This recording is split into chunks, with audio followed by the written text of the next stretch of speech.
dynamite. Drop it.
Is it bad sometimes?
so see the bones decay. I don't know what else there is to say. I'm doing my best not to run away.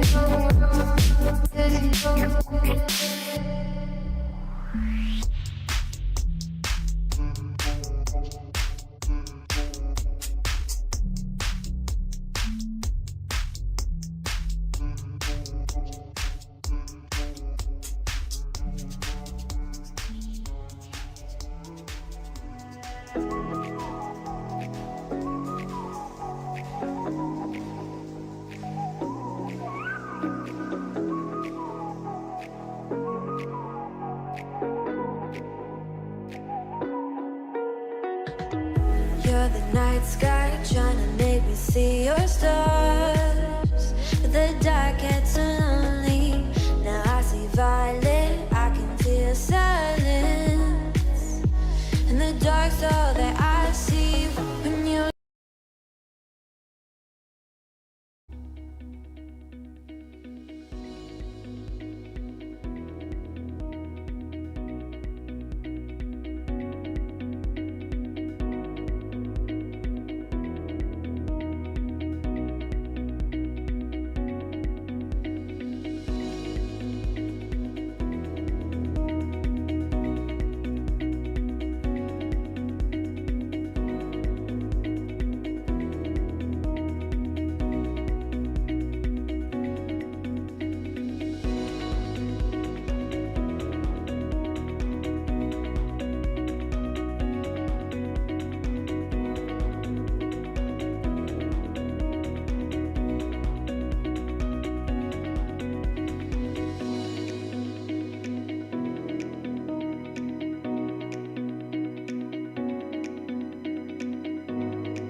All right, if folks will come in the room and get seated, we'll get started in just a moment. I'd like to thank all of our virtual participants who are logging in for joining us here today. Hello, Mr. Wilson.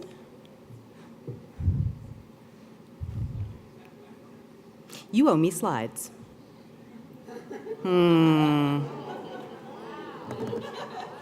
Sorry, man. He knows when he walks in the room. It's a glove-free zone.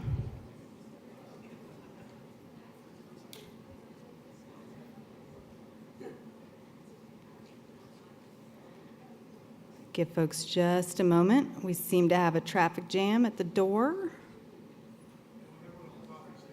Oh, yeah, coffee station's backed up. This is critical.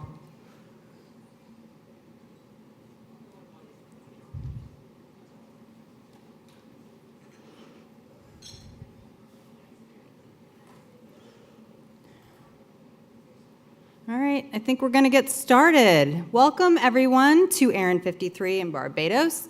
I'm Hollis Kara, ARIN's Director of Communications and Human Glow Stick.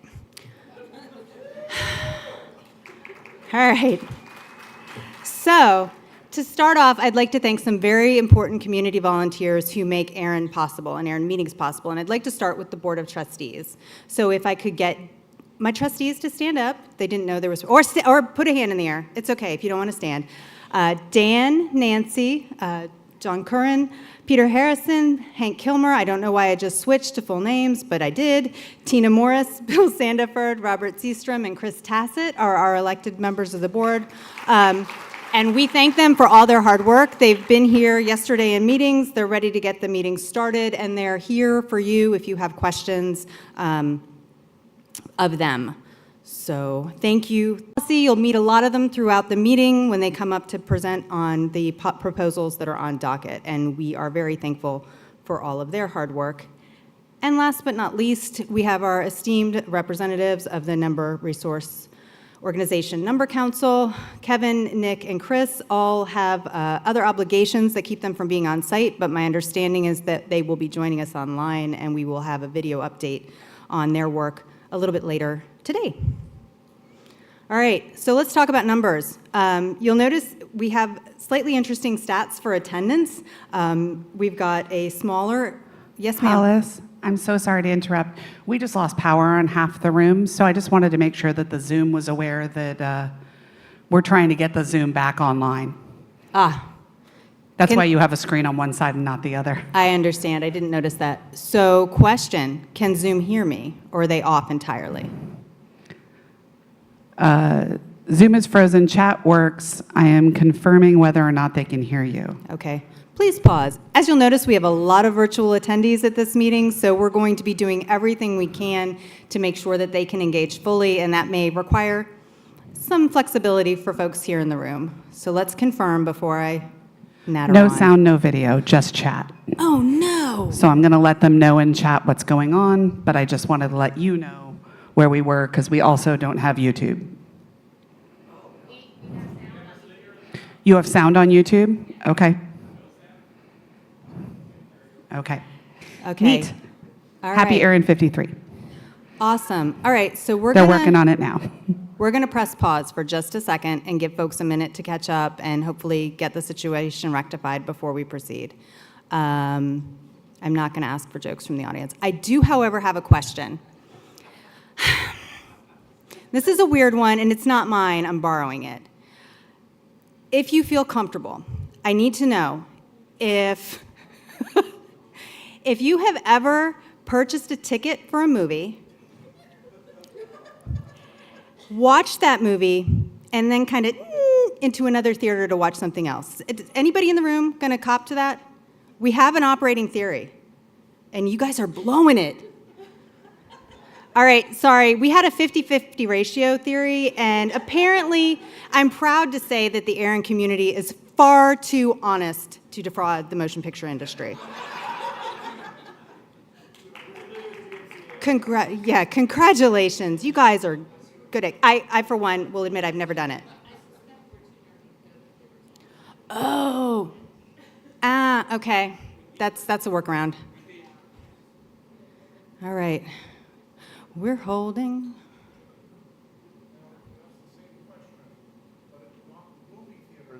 But with conferences and seminars, have you ever gone into a session that you're supposed to be in, spent 5 minutes there, and slipped out the back door to whatever is in any other room? I think that's all of us. Yeah. All right. We are taking attendance for those here, just so you know. Good. We have the green light? We have the green light for jokes. Oh, the board approves jokes. Should I take jokes from the floor?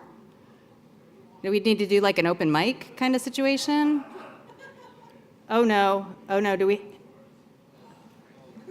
You've got one? All right, Caitlin, go for it. Remember that your boss and your boss's boss are in the room, so you know, you do you.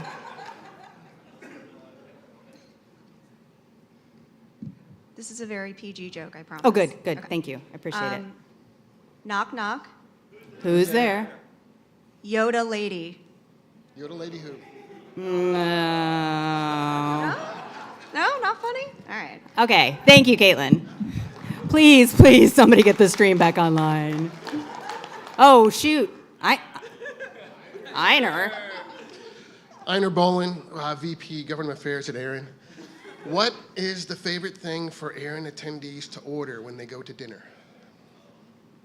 The prefix. Someone please help me. Thank you, Einer. Oh, no. We're off to the races. Ken, tune him up. Knock, knock. Who's there? Orange. Orange who? Aren't you glad we had these joke session? Womp, womp. Knock, knock. Yes, are we back? We're back. Oh, thank goodness. Whew.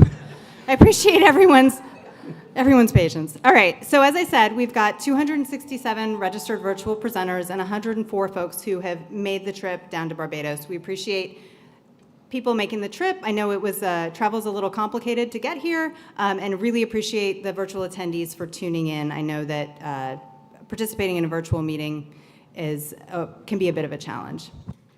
So, to help those virtual folks navigate, I want to go over just a couple quick pointers. Highlight a few things, if you will.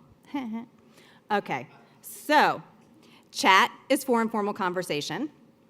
Please use that. If you have questions that you would like read into the room for policy discussion or after any other presentation, you're going to need to type that in Q&A. Unfortunately, we're not going to be able to bring you in live by audio. There's a little bit more of a lag because the bits have to swim back to the mainland. So we're going to be taking all of our virtual comments through chat, or read them in versus having anybody turned on live. So apologies for that inconvenience. You can raise your hand and let us know that you're typing. We're going to try to make sure that we pace those Q&As to allow plenty of time for folks to type, but I strongly recommend if a question occurs to you early in the presentation, go ahead and submit that and get it in the queue. Our virtual help desk is open until 9:30. So you got 20 more minutes.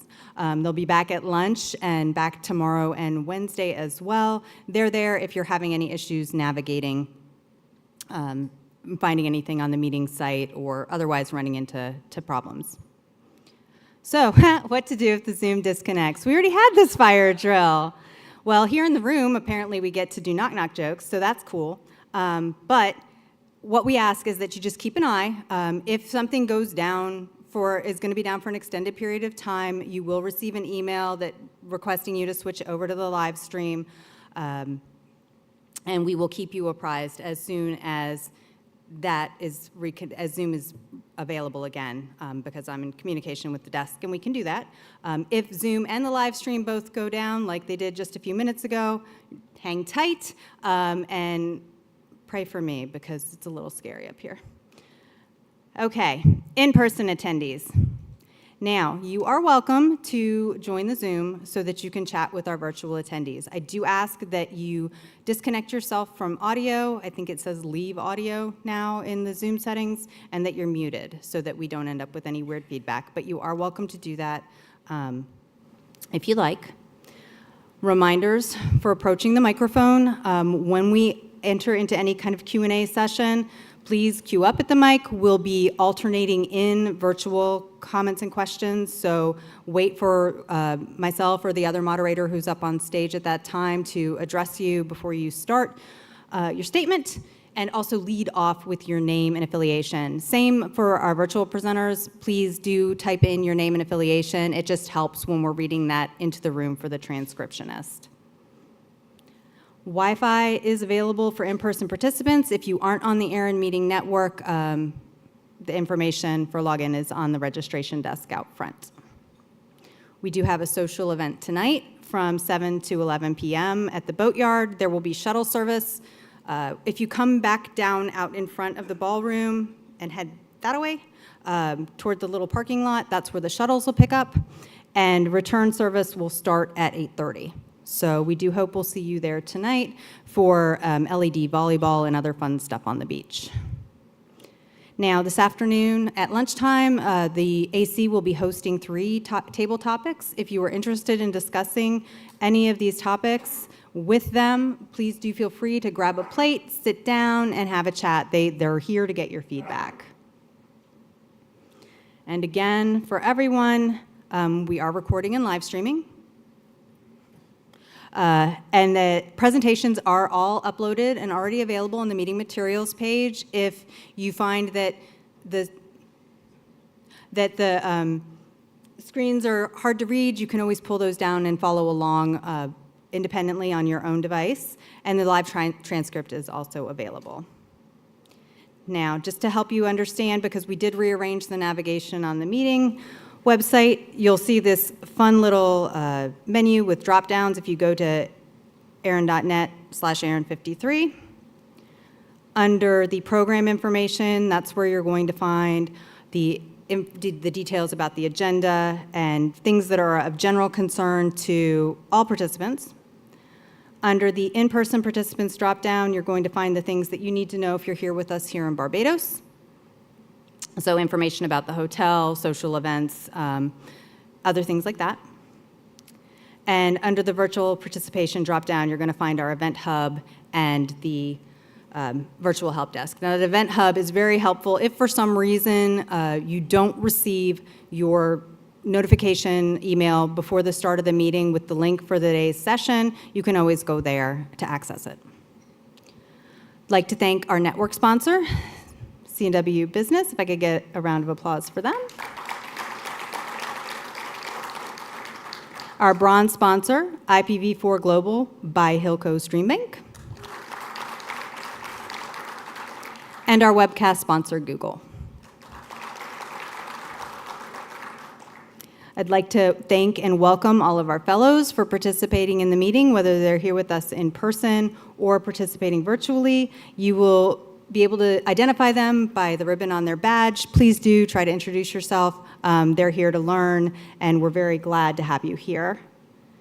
And for those who participated in meeting orientation and to whom all of this information sounds overwhelmingly familiar, we do have a survey winner from those who completed the survey for that event. The survey winner is Mark Hart. Mark Hart. Okay, Mark Hart, congratulations. We will be in touch, and you will be receiving a $100 Visa gift card, and we thank you for playing. All right, emergency evacuation. It's pretty straightforward. There would be an audio alert, and assembly point is directly adjacent to the security checkpoint, which raises a good question. Where is the security checkpoint? Do we know? I don't know. Just head to the beach. It'll be fine. Okay. Now, in all seriousness, one of the things that is a critical concern for ARIN is making sure that meetings are a safe space for everyone to participate. And we wanted to highlight where you can find more information about that. So we have a participant standards of behavior. That information was something that you acknowledged upon registration, so you hopefully had a chance to review it previously. If you need to find it, it is under the program information drop-down on the website. You can read it in total. It's very straightforward. Treat everybody with courtesy and respect. Keep the discussions on topic. Understand that other people may have a different opinion from you. We're all here to learn from each other, and we're all acting in good faith, so let's try to treat each other as such. And we do have, if you read the policy, there is a response mechanism for dealing with violations to the standards of behavior. Those will be appropriately escalated and investigated. And so I do encourage everybody, if you haven't had a chance to read through the standards of behavior. I will note that we have signs posted in the room. We were kind enough not to post this on YouTube for perpetuity. And there are 5 very important people who will be very happy to talk to you if you have an issue with what you believe to be a standards violation, and their contact information details are on that sign, those signs. And as part of our whole approach to trying to make our meetings more inclusive and welcoming, we started at ARIN 52, we've brought on board an ombudsperson, and he's on his way up here. He's going to beat me to the stage before I finish talking. And I'd like to welcome Wade Hinton up to explain a little bit about his role, and I hope that you get a chance to talk to him, because he's pretty cool. Thanks, Alice. Good morning, everybody. My name is Mark Hart, and I'll be picking up that gift card in just a second. No, it really is great to be here with you. The first observation, Alice, I will tell you is we're going to pre-screen jokes, just in case. Christian and I were both nervous over there.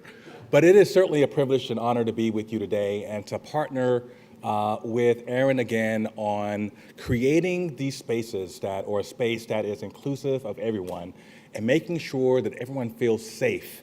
My name is Wade Hinton. I'm CEO of Hinton & Company. We are a leadership and culture firm that focuses on creating opportunities and unlocking potential for leaders.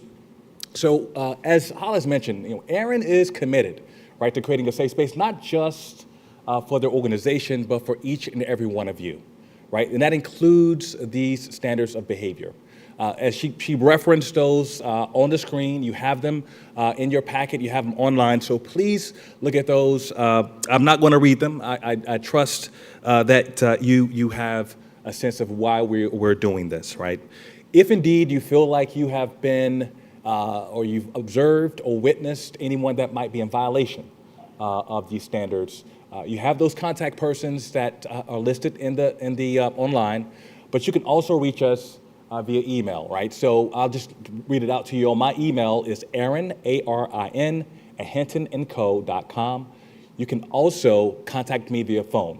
That phone number is 423-481-9400, right? So whether you're in person or online, if there are any challenges, please feel free to reach out to us.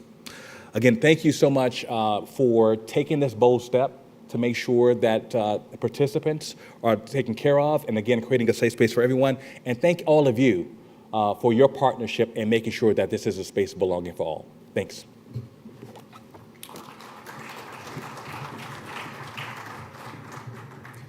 Thanks, Wade. We're glad to have you. All right. So then let's talk a little bit about what we're going to cover today. I promise we're getting to the end of listening to me for a little bit and getting some more information from our presenters. So we're almost done with the welcome. We're going to kick it off with everybody's favorite presentation, the financial report from our treasurer, followed up by the Board of Trustees report, Advisory Council on docket. We'll take a break, and then our keynote. Don't want to skip that. Very excited to have Brent McIntosh here. He's going to give a talk on building and sustaining Caribbean digital infrastructure with IXPs and IPv6 technologies. So we are very excited for that talk a little bit later this morning. Then we're going to take a break. When we come back from break, we'll have our policy implementation and experience report, regional policy update, government affairs update, and a membership and elections update. We're going to break for lunch, do some table topics, get a little fresh air, come back in. We're going to hit the policy. So we're going to have 4 policy discussions today. You'll notice 2 are listed as RDP, that's recommended draft policy. So we'll be polling the room for consensus on those. We've got 2 draft policies also in the block. We'll have another break after that to reset, and then come back and finish up the day with some reports from the NRO, the Number Resource Organization, and the Address Supporting Organization, which are the same mostly, but not entirely. More on that later. And the Global Stats Report, which is that Internet Number Status Report. And then we'll have an open microphone, so save your thoughts. Okay, so I'm done for a moment. I'm going to invite John Curran, our President and CEO, up and let him say a few words of welcome. Thank you, Hollis. Good morning. Welcome to ARIN 53 in lovely Barbados. Glad to have everyone here who's on site. Welcome remote participants. Glad to have you participating as well. As people are aware, ARIN tries to move its meeting throughout the region over the course of several years. So we do meetings in the US, we do a meeting in Canada. We try to do our spring meeting at least every other year in the Caribbean. It's happy to be here, and it's a venue we've been at before, so we're familiar with it, though apparently not the power. That was a little surprise this morning. And it's a great place. It really is. It's a wonderful meeting and a great little location for everyone to get together and hopefully get some good work done. We have a very busy week ahead of us. It's got, as Hollis noted, a lot of policy presentations. This is where the discussions happen. And we have some on the mailing list, but there's a lot more discussions that happen within the ARIN meeting, both online, structured through the Q&A that happens, and also in the hallways. And we ask that people try to be respectful and think about each other, try to listen to what people are saying. Everyone brings a different view to the table. And so what we're trying to do is we're trying to hear all those views and then come up with something that works for everyone. Come up with consensus policy. And that consensus policy is what's used by ARIN to do the administration of the registry. We don't own the policy, you do, okay? So truly, this is your opportunity to make the policy that's right for the region, that makes sense. And so I ask that everyone really engage in that. That's the most important part of being here. We do give our updates, we give the organizational updates, and as we're going to see, the treasurer will give the finance update, product of the finance committee, because we're the fun part. We do a lot of updates as well to keep you informed about what ARIN's doing. But the most important part is you. The most important part is listening to your fellow people, try to understand their perspectives, try to come up with common solutions that work for everyone. Because once you're done, we have to administer the registry according to that policy. And so it really is important to try to come up with something that works for everyone. I'd like to just thank, I'll do this again when we close, but I just want to say there's a whole horde of people behind the scenes who make ARIN meeting work. And so I'd just like to thank the staff. This is a particularly exciting meeting because we're trying to do it with a different mix of staff than usual, and everyone's covering roles, so it's exciting times. And I just want to say, everyone enjoy your week. I am looking forward to great conversations with you all, and hopefully we'll get some good policy done. Thank you very much.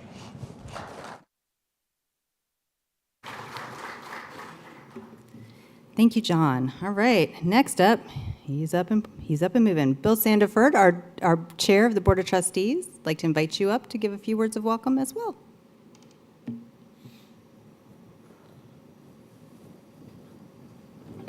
Morning, everyone. Yeah, listen, not a lot left to be said that John hasn't already covered or that Hollis has covered, but would like to welcome everyone here, both in person and those who are with us remotely. You know, you look around the room, it feels like there's more than 100 people in the room, but you know, it's maybe we've got a good sized room, and we'll see if it's this full tomorrow morning after the social tonight. So once again, welcome. Look forward to a few days of productive work, and I'll pass it back to you, Hollis.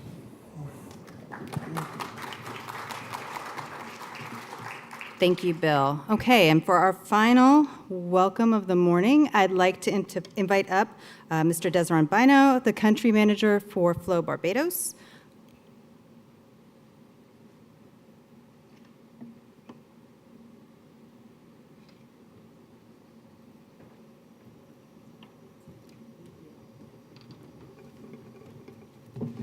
Good morning. Seems we're getting the prefix menu today. President Coran, Chairman Sandiford, colleagues, industry partners, ladies and gentlemen, good morning and welcome to beautiful Barbados. On behalf of CNW Communications, the operators of Flow Business, and CNW Business, it is my distinct pleasure to welcome each of you to the 53rd Public Policy Meeting of the American Registry of Internet Numbers, ARIN, here in beautiful Barbados. I am honored to stand before such a distinguished gathering of industry experts, policymakers, and stakeholders drawn from across the region. As the digital landscape continues to evolve and expand, the efficient management of Internet number resources plays a critical role in ensuring fair and equitable access to all organizations. These resources include IP addresses and autonomous system numbers are essential components of the Internet infrastructure, serving as the foundation upon which online connectivity and communications are built. Effective management of Internet number resources involves allocating these resources in a manner that promotes accessibility, sustainability, and innovation. By ensuring fair distributions, organizations can harness the power of the Internet to drive economic growth, fostering innovation, and improve societal well-being. Moreover, equitable access to Internet number resources is essential for fostering a level playing field in the digital realm. It empowers businesses, governments, educational institutions, and individuals to participate fully in the digital economy, regardless of their size, locations, or resources. At the heart of this endeavor is ARIN, a trusted steward tasked with managing the distribution of Internet number resources across the Americas and the Caribbean. Through its transparent and accountability governance processes, ARIN strives to uphold the principles of fairness, transparency, and inclusivity, ensuring that all organizations can obtain the resources they need to thrive in the digital age. As we continue to navigate the complexities of an increasing interconnected world, the importance of managing internet number resources cannot be overstated. It is through thoughtful stewardship and collaborative efforts that we can continue to uphold the principles of open and accessible internet, empowering organizations of all sizes and sectors to harness the full potential of digital technology for the benefit of the wider society and the communities we serve. CNW Communications is proud to be the presenting sponsor at this important forum, and we are committed to fostering collaboration and innovation in the field of internet governance. We recognize the critical importance of this gathering in shaping our digital landscape, and we are proud to support ARIN's mission. Over the next few days, I encourage each of you to actively engage in the discussions, share your insights, build connection first and foremost, that will drive positive change in our industry. Together, we can chart a course towards a more connective, inclusive, and resilient digital future. On behalf of my team at CNW Communications, we extend sincere gratitude to ARIN for organizing this event and to all of you for your participation and commitment to advancing the collective goal of our community. I wish you all a productive and rewarding experience at this forum, and I hope your time here in Barbados will be both enjoyable and very much warm and welcome. Thank you.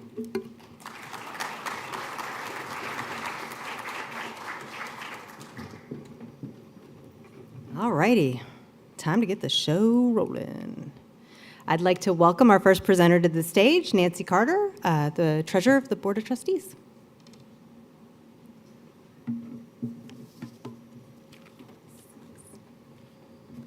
Good morning. I have a joke. Wade, don't listen. It's a tax joke. So it's probably fine. So what's the difference between tax avoidance and tax evasion? Jail, exactly. Yep. So this is the moment you did not have to wait for this year. The exciting part about ARIN 53 is that the financial report is up first. You don't have to wait till day 2 or day 3. So as I share with you at every members meeting, I could not serve as treasurer. Wait. Sorry. Without the help and support of the ARIN staff and my colleagues on the Board of Trustees. I would like to thank especially the Financial Services Department for their continued commitment to supporting the creation and development of really meaningful reports. Thank you to Brian and the entire FSD team. They, along with Alyssa, are some of the folks that make my job as treasurer super easy. Today I will update you on the activities of the Finance Committee since last October. I will then review the 2023 results, including the financial position, highlights of the investment portfolio, operating results, and then finally we'll look at the net assets and liquidity.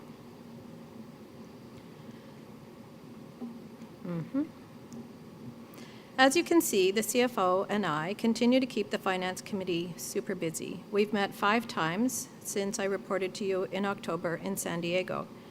We've continued to provide oversight of the financial results of the organization. We've monitored our investment results with our investment advisors. We've made approved changes to the investment allocations in the portfolio. We've discussed RFPs for audit and investment advisory services. We kicked off a project for 2024 to review the operating reserve policy.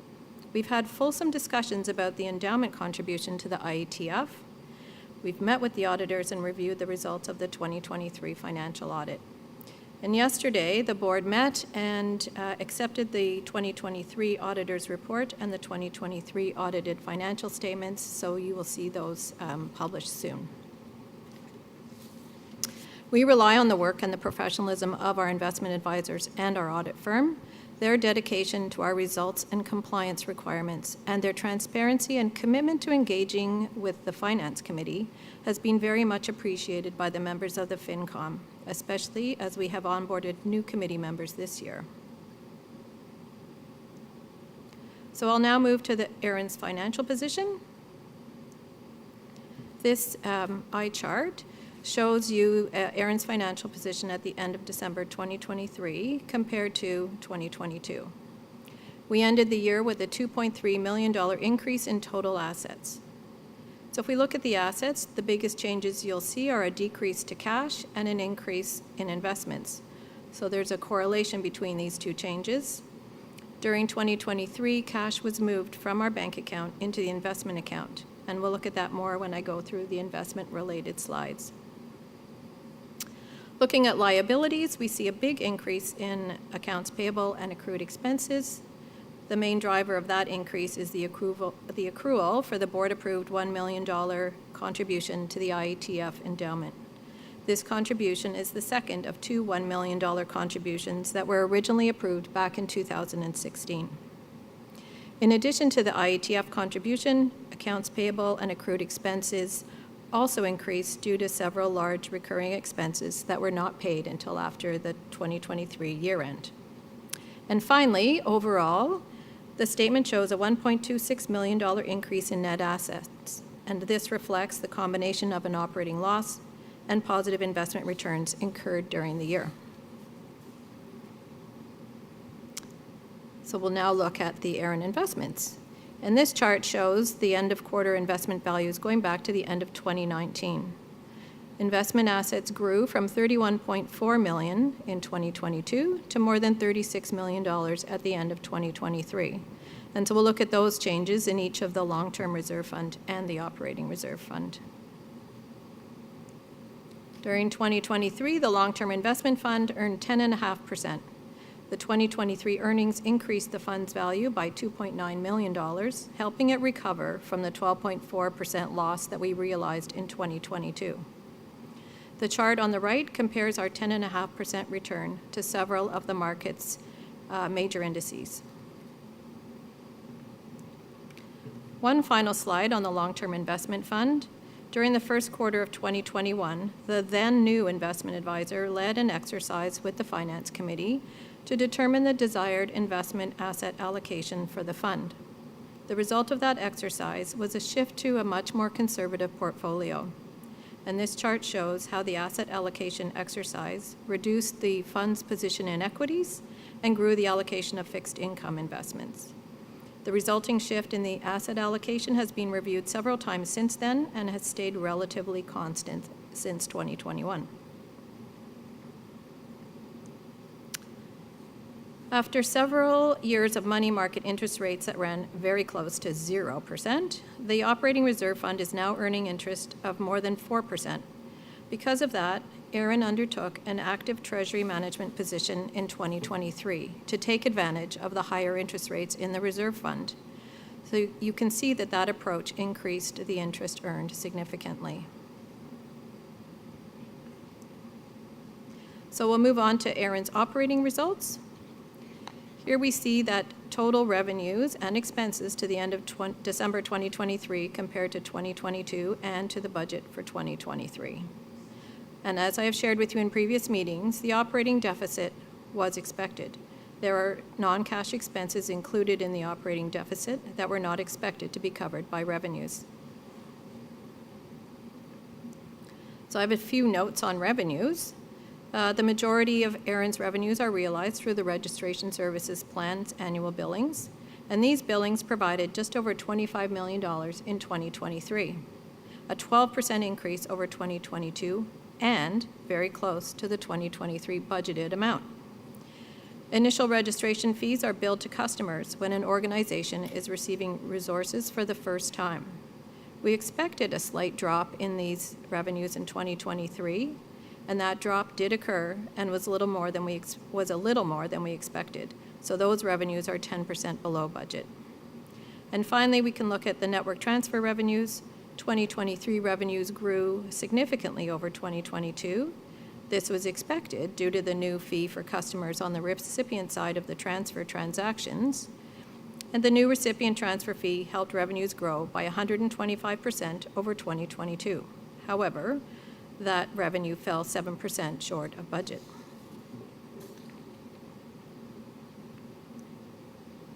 IPv4 and IPv6 number resources account for the majority of ARIN's annual revenues.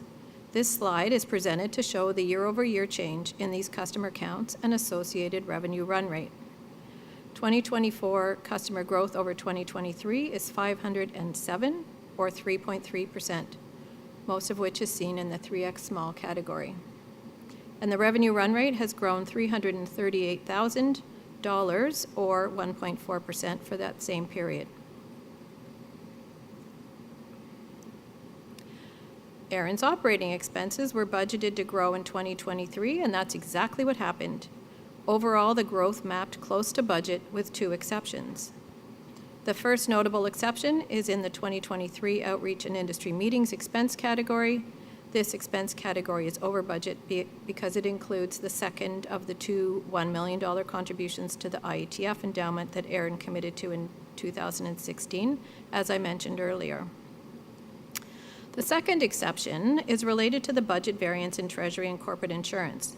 And this variance is driven by the cancellation of a plan that we had to charge customers for credit card fees.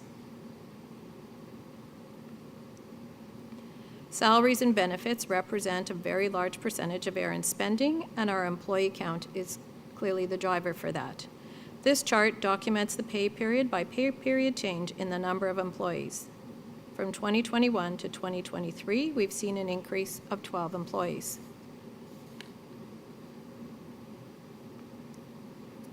And finally, we'll take a quick look at ARIN's net assets and liquidity. From a liquidity perspective, ARIN continues to be in a very good position. Net assets are more than $25 million, and even better, cash and investments totaled almost $37 million at the end of 2023. Although the number of months of expenses covered by net assets has decreased over the past couple of years, ARIN's financial position is still extremely solid. You should have told me, I would have smiled. Try it again.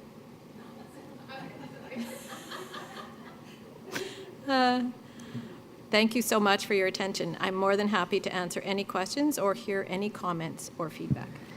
All right, folks, this is the time to approach the microphones if you have any questions for Nancy, or if you're joining us online, to start typing if you haven't already. Hi. Hi. Barbara. Paxton, Internet 2. If the contribution to the IETF was planned, why wasn't it listed in the 2023 budget? Great question. I mean, I know the answer, but John will give you a more succinct answer than I will. So when we made the pledge to the IETF, we did $1 million up front, and we did another $1 million with the phrase that said when there was a matching program and other organizations contributing. We expected to be able to do that in 2023 because there's a matching program that ISOC has provided. But we weren't able to find other organizations that were going to do a contribution to it with the IETF in 2023. And so even though we wanted to do it on a stage with more people to build more momentum, it would have been us making the contribution alone. I find myself in 2024 in the same circumstance. We still have $1 million contribution we'd like to make. Anybody who happens to work for a firm that's made successful by the internet protocols who would like to actually stand on stage with me at the IETF and make a contribution along with ARIN, the second half we pledged, I would welcome and would come stand with you on stage at IETF. But we're finding it very difficult. A lot of the organizations, it's not a lack of support for IETF, a lot of the organizations that support IETF support them contributing to each and every meeting as meeting sponsors and various event sponsors. And so an additional contribution to strengthen the endowment is just something many of them haven't planned for. We will almost certainly make the contribution this year, even if I have to stand on stage alone and do it. But we're, again, actively looking. If any of you have organizations that want to help strengthen the IETF and contribute to the endowment, please find me at this meeting. Thanks. Thank you, John. And just to add to that a little bit, it is a conversation that the Finance Committee had many times over the last year. We had people come in from the IETF to talk to us about what they were going to do with the money, so this decision wasn't made lightly. And as John says, anybody wants to stand on stage with them, please feel free to go and talk to them. Awesome. Andrew? Andrew Dolly, Continents Networks. Now, if I read your slide right, even with taking out the $1 million accrual, we still ended up with a $400,000 operating loss for the organization for the year. Was that how I read the slide? I think it's a bit more than that. Brian? Brian Kirk, CFO. The operating loss was closer to $2 million. And again, that reflects mostly the non-cash expenses for depreciation and amortization that we don't look to recover revenues for. So on a cash basis, we're even? Sorry for the microphone. Yeah. On a cash basis, we are then close to even? Yeah, pretty close to even. Thank you. Thank you. And I see we have one virtual question. Yes, and I'm also going to ask for those that are virtual that if you are coming up to the mic, that you get a little bit closer. From Andrew Gallo from George Washington University, are there any projects for increases related to the change in the LRSA fee structure? Projected. So the question is, are there any projected any projects for increases related to the change in the LRSA fee structure? And then it just says projected after. I'm not sure what it is. Oh, I think I get it. And I'm running out of friends to call.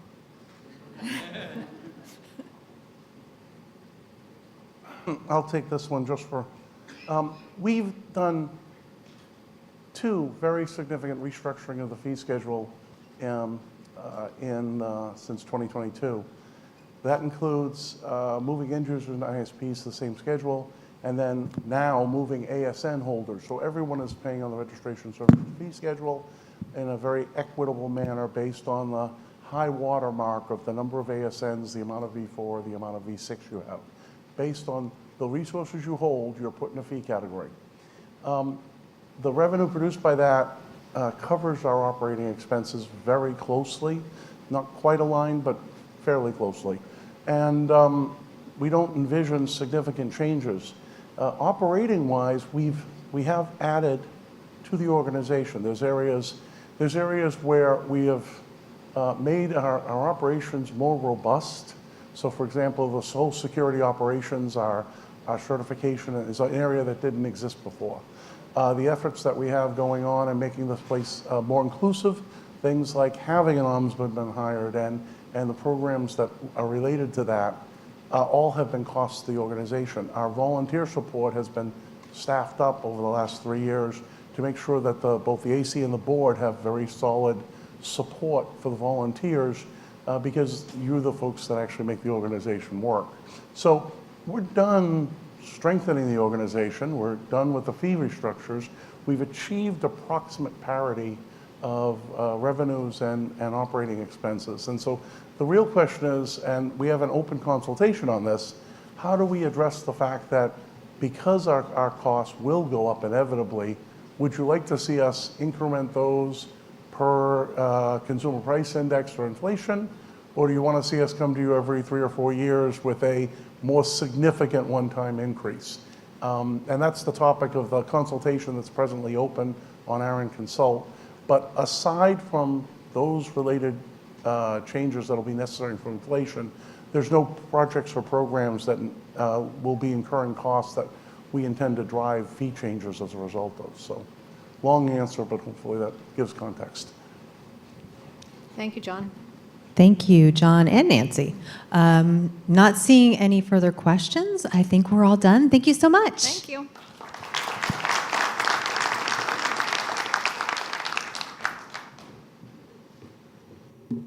All right, so on to our next presentation, and I'd like to invite Bill Sandiford up to give the Board of Trustees report.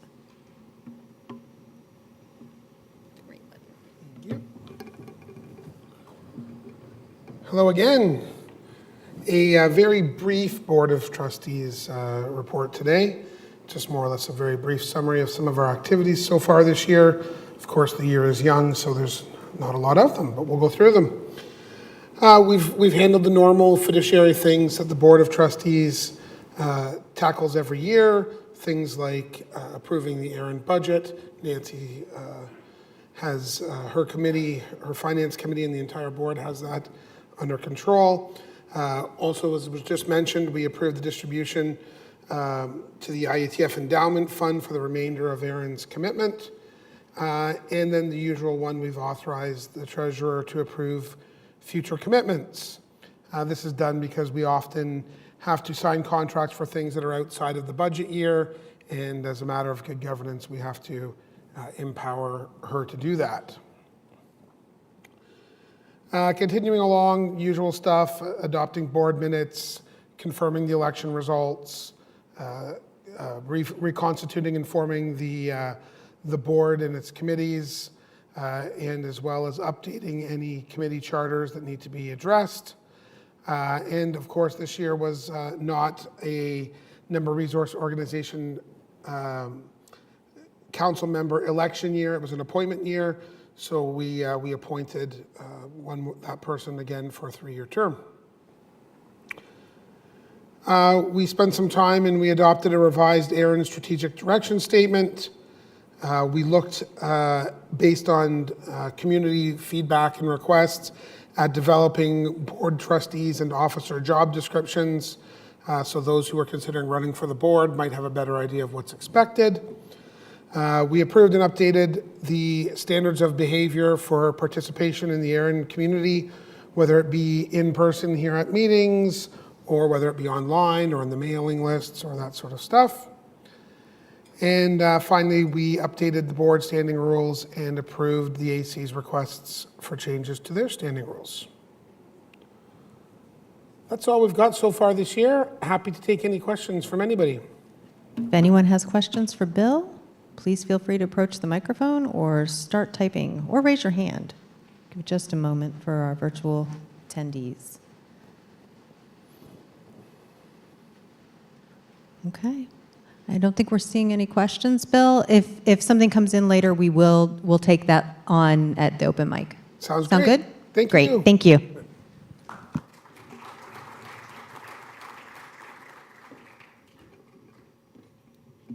And before she beats me to the podium, I'd like to introduce Kat Hunter, who's going to give the AC on-docket report. And as her first meeting as chair. Welcome. All right. Hello and welcome to the ARIN Advisory Council report and Policy Docket report. My name is Kat Hunter and I'm the current chair of the Advisory Council. So the Advisory Council serves in an advisory capacity to the Board of Trustees on Internet Number Resource Policy and related matters, adhering to the procedures in the policy development process, which you'll hear referred to as the PDP quite frequently. The AC forwards consensus-based policy proposals to the board for ratification, and there are currently 15 members. So I'm not going to make you all stand up again, because you already did it this morning, but these smiling faces are the 15 members of the Advisory Council.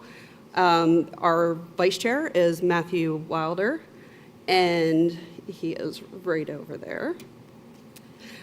And our chair for the Policy Experience Working Group is Allison Wood. And every couple of years, she's right over there, every couple of years we go through a little bit of turnover. This year was a little bit more than normal. We lost a few people to the board and other activities. However, that gave us room to fit in some new smiling faces. Matthew Gamble, Liz Goodson, Caitlin Pellick, and Daniel Shoddy are our 4 newest members of the Advisory Council.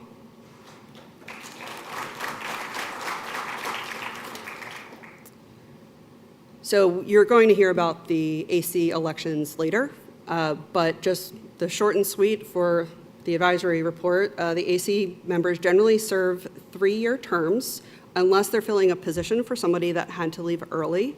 5 members are up for re-election each year. So this year, end of terms would be myself, Chris Woodfield, Matthew Gamble, Daniel Shoddy, and Alicia Trotman. And nominations for the AC election are self-nominations. So on top of all of the policy work that we do a lot of outreach. You will find 2 AC people at all of the RIR meetings. You'll see a few of us at Caribnog, and you'll also see us at all of the NANOG meetings. This year, you usually see one of us at the NANOG 90, 91, and most of us at 92 in the fall because the meetings are back-to-back with one another. It's very easy for us to get to that. And on top of volunteering, and more volunteering, we do more volunteering. There's a number of additional volunteering roles that are open to the AC, the Grant Selection Committee, Nomination Committee. There's fellowship members, mentors for the fall and spring meetings. You'll see us at ARIN on the road, and we're also part of the Acceptable Use Committee for PPML. So what is on the docket? Why is everyone here? Other than to see Nancy's super awesome report. I can't tell you how upset I was when I heard I had to go after you today. So we've had 5 proposals received since the last ARIN meeting. 3 are in draft policy state. 1 was rejected for out of scope. It's actually the first policy that's listed on there for replace specified transfers with monthly single price auction. That was deemed out of scope. And the last draft to come in is actually an editorial policy update. That is actually still in process. It was turned into it was moved from a proposal to an editorial update at our last meeting. We're still in the discussion period for that. We don't actually discuss editorial updates during the meeting. PPML is open for discussion on that. This one was found by a member of the community and asked for some advisory council people to write up an editorial change. So the policy experience report, policy experience working group took that policy, wrote up a policy that was very simple. We're changing it to in. I don't know how it got put in there. Our best guess is policy comes in and out of the NRPM all of the time, and it was a typo. So thank you, autocorrect. Next. There are currently 4 draft policies that will be discussed. There won't be any raising of hands to see whether people are for or against these policies, but we strongly encourage people to come up to the microphones. I can tell you from experience, there is nothing worse than talking about a policy and having no one come up to the microphones, because then you have no idea how the community feels about the policy. And we highly encourage virtual attendees to participate, fellows participate. We love PPML, but we would really love everyone to come up to the microphones. So these are the 4 draft policies that they have a clear problem statement, and they have been deemed in scope. There are also 5 recommended draft policies. You've seen all of these before. Retire, slow start, modernization of registration requirements. The 3rd one is almost editorial, but not quite. These all have a staff and legal that have been done on them. They also follow and I'm going to read this because I always forget one of these. They are considered fair and impartial, technically sound, and they have a decent amount of community support. There will be a question asked, do you support this policy as written? And I want to stress as written. If you think that there are changes or modifications that need to be done to the policy, please come up to the microphone. Even I agree with this policy as written is very helpful for the community to make decisions. So I also wanted to be cool like Nancy and have a fancy, fancy graph. I like that ours kind of matched. The colors weren't quite there, but we were close. So there's been some discussion about how much policy the AC is actually working on. Are we working on more or less? So I worked with staff to come up with the number of proposals that have come in over the last 10 years, which policies have been adopted and abandoned. Adopted, you can see in the blue, and abandoned is in orange. The ones that are in gray are still policies that are being discussed today. That 2022 one, we'll get there, Doug, at some point. But you will see an uptick in 2019. 2019 was when the working groups first were introduced. So there was a backlog of policy that the policy experience reports had identified as issues that needed to be worked on. So there was a backlog from that. There was a backlog of things that have basically been taped together from the policy manual. So that was kind of a catch-up year. Understandably, the rest of the years, it kind of seemed like we were working on more policy, but policy rolls forward. It takes a little bit of time to get through all of them. So, working groups. For 2024, the Number Resource Policy Manual Working Group has been suspended. Frankly, the team from the different working groups over the years has done a fantastic job of going over the policies. They've pretty much gone over everything once at this point. The only thing that's left is Section 6, which is the V6 policy. It is a little overly complicated, so we would rather speak to that in person in the policy meetings and get a very broad view of what everyone thinks we should look at. But that section does need help. The first sentence in it does not say this section, it says this document.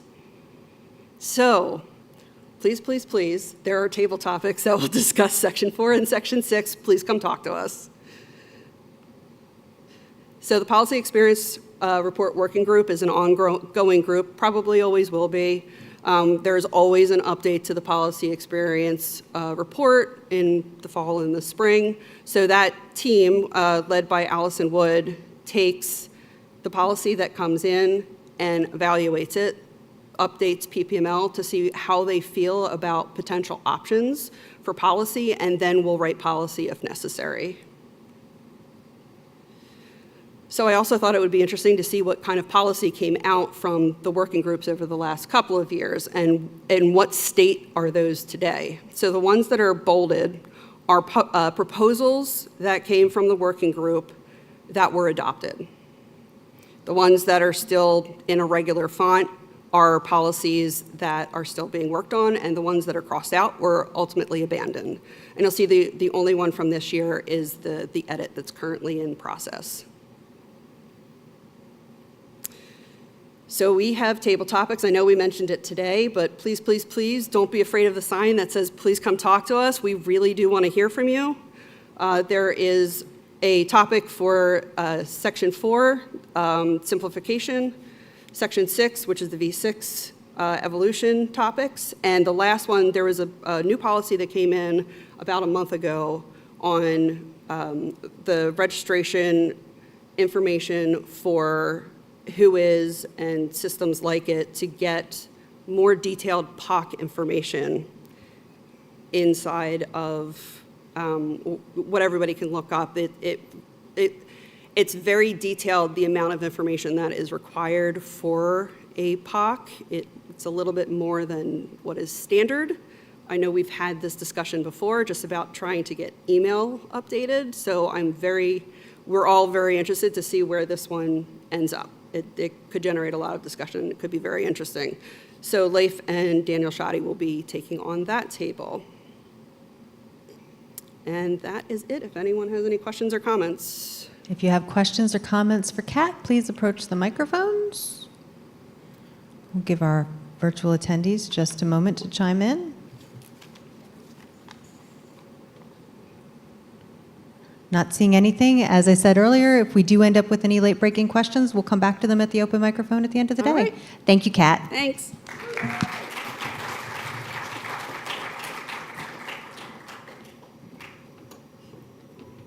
All right, brought my handy dandy cliff notes to introduce our next speaker. I'd like to invite our keynote speaker to the stage. Brent McIntosh is an internet service provider and network infrastructure professional with a specific expertise in IPv6 deployment. He considers himself an IPv6 and Internet Exchange point evangelist, and he's here to talk to us a little bit today about his work in the Caribbean to promote the deployment of IPv6 across IXPs.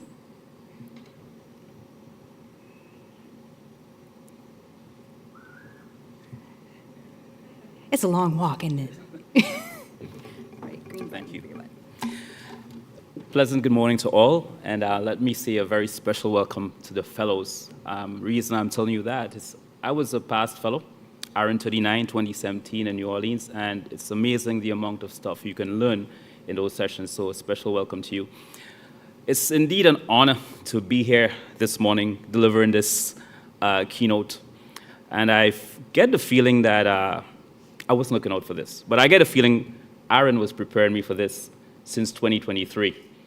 I was invited to be a virtual speaker at an IPv6 deployment, scenarios around the Caribbean and around the world, and I got into the virtual waiting room and Zoom, I think, pretty early.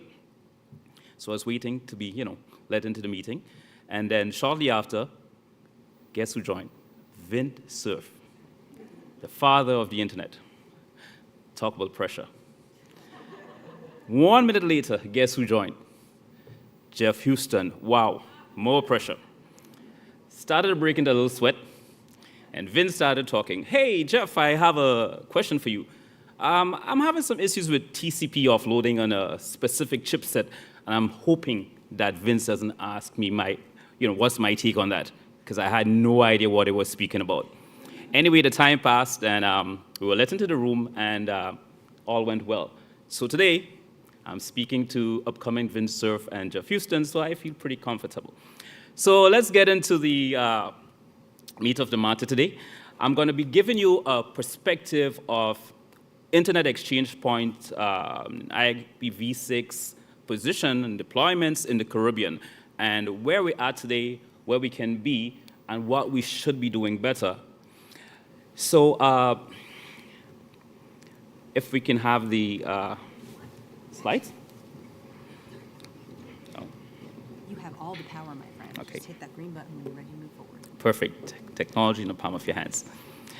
So, as we know, the Caribbean has immense potential to boost its digital economy through technical innovations such as using next-generation internet protocols, and of course, using connectivity based on critical infrastructure. Now, the question is, how can we get to that position, and who can help us get there? Well, we have to look at our Caribbean stakeholders. And of course, ARIN being one of our trusted supporting stakeholders in getting us through that position, these are all realities. The whole idea is to ensure that we can bring economic success to the Caribbean. Now, keep in mind, I would constantly be speaking about the Caribbean perspective, because sometimes I get the feeling that I'm actually preaching to the choir. You may see similarities with some of the global situations in terms of internet exchange points and IPv6 deployments, but a lot of the focus would be on maybe what the Caribbean can do different or how we can improve, but chances are you may also learn something from how the Caribbean is progressing. It's important that we formulate strategies to continue to build local infrastructure, local critical infrastructure, and fostering this related supporting technologies such as IP version 6. For the most part, ordinary end users don't care about how they're connected, what protocols we're using. We just want a perfect end user experience. How many persons this morning, when you got into the room, connected to the SSID ARIN meeting, did an IP config or an IF config or an IP ADDR to see that you had an address that was delivered to your laptop by stateless JCPv6? Nobody, by the show of hands, no one. Anybody did it? Oh, okay, so that's Eves and myself. So that's the point, right? We don't care how we connect to the internet. We just want to know it's a reliable, awesome working connection so that we can do our daily dues, right? But you must have some underlying protocol that is making this user experience the one that you want it to be. Enabling local networks to efficiently exchange data. That's the whole point, and that's the original expectations of internet exchange points, right? We just want to exchange data locally, not crossing international borders to get back into our local networks. And that's one of the main objectives of internet exchange points. But we'll see today that is really changing. Yes, it's important, and it's the important point of internet exchange points, but it's changing a lot, and we'll see how it's changing. Increasing affordability and quality connectivity in local communities, that's a major objective for a lot of the Caribbean governments these days, right? We're talking about now community networks, accessible public internet services at low cost. How are all these critical infrastructures are going to be supported? I want to mention as well that we, in the Caribbean, as part of the CaribNOG group, have been fostering building critical infrastructure like internet exchange points, fully dual stack, supporting all the latest technologies, just waiting to have all the pairs connected and start exchanging their traffic. So the idea is to always ensure that we can increase and build new connectivity options. Okay, so the protocols we're speaking about and the infrastructure we're speaking about, it's pretty much IXPs as your infrastructure, and Internet Protocol version 6 as your underlying end-to-end communication protocol. Now, as I mentioned, stakeholderism and finding your partners, there are tons of them. But of course, there's some crucial ones that you have no choice to work with, and they're really awesome to work with, your ARINs, your CaribNOGs. And I just want to say, most of the deployments we do would not be possible without these stakeholders. Today, we have, I think, north of 16 deployed internet exchange points in the Caribbean, some of the later ones, and I named a few here, St. Kitts IX, Smart IX St. Martin, Suriname IX, St. Bart's IX. They are really deploying critical infrastructure to ensure that they can increase their economic value by providing seamless and resilient internet connectivity locally. So are internet exchange points making a difference in the Caribbean? Is it worth the money? Is it worth the time? Absolutely. Will it work for every Caribbean island? Absolutely. Well, why isn't every Caribbean island where they should be? Well, we'll look into that, but rest assured that's being worked on. Again, through the support of your CaribNOG, your ARINs, your ISOCs, your PCHs, that's going to be a reality, hopefully, in the next 5 years. So if you look at this slide, we have a couple samples of some average peak bandwidth utilization of some of the Caribbean internet exchange points. You would see those values in green, where we have the Trinidad Internet Exchange Point, number 2, I believe. Trinidad, TTIX has 2 IXPs. They peak at around 10 gigs. The Grenada Internet Exchange Point peaks at around 9.6 gigs. We have AM6 Caribbean at 17 gigs, and Haiti IX around 12 gigs. Now, these numbers change, of course, right? And I tend to look at trends when there are national events in those countries. And I can speak to case in point, Grenada, where the last regional Caribbean track and field meet, that's where all the elite athletes in the Caribbean meet to have their competitive sporting events, like our Caribbean Olympics. And you would notice the jump in local traffic just because you have tons of people there accessing content and sharing content, and that's all being exchanged over that critical infrastructure. What will it take for the other Caribbean islands to get to fully operational, efficient internet exchange point? Well, the thing is, they already have what it takes. It's now a social challenge of having stakeholders, parent parties actually connect and pair at those exchanges, exchange local traffic, and thereafter attract global and other content delivery networks. But that's our job. Our job as internet stakeholders, Caribnog, ARIN, ISOC, yourselves. That's where we make the difference. And I'll give some more insights onto that later. So let's just take a quick look at, just a quick snapshot of the IPv6 adoption. We know that has been a challenge over the years. We expected to be at a much better position in 2024 than we were in 2020. Because we thought, well, hey, look, it's an excellent protocol, it's working, more applications are being built to support Internet Protocol version 6, so we should be all moving towards deployment. No one can tell when IPv4 would be phased out, or would it be? But what we do know is that we can start working to deploy IP version 6. So I took a few snapshots. In 2020, and that's based on Google stats, on Google adoption stats, in 2020, Grenada was around 0.014% adopted. Today, it's grown to 4.49%. Actually, that figure this morning was around, I think, 5.53%. We see, I believe, St. Lucia, St. Vincent are pretty, steady with 12.59%. Trinidad and Tobago leading the Caribbean.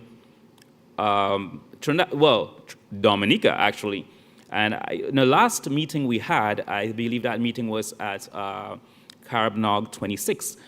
I remember Nate Davis asking a question, can anybody tell me why Dominica seems to be so high? We're still investigating.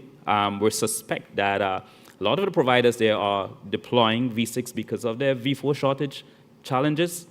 But we still haven't put a handle on it as yet. But it's good to see that some of the Caribbean countries are moving to deploy IP version 6. Now, why is critical infrastructure important? And I would tell you this. As recent as last week, one of the financial institutions that I actually invest with got a cyber attack. And to date, I still can't access my funds, or I can't access what's in my my savings. And it's sometimes you say, well, we're in the Caribbean, we're small, and cyber issues wouldn't really be a challenge for us, but it's a reality. And critical infrastructure is important because that particular entity said, no problem, we will recover from our backups, but our backups are actually stored in the public cloud, and our internet connection is not that large, so it's going to take much longer than expected. What would have fixed that issue? Well, had your backups been in a local data center, which you could have had a very high capacity link to at a lower cost, then your recovery time objective would have been much better. But anyway, the top 20 global economies has what we call a cyber defense index. I think the top 20 markets around the world would have a national cyber defense index measurement. And it measures 4 pillars. The cyber defense index is mainly 4 pillars. One being your organizational capacity, your policy commitment, your cybersecurity resources, and the 4th pillar, not the least important, but the 4th pillar being critical infrastructure. In the Caribbean, we do not have a cyber defense rating index. We don't have that, right? We're small economies, right? But that doesn't mean we can't follow these strategies for having those pillars. Where we can start with our critical infrastructure. So let's look at building national data centers. And, while I consider myself an evangelist for Internet Exchange Point deployments, Internet Protocol version 6 deployments, recently I've moved into the area of data center deployments because we're seeing how all 3 together can make a huge difference to critical infrastructure. Hosting of global connected, CDNs, that's crucial. If you look at the daily statistics for the Caribbean for the top most accessed domains, it continues to be, and it's probably the same trend for the global market. It continues to be, anybody want to take a guess? Your Google, all right? And then your Facebook, all right? But when you look at those stats, then you say, well, okay, in the Caribbean, we're considered to be consumers. But that's changing. We're starting to see producers, right? But the important thing is having the ability to have reliable access to, specific content, specific services that would help us produce is very important. And that's why critical infrastructure is a differentiator in the Caribbean.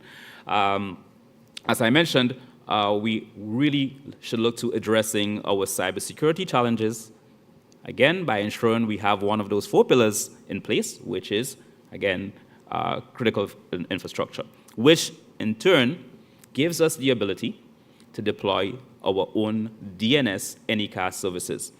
And I promise I wouldn't get technical on any of these, but we have already seen some islands building out their own DNS anycast services, which is in no way an intention to replace other DNS services, but we're hoping that local ISPs can join these projects and start using these DNS anycast caching servers. Reason being, we have seen challenges in the past where we expect that particular global resolvers, like in the case Cloudflare, which is very popular, 1.1.1, doesn't go down, all right? And for the most part, it doesn't, because it's an anycast network distributed all over the world. But we have seen an issue whereby we had resolution challenges for particular customers. And to fix that issue, we asked the providers, can you use this local DNS anycast service? And that solved the issue until Cloudflare was able to resolve. And that's important for us.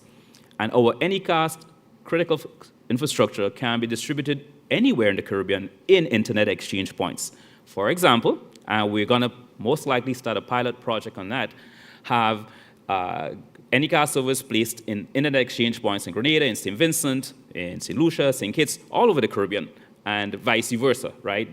The host of these other markets can host in our exchanges as well. And that's the sort of collaboration we intend to drive over the next few years.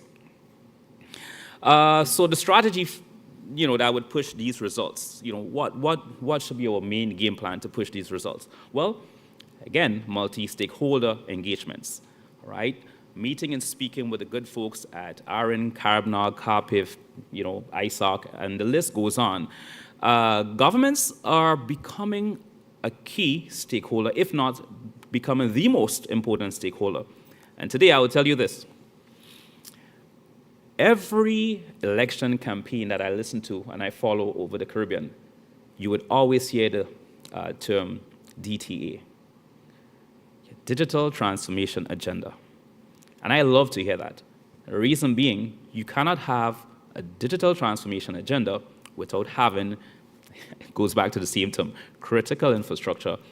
An economy growth in the digital sector would depend on a lot of things, right?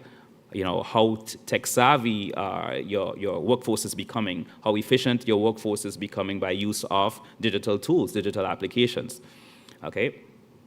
So we're seeing that public and private stakeholders need to ensure that they can have some agreed agenda for getting to that point. Local content hosting, we're hoping this is going to be on the rise because building your own local content is important for your local economy. I can't give you statistics today. I'm really sorry for the other Caribbean regions, but we're seeing that is increasing in Grenada. And we're hoping that it's going to increase in the other Caribbean islands as well. And forgive me if I tend to draw a reference to Grenada a lot, and that's because that's where I'm from. So I have day-to-day experience with the figures there, all right? So building the pillars that I spoke about before, those 4 pillars for your cyber defense index, most importantly, your critical infrastructure is going to be important. Again, we spoke about challenges with cybersecurity in the Caribbean, and one of the ways of sort of not preventing totally, but of course, giving you a better experience in terms of returning to normal operations in case you were attacked or affected negatively. To make all this happen, you need a champion. And a champion doesn't mean one person doing it all.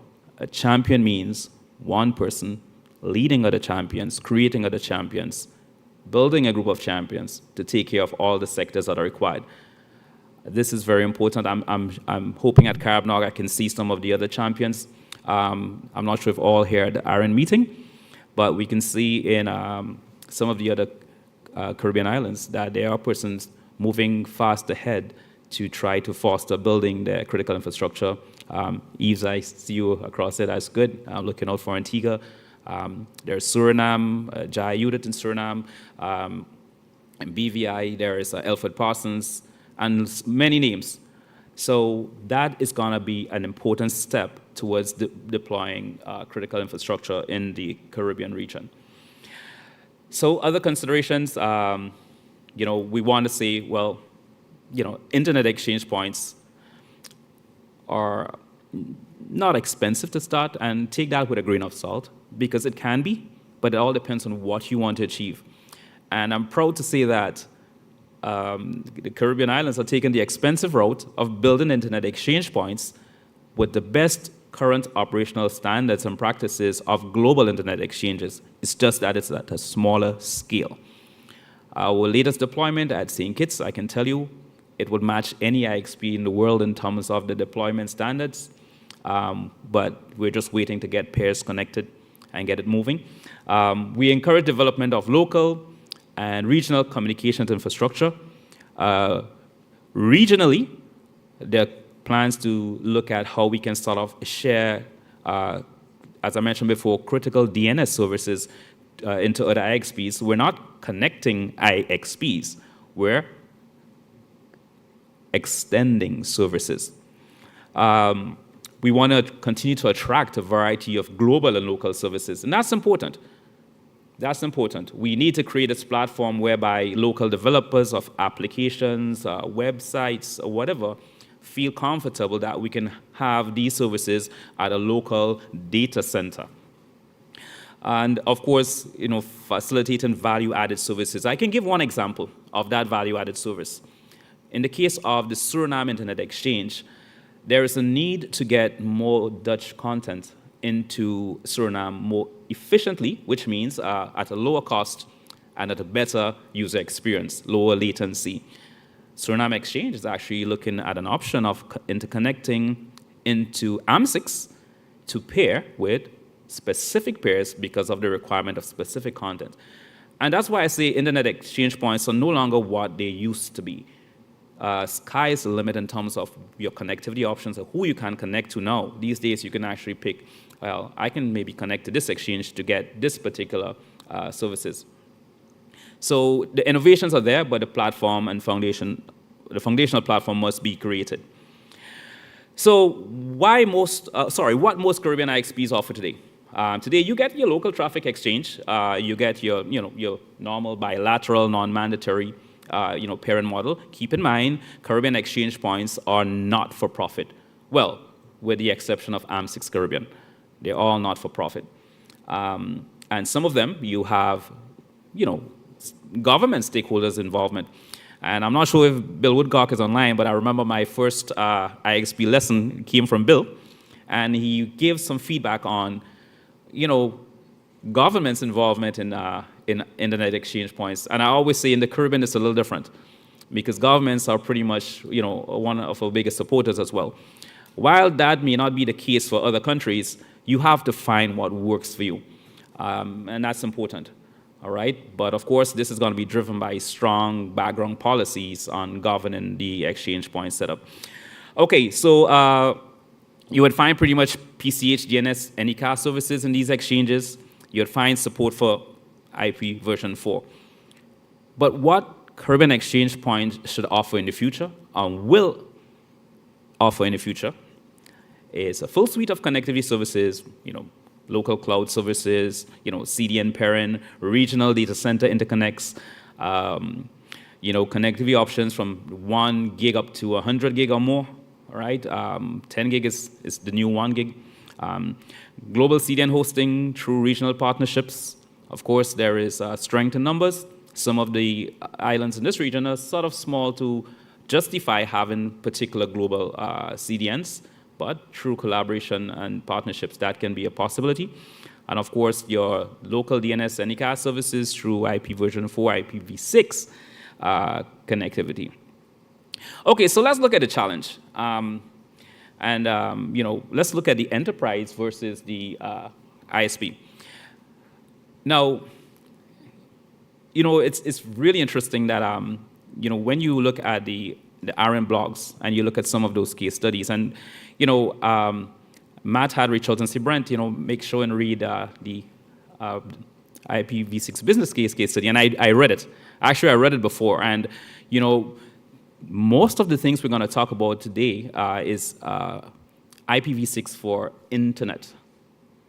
Because there's a business case for IPv6 for internet, right? And it's very interesting, and I never looked at it that way before. I always looked at it as a straight case deployment, but you have to have that delineation there, right? So today we'll be talking about IPv6 deployment for internet. Now, I did a quick comparison, and I always tend to do that when I do, different technical discussions. I tend to compare a small island to the island that I'm actually doing the discussion in. And we happen to be here in Barbados. Now, Barbados is special because they have, it's a very competitive telecom market, 2 strong telecom providers, both offering, wide range of, I think, quad play services. And they both support the V6 protocol, more so on a transit level. I know our main sponsor left the room already. I don't want to put any pressure on him, but I think he has a representative here. Barbados has quite a bit of IPv6 prefixes. Compared to Grenada, same number of ASNs, right? Population, Grenada maybe 112,000. Barbados maybe close to 300,000, maybe more at this point. Of course, different adoption rate. Grenada being maybe 5% higher than Barbados. Now, what's the challenge? Well, the main challenge is that while those providers can transit IPv6 through their networks and offer you maybe a direct fiber connectivity, the broadband access networks have not been set up for internet deployment, internet access deployment. Now, why is that? Now, I can't be quoted on that, but I can tell you there are lots of great mechanisms out there that we know about, and it's called carrier-grade NAT. Now, carrier-grade NAT is still being used around the Caribbean, all over the Caribbean. And when carrier-grade NAT implementation started somewhere maybe 5 years ago, 2019, 2018, the expectation was that maybe in 5 years, we should be phasing our networks away from that and moving into full IPv6. And I can tell you to date, carrier-grade NAT is still being used, and carrier-grade NAT hardware is being refreshed, pretty expensive stuff, both from a CapEx and an OpEx perspective. But, the whole objective is still to ensure that at some point, Caribbean operators can get to IPv6. So that's part of the challenge, which is the lag in moving away, or at least starting your deployment in your broadband access networks. Okay, it may be a similar challenge, maybe in other countries, but when I follow the adoption statistics, a lot of the global, a lot of countries are moving to that native IPv6 dual stack configuration.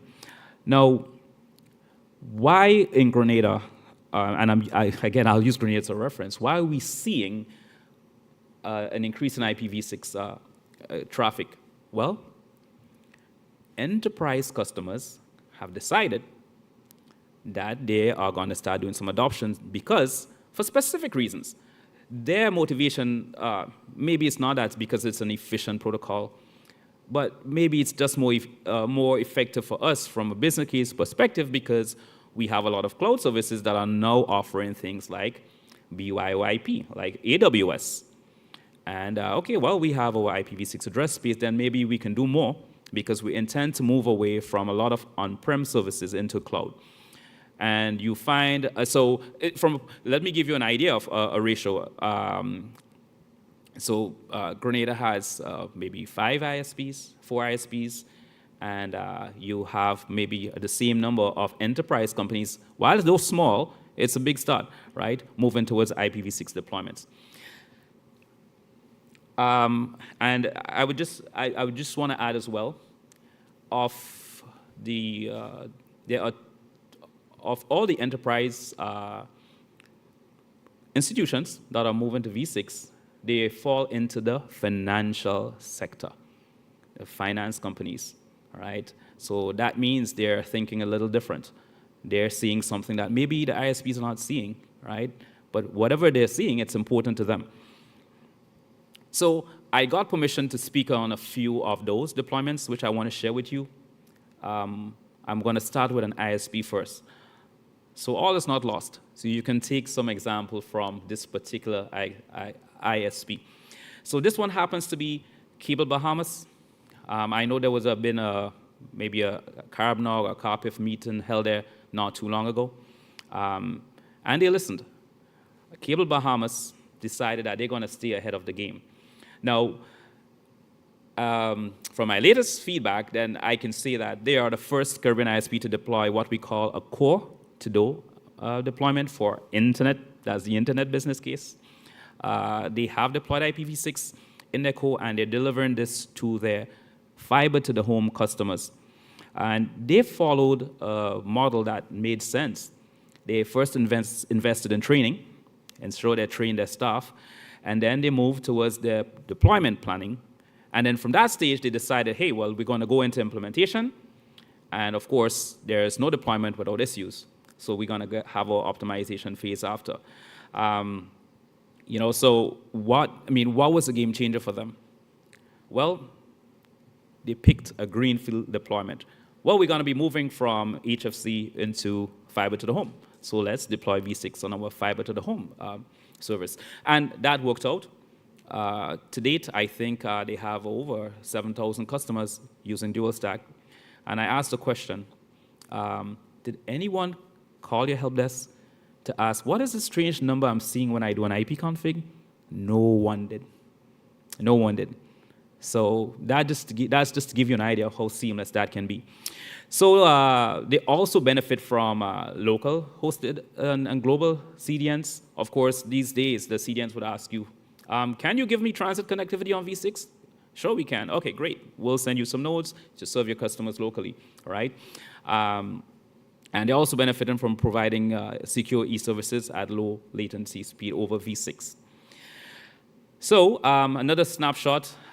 And this is interesting because I did the same thing at home and got almost the same value. So to date, 45% of their FTTX subscriber traffic goes over V6.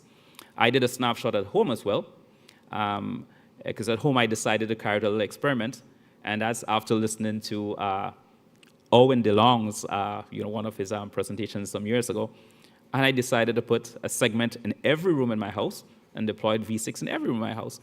And the traffic ratio is pretty much the same. 45 to 50% of my content sometimes is accessed over V6. All right. So that's this is a really good picture of why moving to this protocol makes sense. I'm going to give you another use case. This use case is a company in the financial sector. It's one of the largest local banks in Grenada now. And mind you, this is not the only example. There are other examples that have excellent deployments using V6, but unfortunately, I was not allowed to give you details on their deployments. So this bank is the first financial entity in Grenada to pair on the Internet Exchange. So we do have a financial entity on the Internet Exchange. They're the first financial entity to deploy IPv6. Why did they do that, right? Because their e-services or their secure e-services is hosted with a very popular CDN. And that very popular CDN happens to be hosted in the local Internet Exchange. So for them, if my end users can grab my e-services really, really quickly and efficiently, then that makes sense for me. So that was a no-brainer, and the rest is history. All right, so they're enjoying the benefits of being on that exchange. all right? And as a matter of fact, even decided that, hey, what are the other services that ARIN would offer? Hosted RPKI, yeah, we want that too. DDoS protection, yeah, we're doing BGP. Let's pair with this DDoS protection provider. We want that as well. They spared no expense in ensuring they had a resilient infrastructure for a resilient, secure infrastructure for all their edge services. Dual parent points, dual parent routers, multiple ISPs, both dual stacked. All right, the only thing to test now is literally shutting on one side and make sure the failover is seamless. But the point is, because their customers mean so much to them, they ensure that they put an infrastructure in place supported by local internet exchanges and local content service, local DNS, to ensure that end users can have services that would literally be always available. Okay, so here that snapshot just shows you the latency that their e-services are accessed with. It shows you that their e-services are supports IPv6, and they have digitally signed their prefixes are created routes with RPKI, which the ARIN team would speak about later on as well. Okay, so here is the economic benefit for them. Is that a lot of the e-commerce traffic, 33% of it to date goes local. The expectation is that's going to grow over the next few years. Moving on, the governments. You ever hear of governments really wanting to be on an internet exchange point? What is their use case? Well, governments are special. They're special in the case that they have a lot of staff, right? And usually government staff is busy doing all sorts of things, right? How can we offload some of their traffic, locally, right? Well, let's be on internet exchange. The government of Grenada decided we're going to get our own ESN, and then we're going to get our own IPv4 and V6 block from ARIN and connect to the local exchange, because we want to ensure that our staff get, low latency services. They access popular social media content locally, all right, and also deliver eGov services. And again, important to note, it all depends who you're housing at your exchange or your data center that attracts, these entities. Do you have a Cloudflare there? Yes, you do. Okay, well, we're going to pair that exchange. So to date, their social media and streaming content is offloaded at the internet exchange point at around 67%. The rest of it, that 33%, goes over the transit links to the internet. Now, that's a financial benefit, right? They save on their transit services, which they pay for. Again, another benefit, and might be just one of a few, but there are quite a few on the list. So what does that mean for Caribbean businesses and support businesses? Well, we have now the rise of local supporting companies. I'm just going to name a few. All right, we have, Calatech. Calatech is now doing DNS, V4, V6 deployments, infrastructure design. We have Capacity that's doing internet exchange points design and deployments. And of course, MCNet Solutions, which is pretty much my passion. I live for that stuff. And we're here to help support Caribbean organizations move forward, because we see it as absolutely important as your next step in building your critical infrastructure. And with that, I want to say, look at the right partners. Ensure you go to the ARIN website, which has everything on all IPv6 and how to get started getting your resources. As a matter of fact, I was able to go there and find out when was my last ARIN meeting, right, as a fellow. So ARIN really keeps track of their data. All right, you have your CarbNog, your CARPIF, all these organizations that would really help you move forward. And it's important to try to follow the industry standards and trends, and that is where these meetings make the difference. The people you need to speak to are right in this room. Trust me, I'm here, All right, so with that, I want to say a very, very, very, very, very big thank you to you and ARIN allowing me to give you this keynote. And as some of you know, I can stay here for the rest of the day speaking about IPv6 and internet exchanges. But it's a long week, and feel free to reach out and let's have some discussions, especially our Caribbean stakeholders. I was hoping to see more of you in the room. I'm hoping you're there virtually.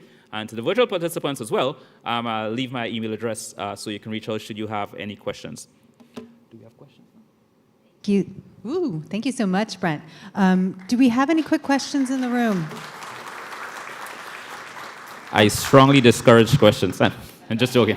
We have time for one or two, and then what we'll do is we'll collect others and we'll follow up with Brent afterward and make sure to get that out to everyone. But if we could start over here, Chris made it to the mic first, I think. Chris Woodfield, I3D, ARIN AC. I'm curious, have you, the Caribbean exchanges, have any of them grown beyond the need for a single/24 of critical infrastructure? And are they using critical infrastructure allocations or other V4 allocations? Yeah, that's an excellent question, Chris. I get a feeling that you looked at my last ticket, right?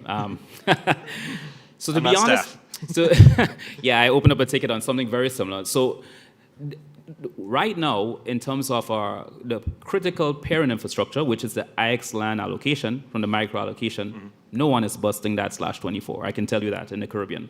Of course, what's missing is in the past, the only block that was applied for was a V4, V6 block for the IX land, never a block for things like management transit services. All Caribbean IXPs are doing that right now. We're ensuring that they do that. Use case, again, I would draw the reference to Grenada, as we just moved the internet exchange into the data center, and the data center has become its own sort of entity. We applied to ARIN to get infrastructure blocks for this as well. Noting that we have some changes to make, which ARIN highlighted, and which we will do over the next few years. So, but to answer your question, no one is busting that block at this point. Okay, thanks. Adair Thaxton, Internet 2. I ask lots of questions. I was wondering if, following major storms like hurricanes, is there any correlation in increases in the amount of deployment of IPv6 or likelihood to create an IXP on that particular island, investing in critical infrastructure? That's a good question, and I would tell you, I think Caribbean businesses and stakeholders, they're used to hurricanes, and they don't worry about it too much because a lot of services are still in the public cloud, right? And they continue to deploy services in the public cloud, and we do encourage that. The challenge is that sometimes, when you're sizing your workloads to sit in the cloud and you're not looking at your connectivity, then you can run into some problems. So internet exchange point deployments is more so coming now from the justification of having critical infrastructure that's pushed by CARBNOG, that's pushed by ISOC, so that's the whole driving force behind internet exchange points. You need to have that critical infrastructure because it makes a difference with connectivity. So not so much from natural disasters and all that. Okay, I was just wondering, since after hurricanes they have to rebuild a lot of stuff, if they took that opportunity to say, hey, while we're rebuilding, we can really rebuild. I am absolutely going to add this to my list of reasons. I'm telling you because I was mentioning last night to one of the guys that data centers are now critical to the Caribbean. No longer just an IXP, you need data centers as well. All right, we have one last question from our virtual attendee. Yes, Matthew Cohen, DGTL Futures, ARIN 52 fellow. Hi, Brent, great keynote, thank you. Where are we with deployment of IXPs in the French West Indies? Specifically, what can be done to increase participation? P.S. I know it's complicated. I'd like to help, and if I can. He's based in Martinique. In Martinique, yeah, please give him my email address. French Islands, I love it. So we spent some time in the French Islands working on the deployments. Same bots, no problem. One of the best IXs out in the French Caribbean. Lots of passionate resources. St. Martin, the French side, they have a wonderful deployment as well. The challenge is, again, convincing parties to connect and exchange prefixes with each other. I think that more so needs a sort of social encouragement. and further, discussions. Guadeloupe,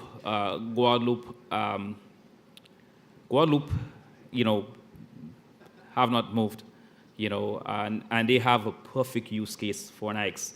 The right number of ISPs, tons of ISPs, a large population as compared to the other Caribbean, and tons of traffic to exchange, tons of critical infrastructure to build up. But it never materialized because, again, I would go as far to say you need a champion.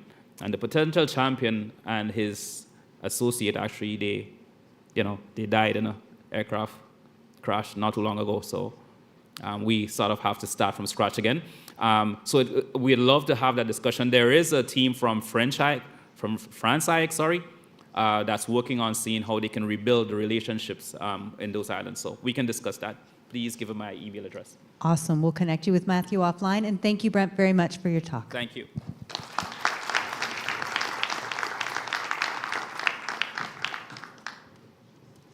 All right, our little glitch earlier put us a little bit behind, so let's talk about how we're going to adjust going into the break.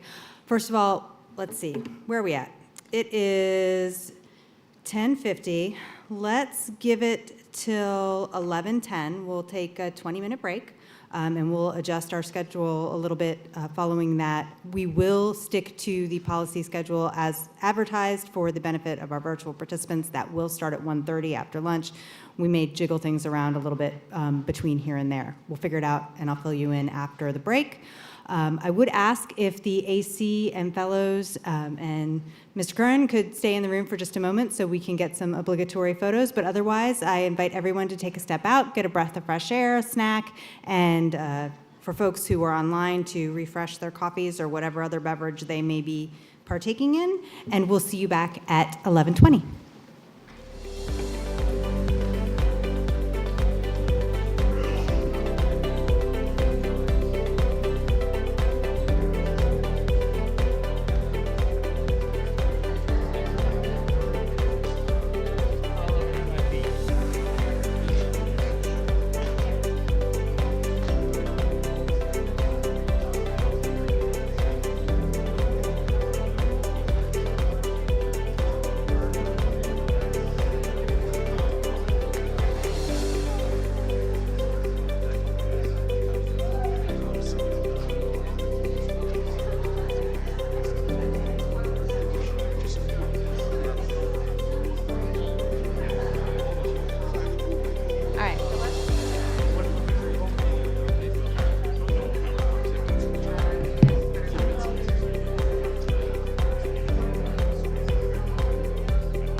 All right. We're going to take just a moment to give folks a chance to get back in the room, since apparently I mathed one way and said a different number, and I've confused everyone.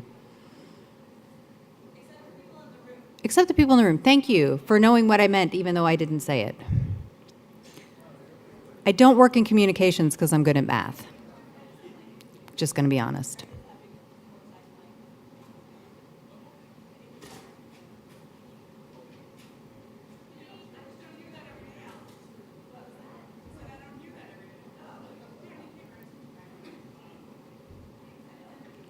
All right.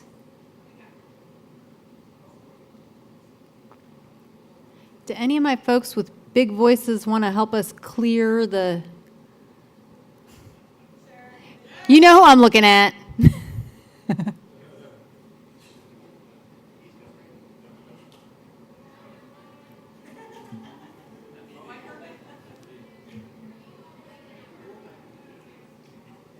That's why it's always good to have a few ex-military on staff anywhere you work.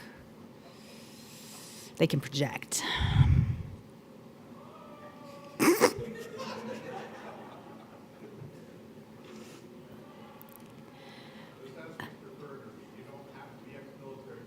That's true. That's true. You just need a powerful diaphragm.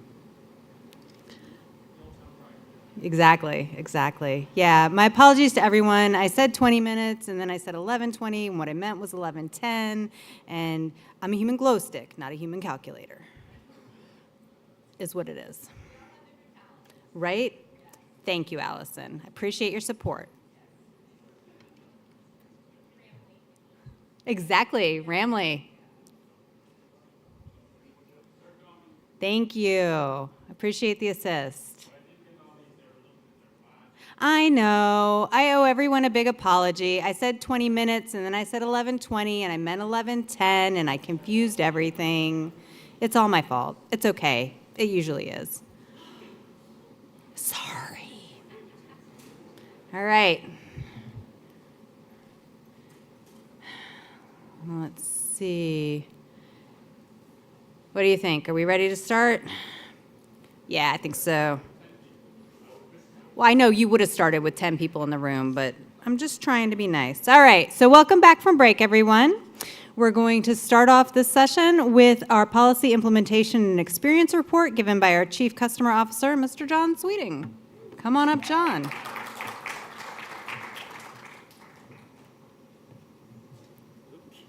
Green button. Thank you, Hollis. Okay. Hello, everyone. Good morning. I'm going to run through policy implementation experience report. The first section of it's going to be just a little bit of allocation and assignment terminology and how we got where we are today. I'm going to run through that pretty quick because we're going to cover 25 years of those terms and what changed along the way. Then I'm going to hit the IPv4 micro allocation policy for IXs and 6521 IPv6 allocation size. All right, so getting right into it. So, yeah, it's kind of like a stroll down memory lane, but it's going to be a race down memory lane. Part of the reason is I was on like the AC for almost this whole entire time that all these changes happened. So it's a nice, nice memories. All right, so we started out in 1997, 2004, and of course at that time we were using RFC 2050, and you had to be an ISP, or if you were an end user, you could only get space directly from ARIN if you could qualify for a /19. As you can see, the policies were a little bit different for each of the ones. For the ISPs, of course, they use their customers. For end users, you had to base it on your hardware numbering requirements with a utilization rate of 50% in 1 year, internal use only. Yeah, and that's pretty much the highlights of it. It required the utilization that we still required in 2004 to 2012, but we made a change in the AC started doing their thing, and we got the policies changed. We got it down to a /20 minimum allocation. And the reason for the minimum allocation size was strictly related to routers and what they could handle as far as the routing tables. So, and then there was also a /22 minimum allocation to multi-homed ISPs. So there was a little bit of flavor in there. End users went to the same /20 and a /22 if they were multi-homed. That was when a lot of end users got their own AS numbers and stuff, so they could pretend to be a multi-home or be multi-homed and get their own space. Again, it was still 80% usage of each previous assignment, same 25% immediate and 50% 1 year. The who is still the same. The ISPs had to SWIP all their reallocations and reassignments, and the end users were not supposed to, actually couldn't, and that's why they had the term assignment. That was the difference between an allocation and assignment. Allocation, you could actually make reassignments and reallocations. Assignments, you could not do that. And that was all built into ARIN Online when ARIN Online was built during this time. There was no automatic membership for end users. Matter of fact, end users had to pay, for a while, I think there was a $500 fee they had to pay, and then they were able to select and being part of a registration services plan, which meant they had to become an ISP, and they had to follow all the rules for an ISP, but they were still an end user. But they were able to have membership, and they were able to vote, and they were able to actually do reassignments and reallocations. So 2012 to 2015, we got down to the /24 minimum allocation for both end users and internet services provider. There was a time in there when the /24 for end users, they had to be multi-home. That was another drive on all the AS numbers that were given out there in that time. Again, still the same 80% utilization. Block size was based on a 3-month need. So, and that kind of played into the way the fees were handled, because ISPs came in really a lot of times over a short period of time. It was too much to have them keep paying every time they got space, so they paid, it just got added up and they paid at the end of the year, whereas end users paid every time they got their assignment at that time. 2015 to 2018, not a whole lot of changes there. It just kind of, shaped up and kind of became the automatic. People got used to it. I don't really see, there's nothing bold in here, so I don't think there was any changes. And then 2018 to 2021, the big change here was membership became unavailable to end users. They couldn't even pay that $500 a year to become a member. I believe they could still do the RSP. They could volunteer to be part of a registration services plan and be evaluated under ISP criteria in the NRPM, in the Number Resource Policy Manual, but once they made that conversion, they could not convert back. I'm looking at Eddie, he's kind of blank, but okay. All right, and then IPv4 assignments allocations 2022 to present. This is when we went through the fee harmonization. We did a whole lot of stuff here. ISPs became service members, end users became service members. Everybody was able to take advantage of all the services, to include reassignments and reallocations, which a lot of your bigger enterprise end users really needed to, because they had offices in other states and stuff, and they wanted to do geolocation for them. So they really needed to do reassignments and reallocations to their offices, or they had to get an org ID for every office they had in every state where they wanted the IPs to show up. Still the 80% utilization, /24 was still the minimum, and it still is today the minimum. And end users became service members, and the thing about the membership was everybody became service members with the option to become a general member and vote in the elections. We just finished, the other thing along with that was that when you opted for general membership, you agreed to participate in ARIN elections, and there's a policy that if you don't participate in the elections in 3 consecutive years, we turn you back to a service member. However, you can become a general member the next day if you so choose, and we've had that. We had people that they got notified, hey, you're no longer a general member, you can't participate in the elections, and they said, whoa, we never knew we could participate in the elections because people had moved on and these people were new, so they came back in and got their general membership right away. So it's working very well. We went through some iterations with that. At first it was going to be if they lost it for a year, and then our president and CEO and the board looked at it and said, you know, we can't really do that. We need to be able to let them. What if somebody left and didn't take care of it, but the new person came in, wanted to vote? So we put that in there, and it has actually had a lot of value to the members. And also at that time, a lot of this stuff was all because of the fee harmonization that we did in 2022. The distinction for fees between end users and ISP was eliminated.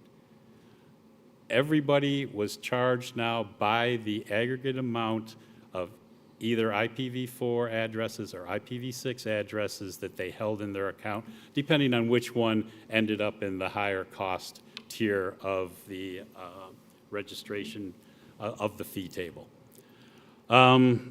Everybody has access to the same tools, the same services.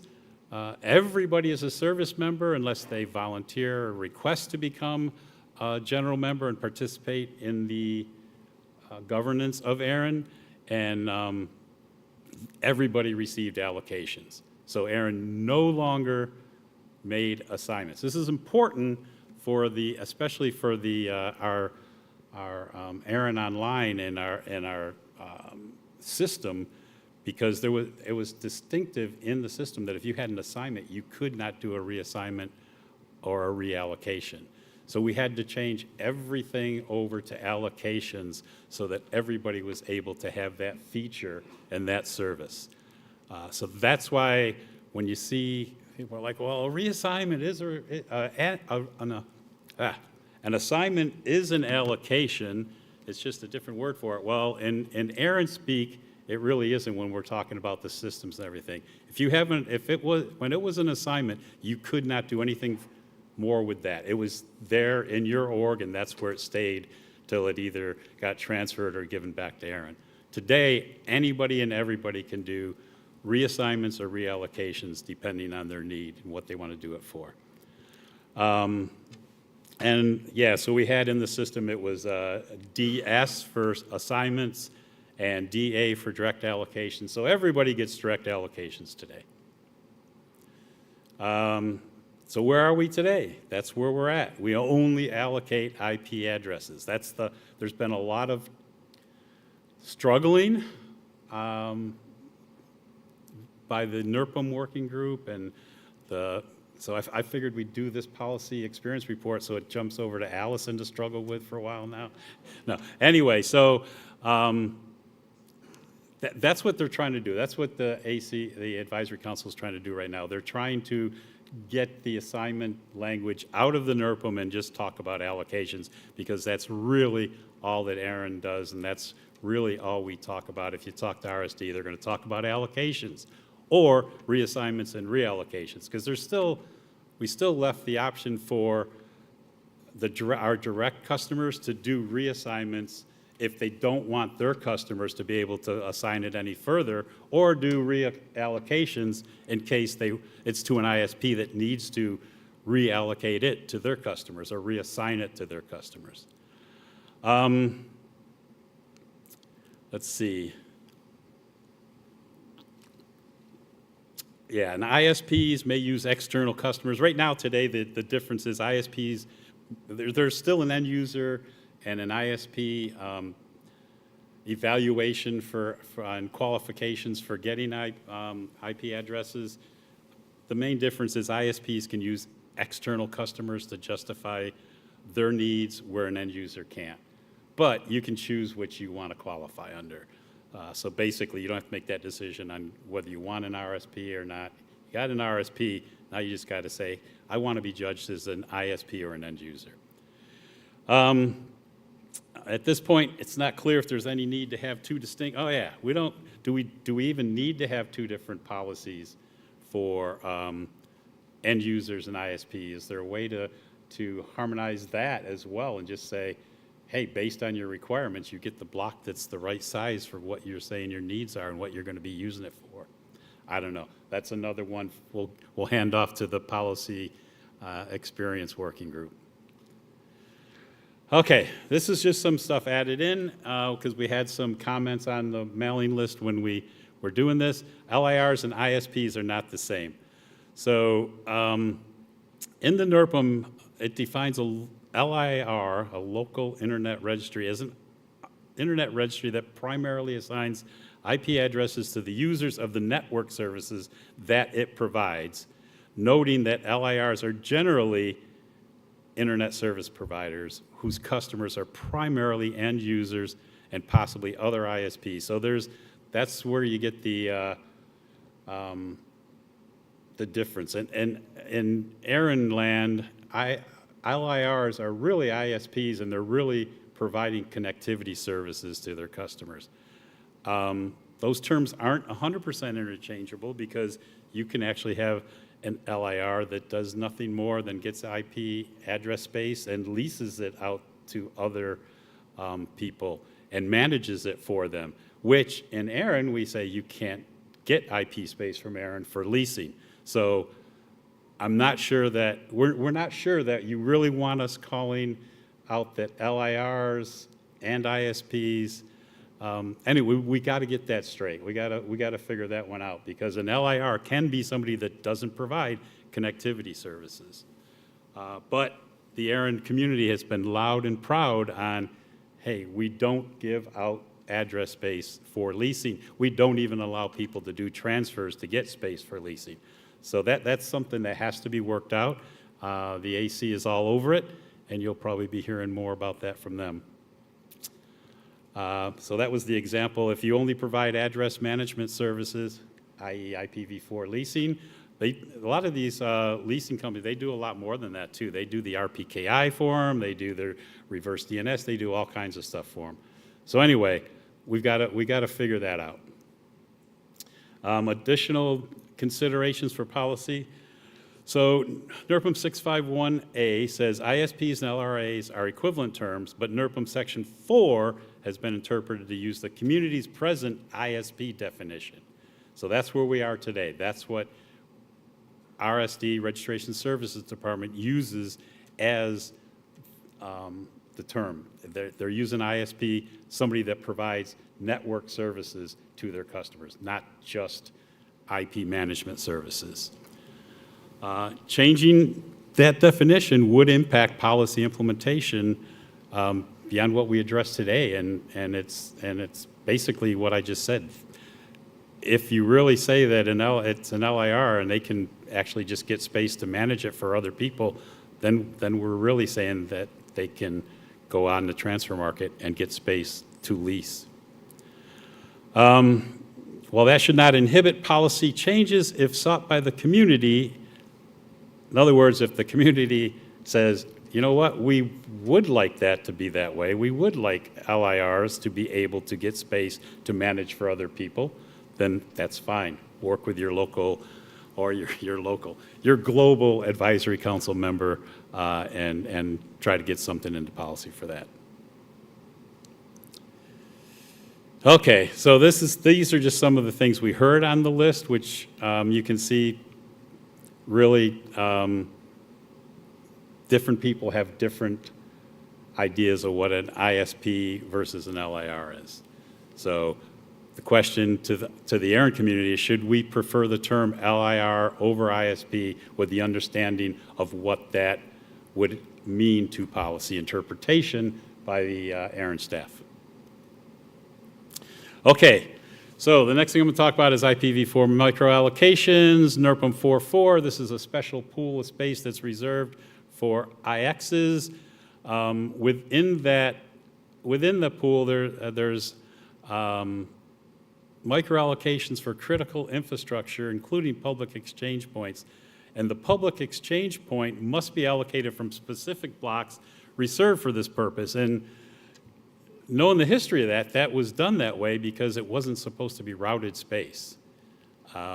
So people could actually go and say, oh, this whole block is space. I don't want to see any traffic from this block, so I'm going to filter these out. The problem is that a lot of IXs are wanting to use some of that space for routing. And when they challenge us and we go back and we look at the policy, there's nothing in the policy that says that space cannot be routed. All that's in there is that it has to be from a specific block, suggesting that it might not supposed to be routed, but it does not explicitly say that. So we've been challenged quite a bit lately, and we need some clarification on how the community, because they have reasons to, and I don't know, an internet exchange, can they manage with just a block for internally and not use any of it?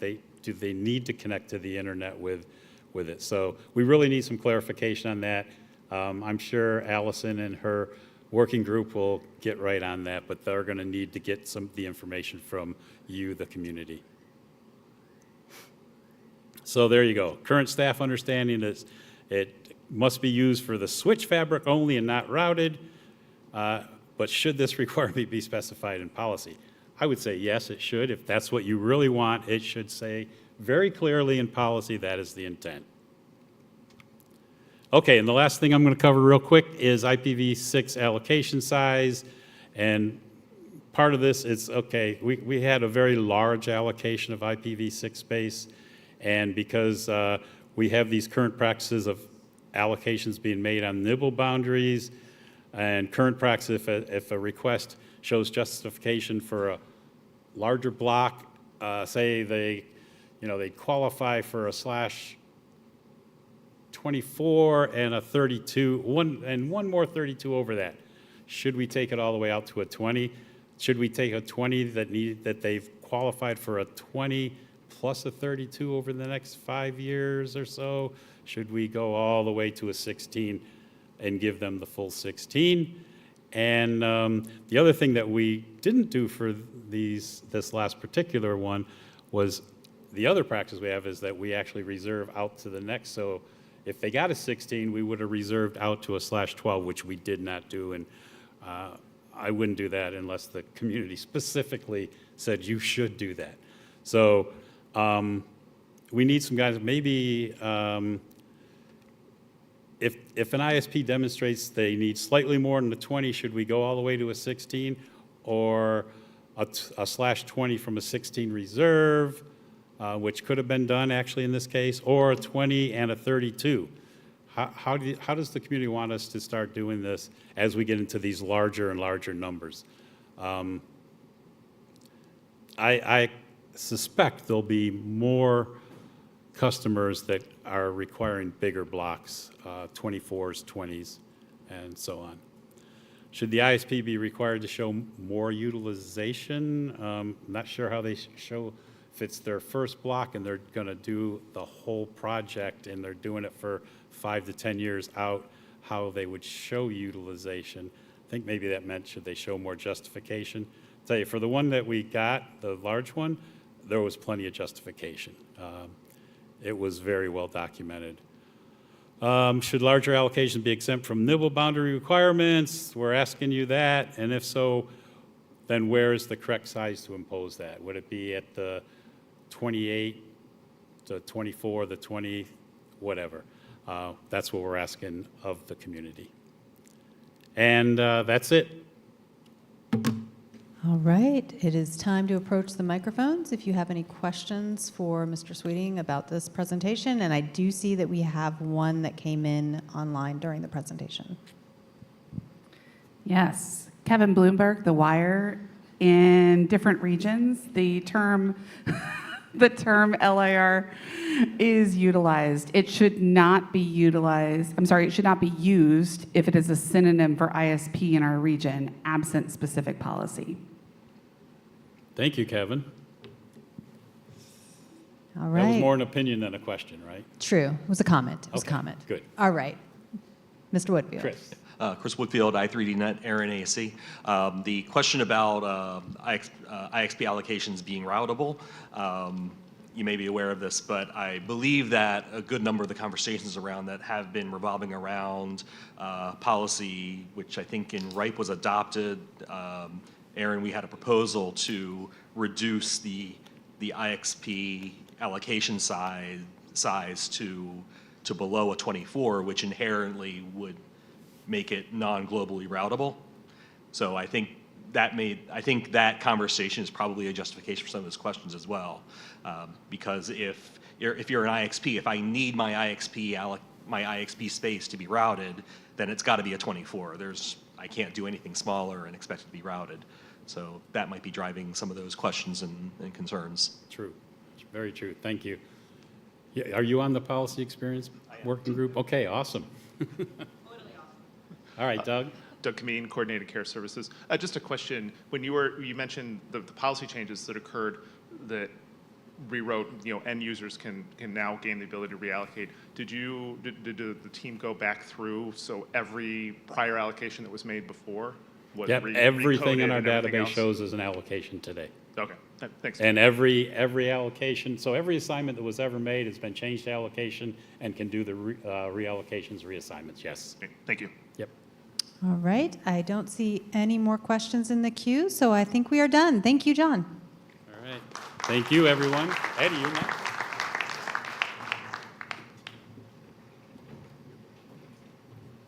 All right, and next up, we have Eddie Diego, our policy analyst, who's going to give a regional policy update. Green button. Thank you, Hollis. Hello, everyone. I'll be going over the regional policy update, which includes policies across all of the 4 other RIRs, regional internet registries, which include AFRINIC, APNIC, LACNIC, and RIPE NCC. Starting in AFRINIC, their docket has remained unchanged since the last time we gave this presentation. Their RPKI ROAS policy remains ratified by their board and is awaiting implementation, and the remaining 3 policies reached consensus and are awaiting ratification by the board. Moving on to APNIC, they just had their members meeting last month, APNIC 57. At that meeting, 2 policies were reached consensus. Prop 154, resizing of IPv4 assignment for the IXPs. This would reduce the initial assignment size for IXPs from a /23 to a /26. And like Chris just mentioned, ARIN had a similar policy proposed last year. That was abandoned due to lack of community support. Also reaching consensus at APNIC 57 was Prop 156, assignment of temporary IP resources. This reserves a /21, a /29, and 8 ASNs for temporary assignments for special purposes such as conferences, workshops, special interest group meetings, etc. At APNIC 57, there were 2 proposals that did not reach consensus. Prop 157, temporary IPv4 transfers, pretty straightforward. It would allow temporary IPv4 transfers, as well as IPv6 auto-allocation for each IPv4 request.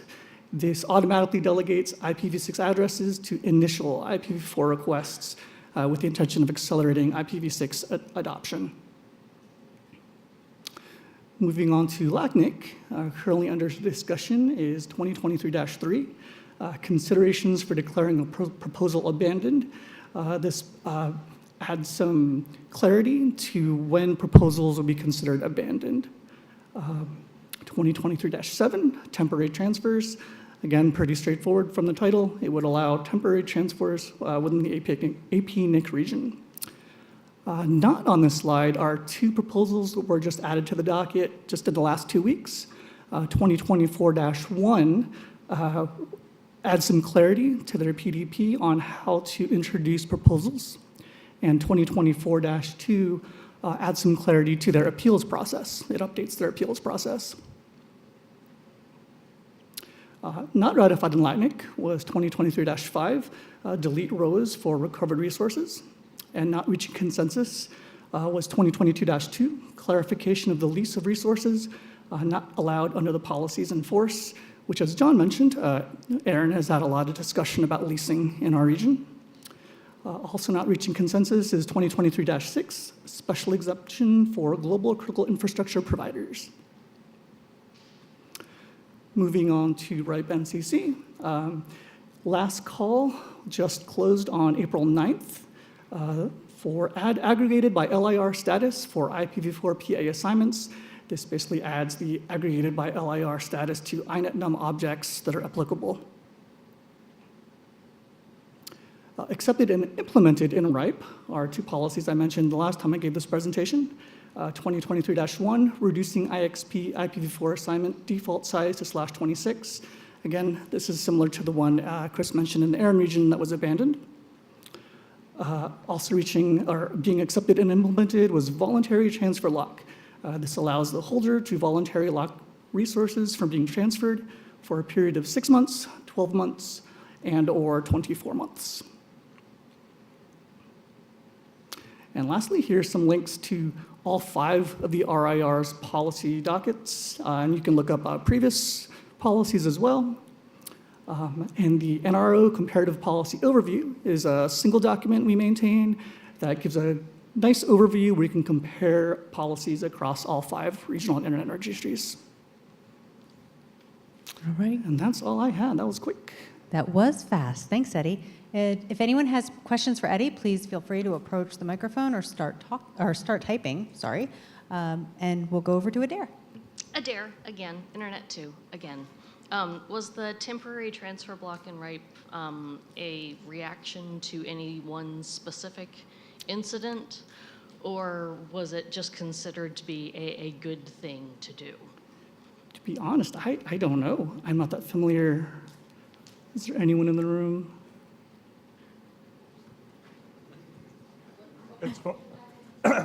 It was the blocking? The temporary lock on IPv4 transfers. The question was there a event that preceded that policy? Okay. Chris Boutiot, ARIN AC. My understanding is that the impetus for that policy was due to potential involuntary transfers due to geopolitical concerns in Eastern Europe. We're going to defer to the gentleman from the NCC. Thank you. Hans-Petter Holen, CEO of RIPE NCC. My first ARIN meeting after I took this job. I've been to a couple before, but thank you for having me. The transfer block or transfer lock came after the invasion of Ukraine.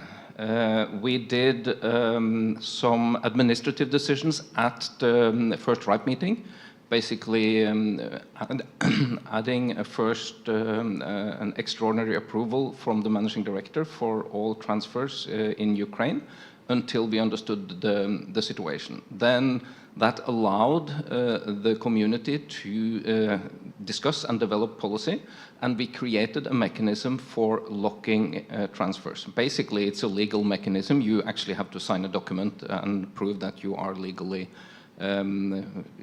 entitled to block transfer for a certain point of time. Now, taking that in the administrative path was easy, but we did, strictly speaking, not have any grounds in policy to do that. So for the sort of part of the greater good, I stepped up knowing that I would lose a case in arbitration, but the whole idea here was to chill down any attempts to transfer address space out of Ukraine to Russia. I mean, that was the underlying problem here.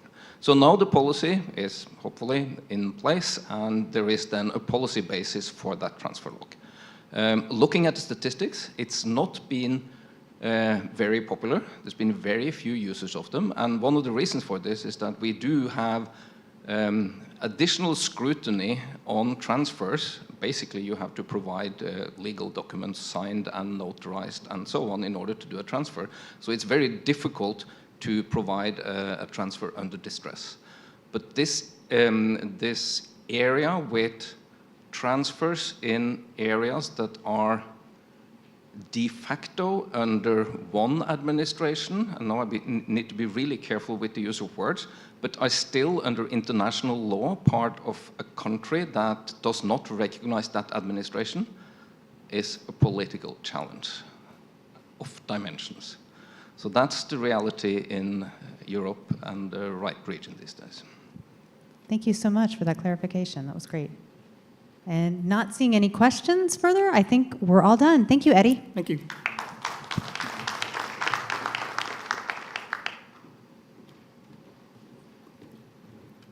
Speaking of political issues, I'd like to invite up Einar Bolin, ARIN's Vice President of Government Affairs, to give the Government Affairs update.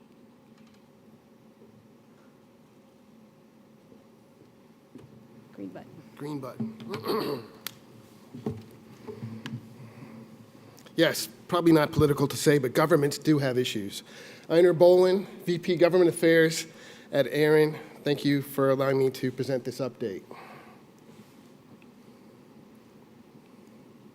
The topics I'm going to cover is the composition of the department, our areas of focus, a look at last year, and a look at this year. The team is myself, Nate Davis, Senior Government Affairs Analyst, Leslie, Senior Director, Trust and Public Safety, and Bevel Wooding, Director of Caribbean Affairs. Bevel's here with us in the back over here. I'll be here all week. Nate and Leslie could not make it this week. These are our areas of focus. We take this comes from the board's strategic direction that they update every year. And it's got more than what you see on the screen here, but these parts of the strategic direction really speak to us in the GAD department, in the Government Affairs Department. So first, and this is in addition, of course, to our mission statement, protect the multi-stakeholder approach to Internet technical coordination and the Internet number registry system, and increase our outreach and support to our members in the Caribbean. And we do this by engaging with members, with governments, with international regional organizations in our service region and beyond. A look at 2023. There was a lot of proposed legislation and regulation being worked on last year in the US, in Canada, at the UN, at the ITU, in the EU. And we followed and tracked those with the goal of thinking in our minds, is this regulation going to impact the registry system?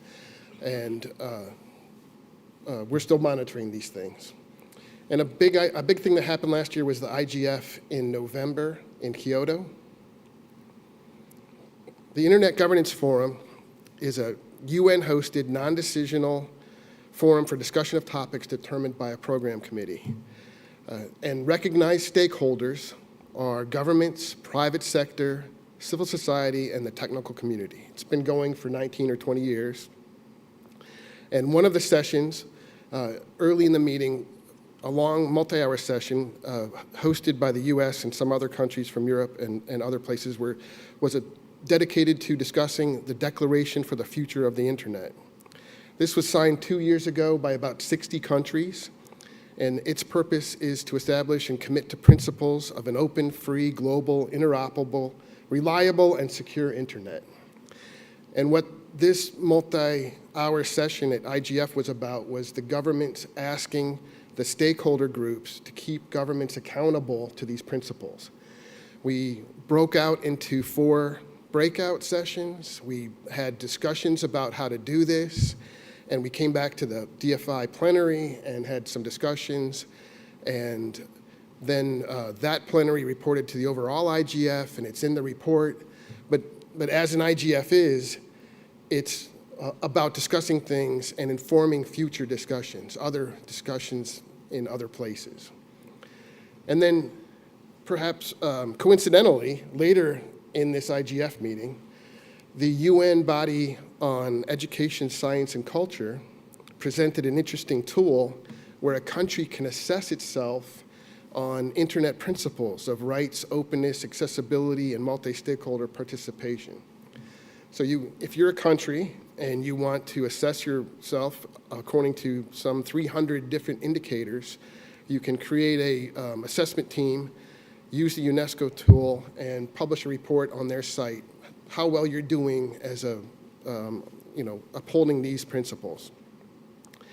And on top of that, interesting sessions that well, there were a lot of sessions on AI, as you might expect. That's the topic du jour. RIPE NCC hosted a nice session on RPKI. There was a great session on small islands, developing states, many other things. And then everywhere, in every meeting, every hallway, were discussions about the future of IGF itself. And I'll get back to that.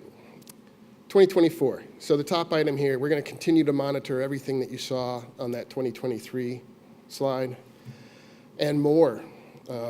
Last week, the federal government of the US came out, words coming out that there might be a federal regulation on data privacy. So we'll be looking at that in 24.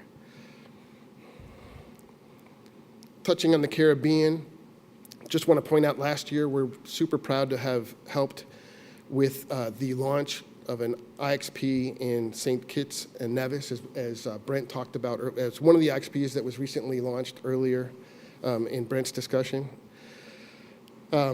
Largely driven by CARIBNOG, but this was an activity helped by the ARIN grant program. And then, don't want to steal the limelight from Bevel, but we had a wonderful summit of the Connected Caribbean Summit last year in December in Miami. That was, it's a typo here, it wasn't the sixth one, it was the second one. It was a really good event back in the late 20-teens, it was 2018.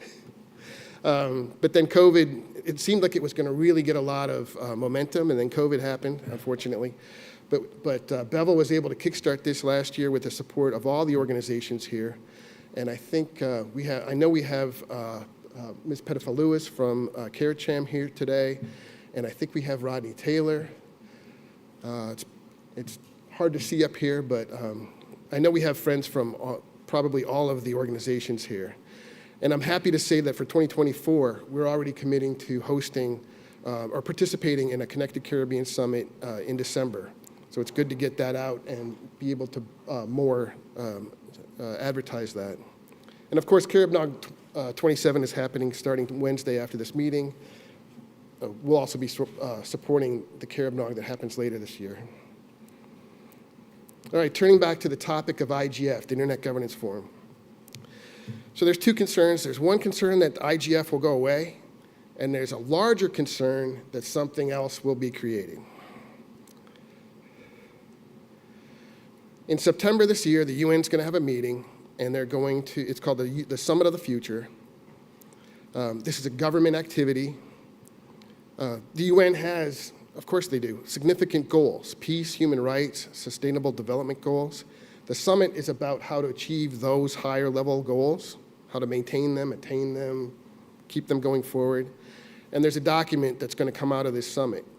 As part of that document, there could be an annex called the Global Digital Compact. The UN recognizes that to achieve any of their goals, the internet is probably an enabler. You're not going to get the sustainable development goals if somehow you're not using ICTs and internet technology. So they're, with that in their minds, they're developing this completely different document, an annex focused on internet regulation. And a zero draft of this compact came out on the 1st of April. It's nice to read, but it's not out for comments. It's just published. The comment period by others, by us, is done. This is a government activity now. But it was nice to see recognition of IGF. It was nice to see recognition of the technical community. It was not maybe nice to see that they are considering creating a new forum for governments only to do internet regulation, the Digital Cooperation Forum.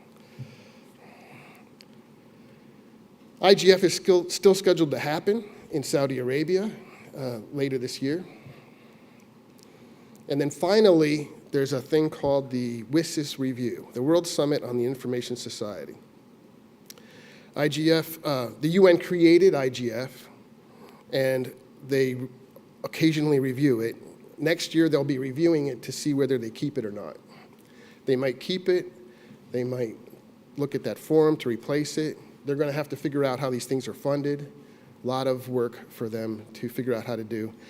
I'd like to give a shout out to ICANN at the bottom here, the footnote.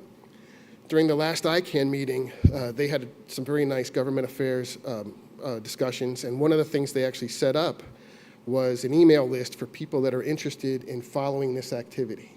I subscribe to it. There's been a couple posts to it, a couple suggestions for some Zoom discussions. It's to share information over the course of this year and next year as these things develop. Switching gears completely now to the ITU. The ITU has a large meeting, one of their 4 large meetings later this year. A thing called a resolution at the ITU gives members of the ITU endorsement to work on certain activities. If there's a resolution on AI, there's going to be standardization on AI. These are the topics that are being discussed right now as possible new resolutions for work on standardization at the ITU in the standardization sector. AI, digital rights, metaverse, digital transformation, quantum, OTTs. So in my participation at the ITU, I happen to know that they're already working on standardization of all of these except the digital rights, human rights one. But like I said, if a resolution happens, it just gives them endorsement for broadening the scope of the work in all of the study groups. So some countries support increasing scope of standardization, some don't. And also a thing that we always have to keep track of is the existing resolution 64 on the transition and deployment of IPv6, among others. The ITU is a really big organization. A lot of things going on there. We're tracking the part that concerns us, things that might impact the registry system. Thanks to Leslie and her work at MOG and participation in a DNS Research Federation event, and these people were a grant recipient and spoke in Tampa, if I'm not mistaken. I learned about this tracker of Internet Standards. It's called the Internet Standards Observatory Tracker. They're tracking internet standardization projects. And I got this link from Leslie. I open it, and I have to admit I did a double take. Maybe it's a web design, but there's 2 boxes here of organizations doing internet standards, the ITUT and the IETF. And it just sort of struck me that they were right next to each other, grouped together. Here's the first 2 bodies that these guys are going to start studying internet standards on. But they're not wrong. They're not wrong. The ITUT is doing internet standards. I won't say that at the ITU, and I hope they don't quote me from here, but it's true. They are doing standards.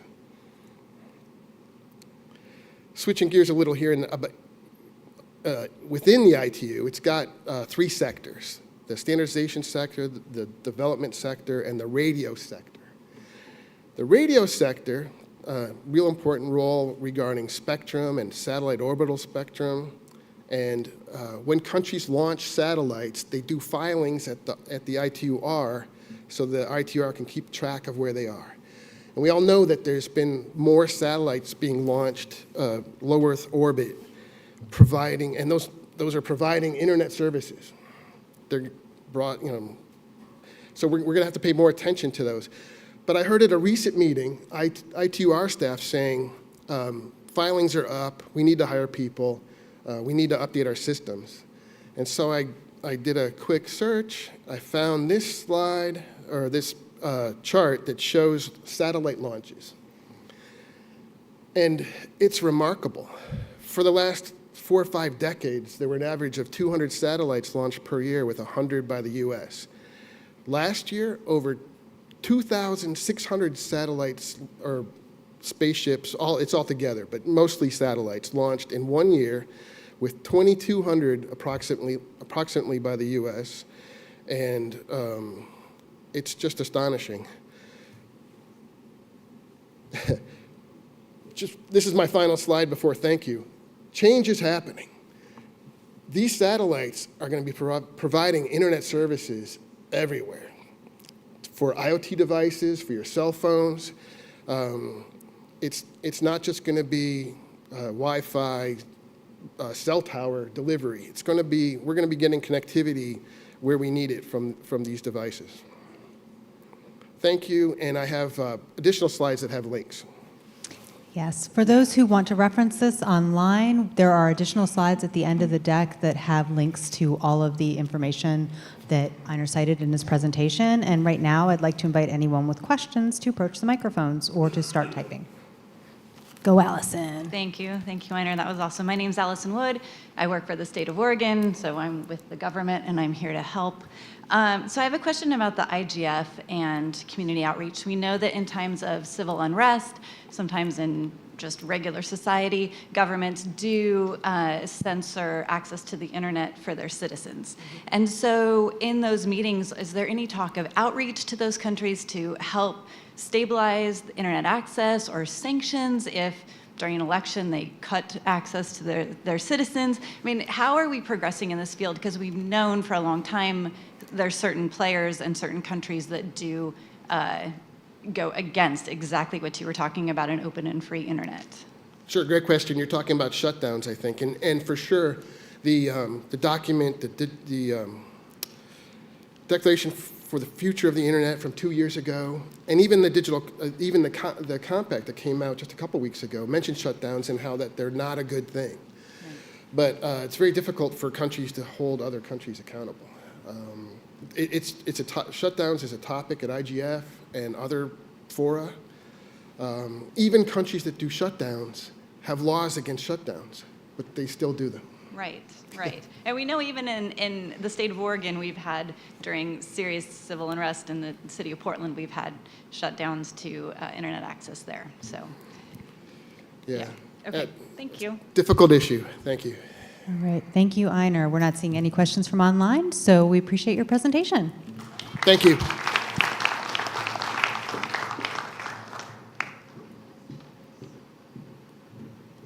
Okay, we seem to have gotten ourselves pretty well back on schedule.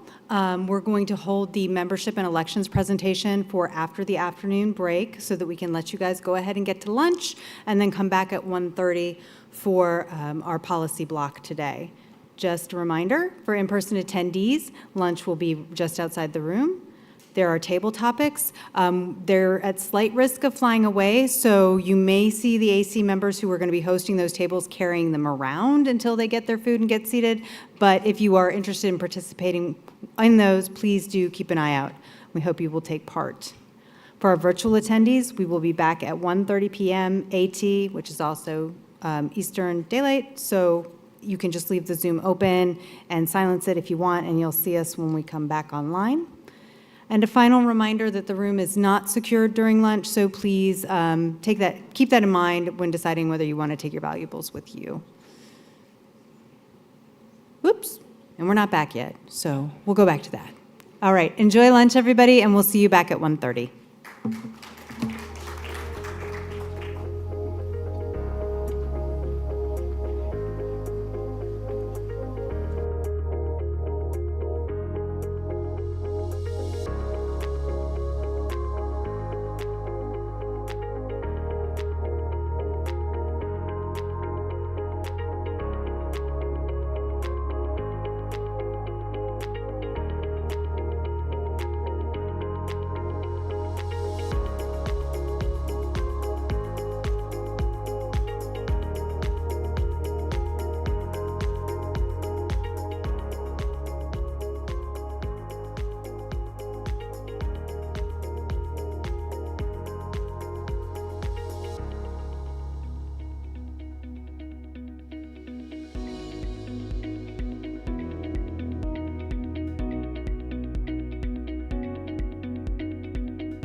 Hey, folks in the room who are connected to the network, we have to reposition a piece of equipment, and so you might see a slight, but it should be right back, so don't panic. Maybe all three. You know, use your imagination, Bill. You may experience a brief disruption in your connectivity. Please be patient, and it should reconnect and reestablish very quickly. And thank you. And yes, work on seeing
All right, folks are rolling on in. We're ready to get started at 1:30 as promised. Thank you, everybody. Hope folks enjoyed their break.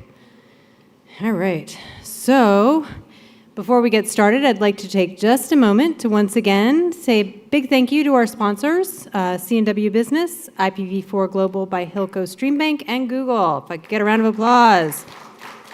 Little audience participation to warm up the room. All right. We're heading into policy discussion, and I feel it incumbent upon me to raise the point that yes, standards do apply. Please treat your fellow participants with kindness and courtesy as we go through the policy discussions, and the rest of the time too. It's kind of a good thing to do.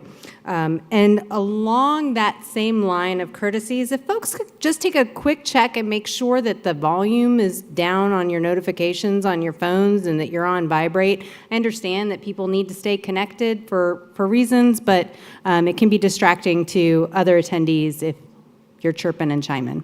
So thank you for that. And with that, we'll start our policy block. I'd like to invite up Caitlin Pellack from the Advisory Council to talk about Recommended Draft Policy 2023-1, Retire 4.2.1.4 point, slow start. I get, really guys, why is that last period on there? Oh my gosh. It drives us buggy. If you could do something about that, it'd be cool. Green button. Is it? Okay. It's the green button. Got it. Perfect. Awesome. Hi, everybody. All right, good afternoon. Hopefully we all had some coffee. We're like nice and awake now. Okay, so this is Recommended Draft Policy 2023-1. Like we said, retire slow start. I will not read the numbers out to you again. This is something myself and Brian Jones worked on. Brian has been super, super supportive and helpful with this, so I just want to say a quick thank you to him. Okay, so the problem statement, essentially, slow start was very successful in constraining the rate that ARIN issued IPv4 addresses for many years.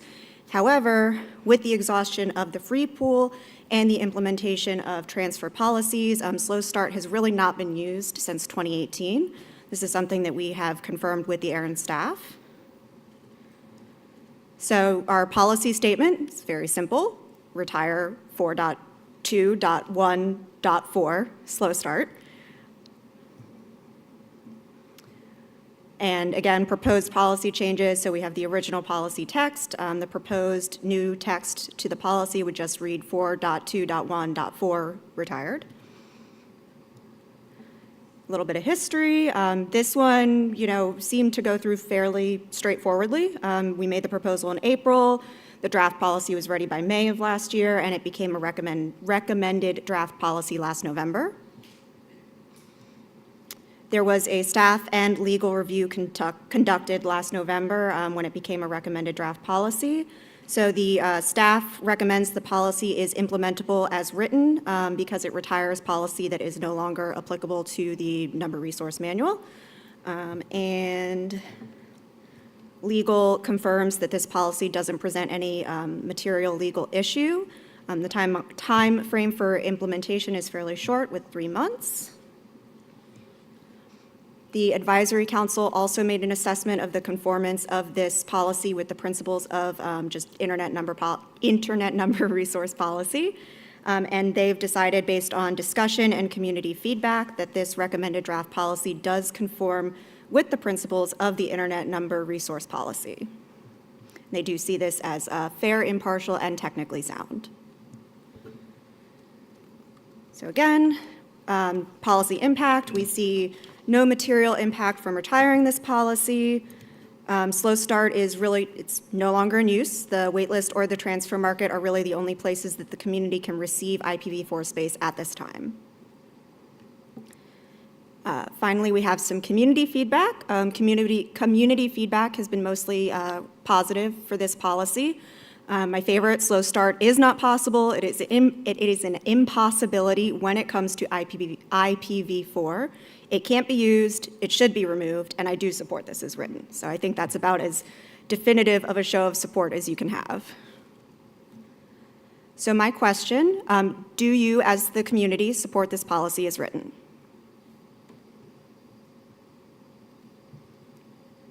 Right, and I think that brings us to the discussion portion, so we'll wait for our chair to join us to moderate any discussion. And if folks have comments or questions before we go to the polls on this one, please feel free to approach the microphone or start typing. And remember what Kat said earlier, that it really feels terrible to come up here and present on a policy and not have any feedback. So come on, guys. All right. Reminder to those online, please get your questions in. We do have one online. All right. Well, let's start with the online one then. Oh, wait, maybe we don't. No, Sorry. It was a sorry. chat. I looked at the wrong window. My bad. False alarm. Right microphone. Doug Kameen, Coordinating Care Services, Inc., and ARIN AC member. Glad to see this policy keep moving forward, and I support it as written. Thank you. Thank you.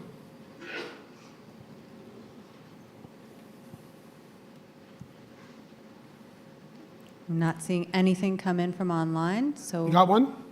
Oh. Yep, sorry, they just came in. Matthew Cohen, DGTL Futures, I support this as written. I also have Jonathan Stewart, removing old policy is a healthy, support this as written. All right. Not seeing much movement in the room. We'll go to the front left microphone, and last call for the microphones. Get your questions in online. Adair, again. As a newbie, it would be helpful in the future for policies such as this to include direct link or direct language to the NERPM sections that it's referencing, just because my first read of this was that we were going to retire TCP slow start.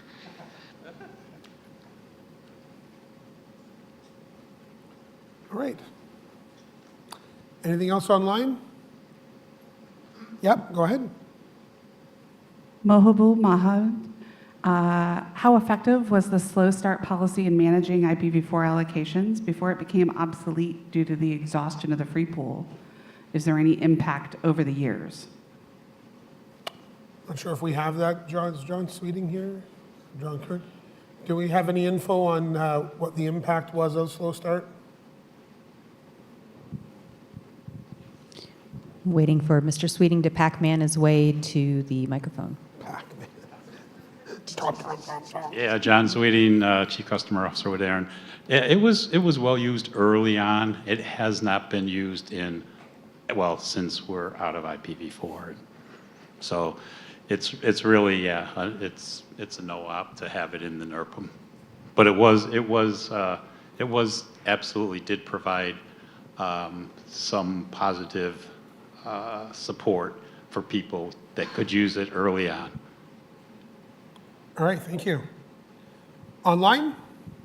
One more, David Farmer, University of Minnesota, support as written. Thank you.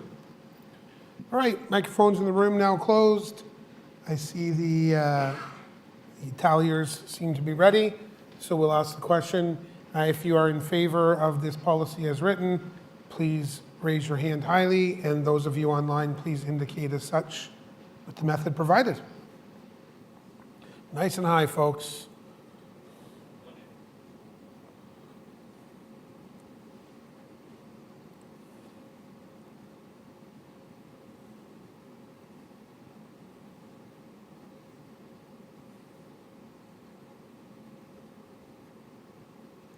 Good on your side too, ARIN? All right. All right, hands down to those opposed. Please raise your hand or indicate online.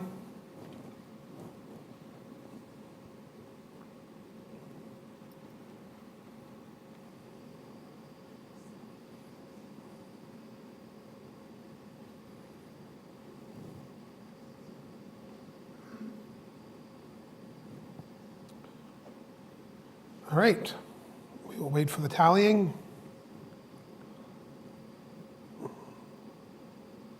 Michael Abuela, General Counsel ARIN. We had 70 in the room, 74 remote. For recommended draft policy, ARIN 2023-1, retire 4.2.1.4, slow start. 68 for, 0 against. All right, thank you. That will be passed to the AC for their consideration. Thanks. Thank you, Bill and Caitlin.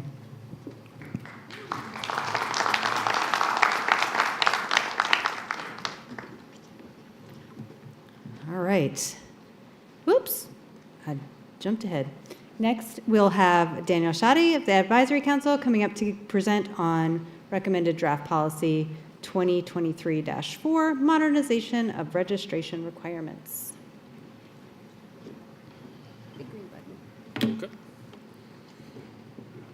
Good afternoon. I am here to talk about recommended draft policy, ARIN 2023-4. I am Daniel Shadi, co-shepherd Alicia Trotman on this one, and it is about the modernization of registration requirements.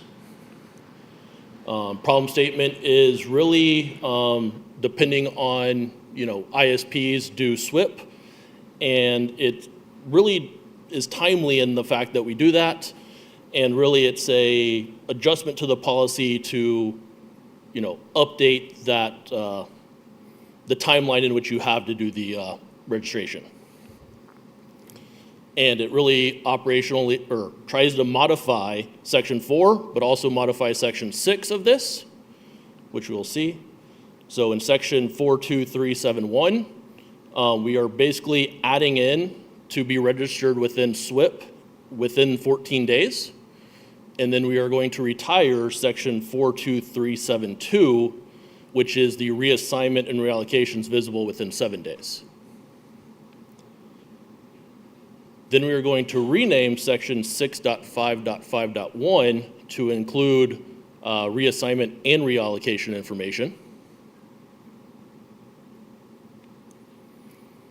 And then we will be adding within Section 6.5.5.1 the 14-day requirement, and then also retiring the 6.5.5.2 of the reassignment and reallocations within 7 days. History on this one, proposal came in June 5th of 2023, through draft policy July 25th of 23, revisions in September, recommended draft in December with one more revision in January. Staff and legal did review this one. Staff understanding is it changes the requirement from 7 days to 14 days. The policy text is clear and understandable. Legal reviewed this one as well. There was a section for the revision that came up in January of to the extent permitted in manner provided by applicable law. That was striked from the policy. So it really is a 7 to 14 day change. Implementation timeline, 3 months. Requirements are training, public documentation, and the text was reviewed September 21st, 23. Assessment of conformance. So conforms to the principle of PDP, found to be fair and impartial and technically sound. Motion to move to that to recommended draft, and really just modernizes the 2 sections. Policy impact. Really, the policy extends the requirement to create reassignment and reallocation records from 7 to 14 days. A little bit of community feedback on the past revision of who is in SWIP that are part of the current section in both of Section 4 and Section 6, of really wanting to pull those parts out and just call it directory services. And then the second one is, can we genericize as much as the PPF or as the policy as possible? Same kind of thing, who is and SWIP with directory services, but that would also require updates to definition section. So questions for the community: do you support this policy as written? And if you don't, what would you change? All right, we come to the question and answer portion of the program. Bill, come up to join us to moderate. While he's coming up here, I want to point out something really quick for folks who are maybe newer to this process and are maybe trying to find the information. If If you go to the ARIN meeting website, you're going to have two options under the event, under the main drop-down at the top. One is the agenda, and if you click on the agenda item for the policy block, there are direct links to each of the policies that can be found there. Or if you want to just shortcut it, you can go to the meeting materials page, and there's a link to the discussion guide, and that'll give you all of the policy text for all of the policies that are being discussed. So if you need to pull that up, that's where you can find that information. Thank you for this service announcement. All right, microphones are now open, and we'll start off with online. All right, I have quite a few online, but we'll start with one for you. I have David Farmer, University of Minnesota. 14 days is a good change. Support as written. Keep going if you have another one. You got it. Adam Thompson, this still does not appear to address the local privacy laws. I don't see any point in approving a policy that will be broadly ignored. Front microphone. Andrew Dahl, 8 Continents Networks.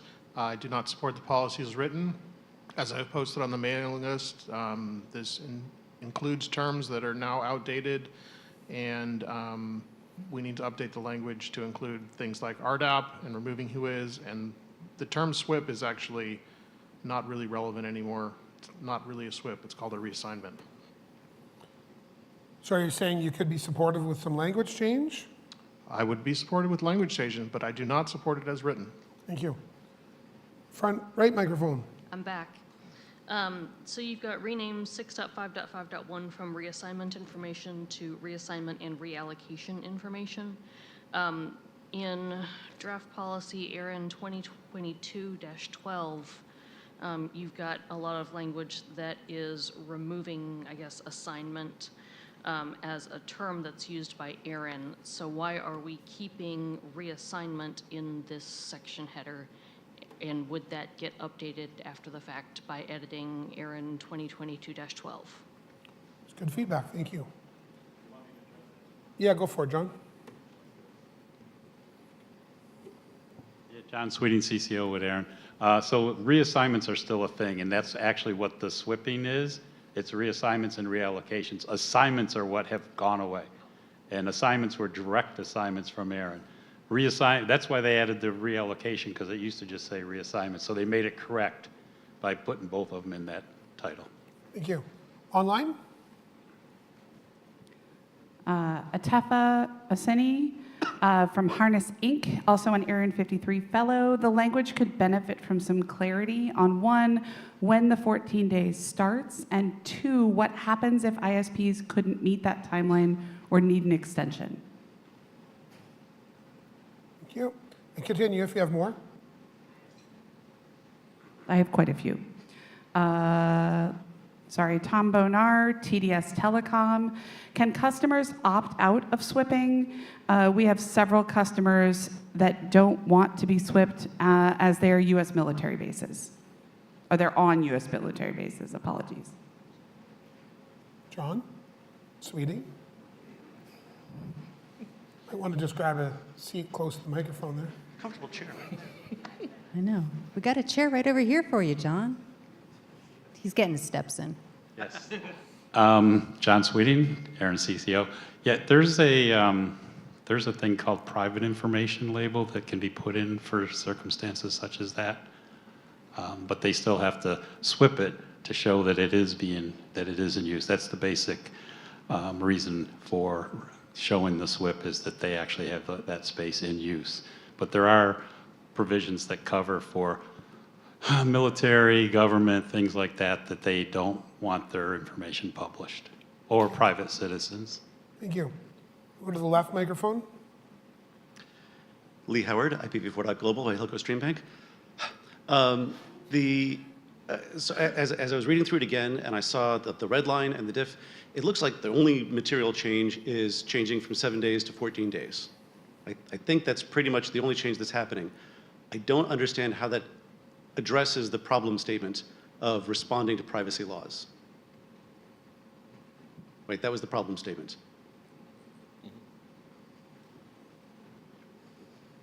I know, it's probably like slide 3, because it's always way back in the beginning.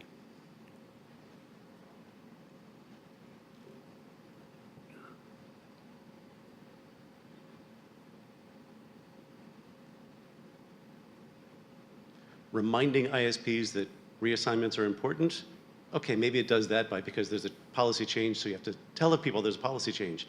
But I don't understand how this addresses this. Are you for or against policies written? I therefore think it's harmless but useless. Fair enough. All right, we'll go to online and just keep running through them until there are no more. Okay. Mohabul Mahad, recommended draft policy. I'm sorry.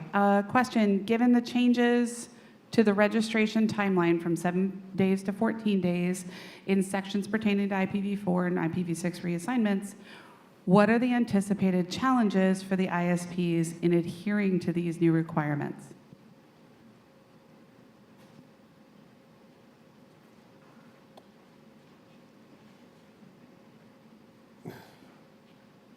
John Sweeting, ARIN, CCO. I think it makes it easier for them because it gives them 7 more days to get their reassignments and reallocations done. So the impact is it gives them more time to do something that's required of them to do before they can come back and ask for more space or transfers or anything else.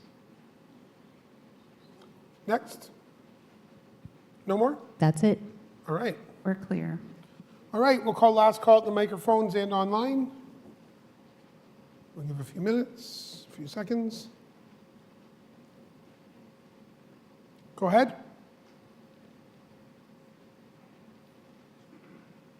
I have a hand raised, which means somebody's typing.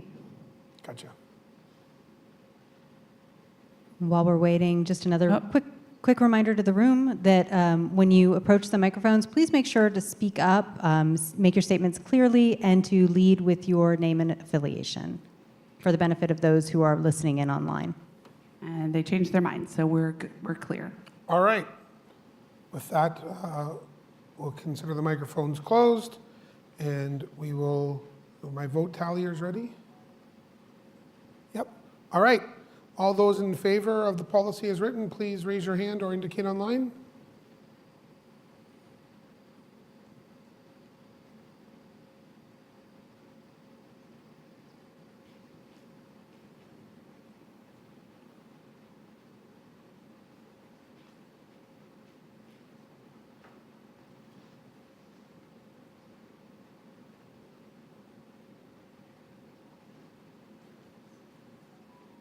And all those opposed, please raise your hand or indicate.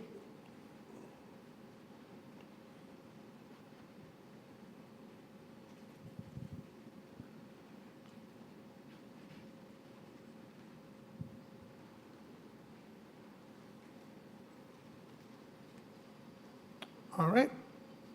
We'll wait for the vote talliers.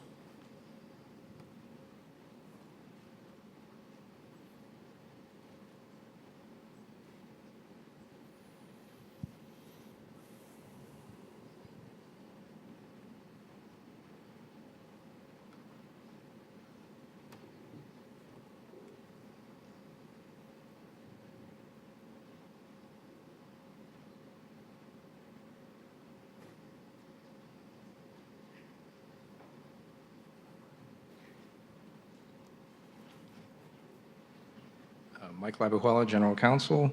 We had 72 in the room, 74 remote. For recommended draft policy, ARIN 2023-4, modernization of registration requirements. We had 24 and 23 against. Thank you. All right, thank you. The accounts will be provided to the Advisory Council for their consideration. Thank you. Thank you. Thank you.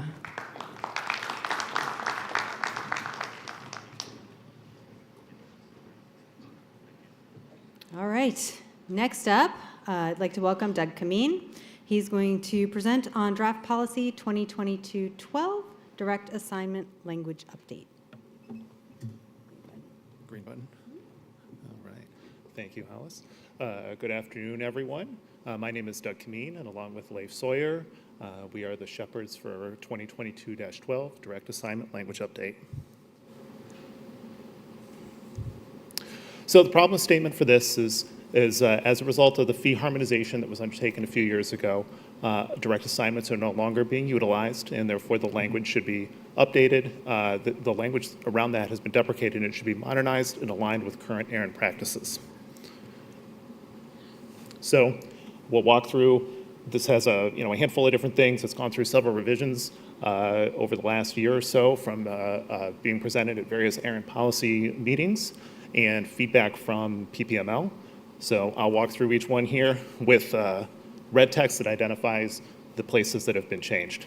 So here we have updated the definitions of allocation and assignment. I'll just pause for a second on each one.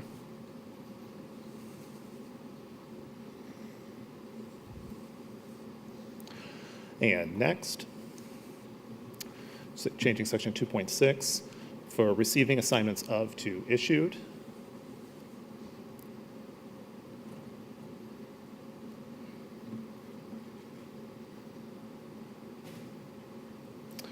And then next, there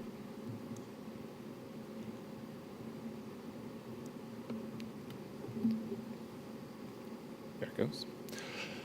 Section 2.8, changing allocated or assigned to issued.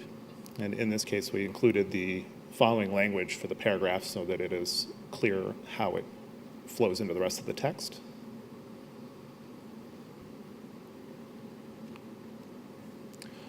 And then in section 363, changing paragraph 1.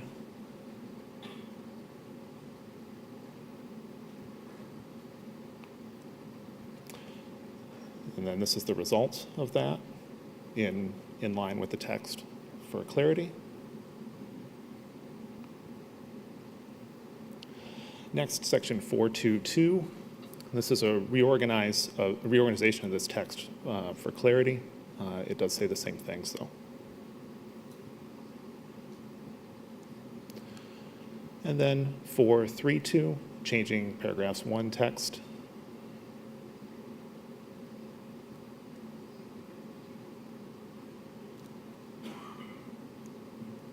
In section 658, changing the section title to remove direct assignments.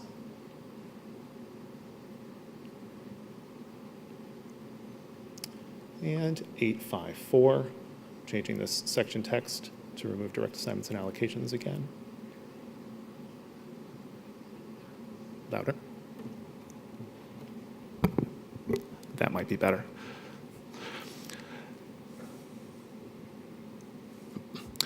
And with that, so the history of this policy has been that it has moved along for several revisions from PPML and from feedback here at the public policy meetings, going back to ARIN 51, I believe, in Tampa.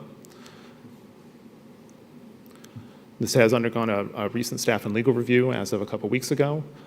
In that the staff and legal did find that they made some recommendations for specific definitions of allocation and assignment. Those were incorporated into the policy, the current revision that you see. And as well as a review to ensure we use the term allocation consistently. And the legal review with noting the term issued rather than allocated or assigned was also incorporated into the text. And the policy impact of this is this draft policy could potentially harmonize the number resource policy manual and the registration services plan fee schedule. The term issued, currently used in the registration services agreement, would match the proposed changes in this draft policy. We have, this policy has been around a while. It has received a lot of feedback over the last year. The most recent feedback at the last public policy meeting found that the definitions as presented at that time for allocation and assignment were not supported. There were revisions made from that. There was some concerns about the changes and the impact from no allocation to no IP addresses in certain sections of the text. That was reviewed and updated as appropriate. And PPML feedback was actively solicited as of February with some of the most recent revisions. There were supportive comments received, and there were some additional comments regarding discussion around the definitions. So the question for the community today is, do you support the clear revised definitions of allocation and assignment as presented in this policy, this draft?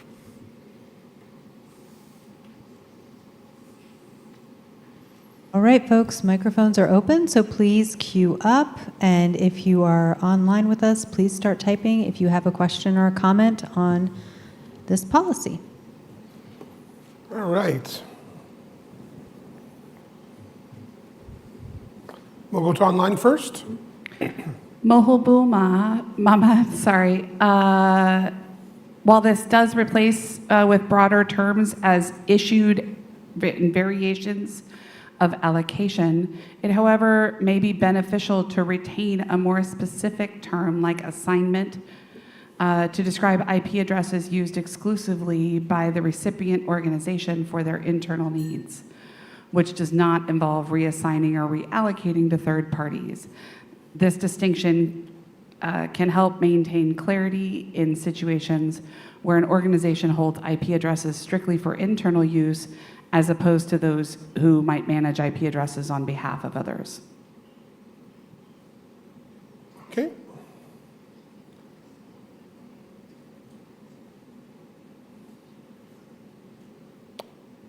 Any others online or in the room? Looks like we have a few more coming in online. Okay, we'll go to online first. David Farmer, University of Minnesota. I support the new definitions and support the policy as written. Thank you. Thank you. Left microphone. Lee Howard, IPv4.global by Hilco Stream Bank. Generally support. This is work that we ought to be doing to have everything be consistent. I'm confused about, you mentioned that the title of section 658 changes from direct assignments from ARIN to end user organizations to end user allocations, which makes sense. Except within 658, there are other subheaders that still say assignments, and the rest of the text still talks about assignments, and I didn't see that, at least in the slides. So I think there's stuff inside that section that may need edits. I'm kind of okay if you want to go ahead and move forward and then come back and readdress the rest of that. But again, support. Thank you. Online. Dale Carter from Energy Science Network. In the proposed update to section 2.5, the term ARIN customer is used instead of member or organization. Is that intentional? I don't know that it was specifically intentional. John, I'm sorry, you want to stand up? Yes. That was intentional because ARIN membership, while we do have the idea of members, we've expanded the service member definition, there is always the possibility that we will end up with someone who is a customer who's not a member, and we want the policy to always apply. So in practice, we've used customer in NERPM and not member. I don't want to change that without a conscious decision. If we do that, we will need to make sure we never have anyone who can be categorized as a customer who isn't automatically also a member. And that's such a recent change, it wasn't true until last year. So the distinction of customer versus member, NERPM, and bylaws is actually an intentional thing. Thank you. Right, that's right. All right, last call at the microphones and online.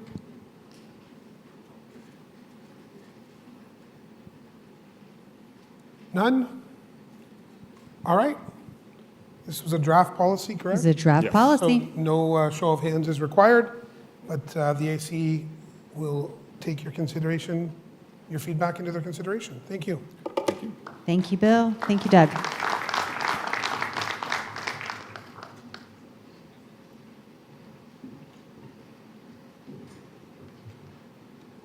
Somebody move my cheese. All right.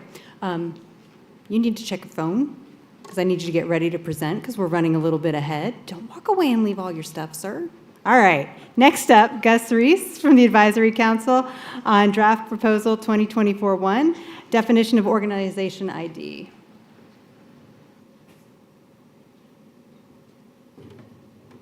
Green button.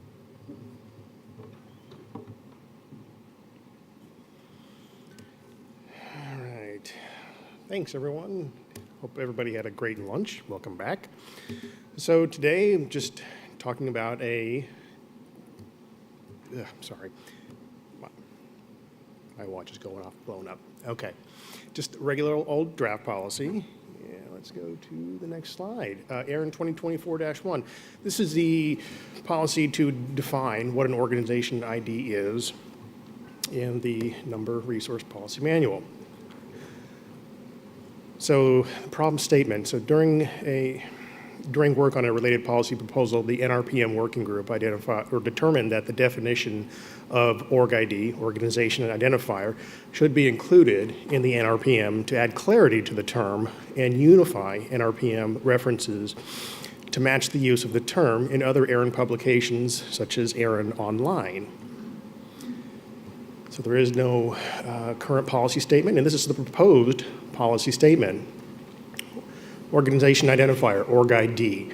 An organization identifier is an identifier assigned to resource holders in the ARIN region.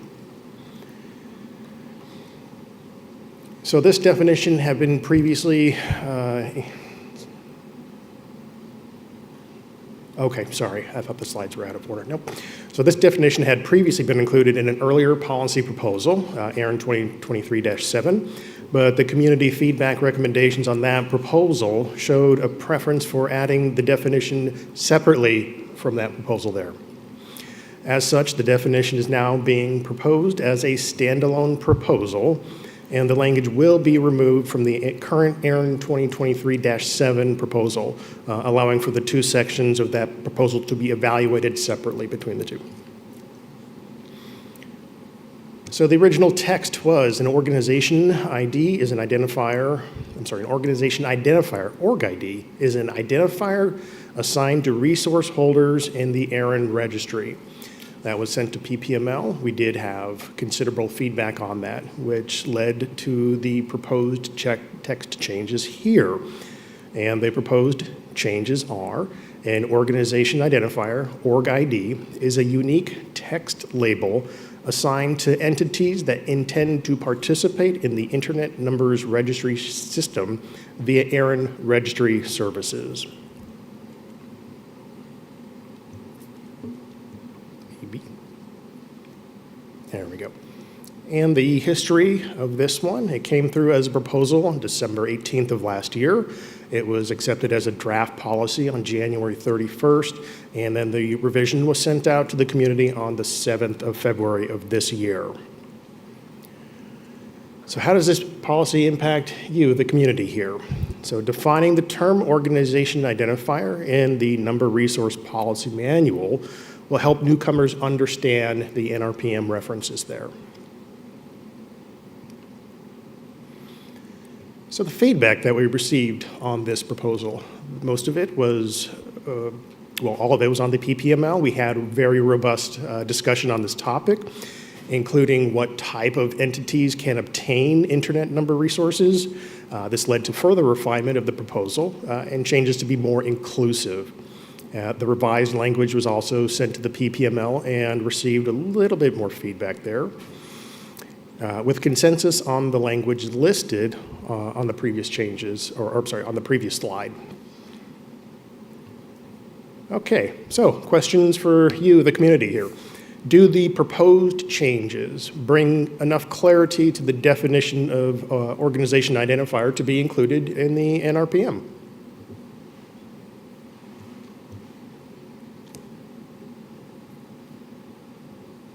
All right, rolling into discussion on Proposal 2024-1. Online participants, please be typing if you have questions or comments. Same for the room, please approach the mics if you would like to share your thoughts on this proposal. All right. Online, we'll start there. Atefa Mohseni from Harness Inc., also an ARIN 53 fellow.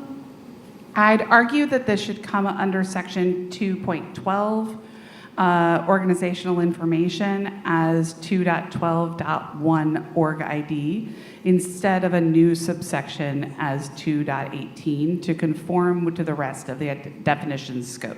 Thank you. Okay, thank you. And online again. Matthew Cohen, DGTL Futures, ARIN 52 fellow. I'm not sure I understand the use of the word text as unique text label. Does unique label not suffice? Thank you. We'll go to the right side. Doug Kameen, Coordinated Care Services, Inc., ARIN AC member. I know a lot of work has been put into, in a lot of feedback and discussion about defining this term. I think that what's been landed on is a very good term for that, and I would support the text as written, notwithstanding any sectional changes that might be suggested. But the actual text of org ID, great work. Yep. And left side. Brian Jones, Virginia Tech, ARIN AC. Kind of a question. I support the policy as written. Would ARIN also change the other online presences of org ID definitions if this moves forward and it's accepted? John? If this is accepted and moves forward, there's definitions on the ARIN websites that's different than this. That's where this came from. Yeah, so I can answer it. Anytime if a policy changes something in NERPM, House has the responsibility to make sure all our website is coordinated with that policy change. So yes, Brian, we'll make sure, and if you find one we missed, please tell us and we'll fix it. And when you see in the staff and legal review, it says documentation needs to be updated, that's from Hollis, and she's the one that tells us that. All right. Last call in the room, and we'll go to online. David Farmer, University of Minnesota. I support the proposed text and not the original text. I think it adds clarity to the NRPN. Okay, thank you.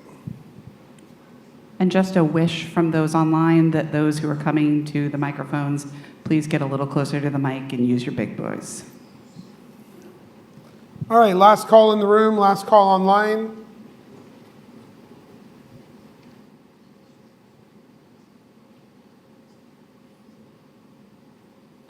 All right.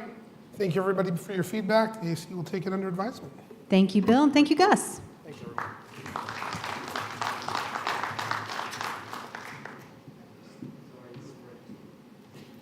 We said we'd let you take a break after policy, but you went too fast. So we're going to get one more presentation in, and that will be an update on membership and ARIN elections from John Sweeting. Hey, thank you, Hollis. And this is the one that I got bumped from this morning, so we're going to put ourselves right back on schedule, most likely. All right, so this presentation is to kind of set the table where we are with membership and ARIN elections today. Excuse me. There has been numerous changes to membership and ARIN elections over the last 4 or 5 years, and we want to level set with everybody on exactly where we are today. Okay, so participation in ARIN governance is easier than ever. We did it through autonomous system number fee harmonization, service versus general membership, elections 2024, and steps to candidacy. So the ASN fee harmonization, which was initiated on 1 January 2022, is now complete. Effective 1 January 2024, ARIN has transitioned all of our ASN holders to the registration services plan fee schedule. We've converted all ASN-only holders to service member organizations, making them eligible for general membership. And aside to that, we have removed the $550 ASN issuance fee because if your very first initial internet number resource from ARIN is an AS number, you pay the category of the fee schedule that it's in, which for one ASN is $250. So that you don't pay that $550 anymore. It is now down to $250, and only if it's the first resource you get from ARIN. Service versus general membership. Service members, our organizations have signed an ARIN agreement for IPv4, IPv6, address-based, and/or ASN. So if you have just an ASN in your organization, you are a 3X small category. Your annual fee is $250 a year, and you have all the rights and privileges of any other member. If ARIN's governance is important to your organization, service members can elect to become general members. We talked about this earlier. General members express their commitment to participate in our elections, and if they don't participate in 3 consecutive years, they will get removed, but they can reapply anytime they wish to reapply with that commitment to participate. And one additional note we want to make sure you see is that you can choose to cast a blank ballot. If you don't want to vote for anybody on the ballot that year, in order to not have that 3 consecutive years, you can cast a blank ballot, and that counts as you participated. So our current ARIN membership numbers, as of 10 April 2024, right up to date, we have 23,478 service members and 1,988 general members. Combine that together, you get our total membership number. And we also provide services to approximately 14,000 customers who hold internet number resources that are not currently covered under any type of ARIN agreement. That's where you get the customers versus the members. So the steps to become a general member, nice little screen capture here from the team that felt this would be much easier for everybody to see and understand.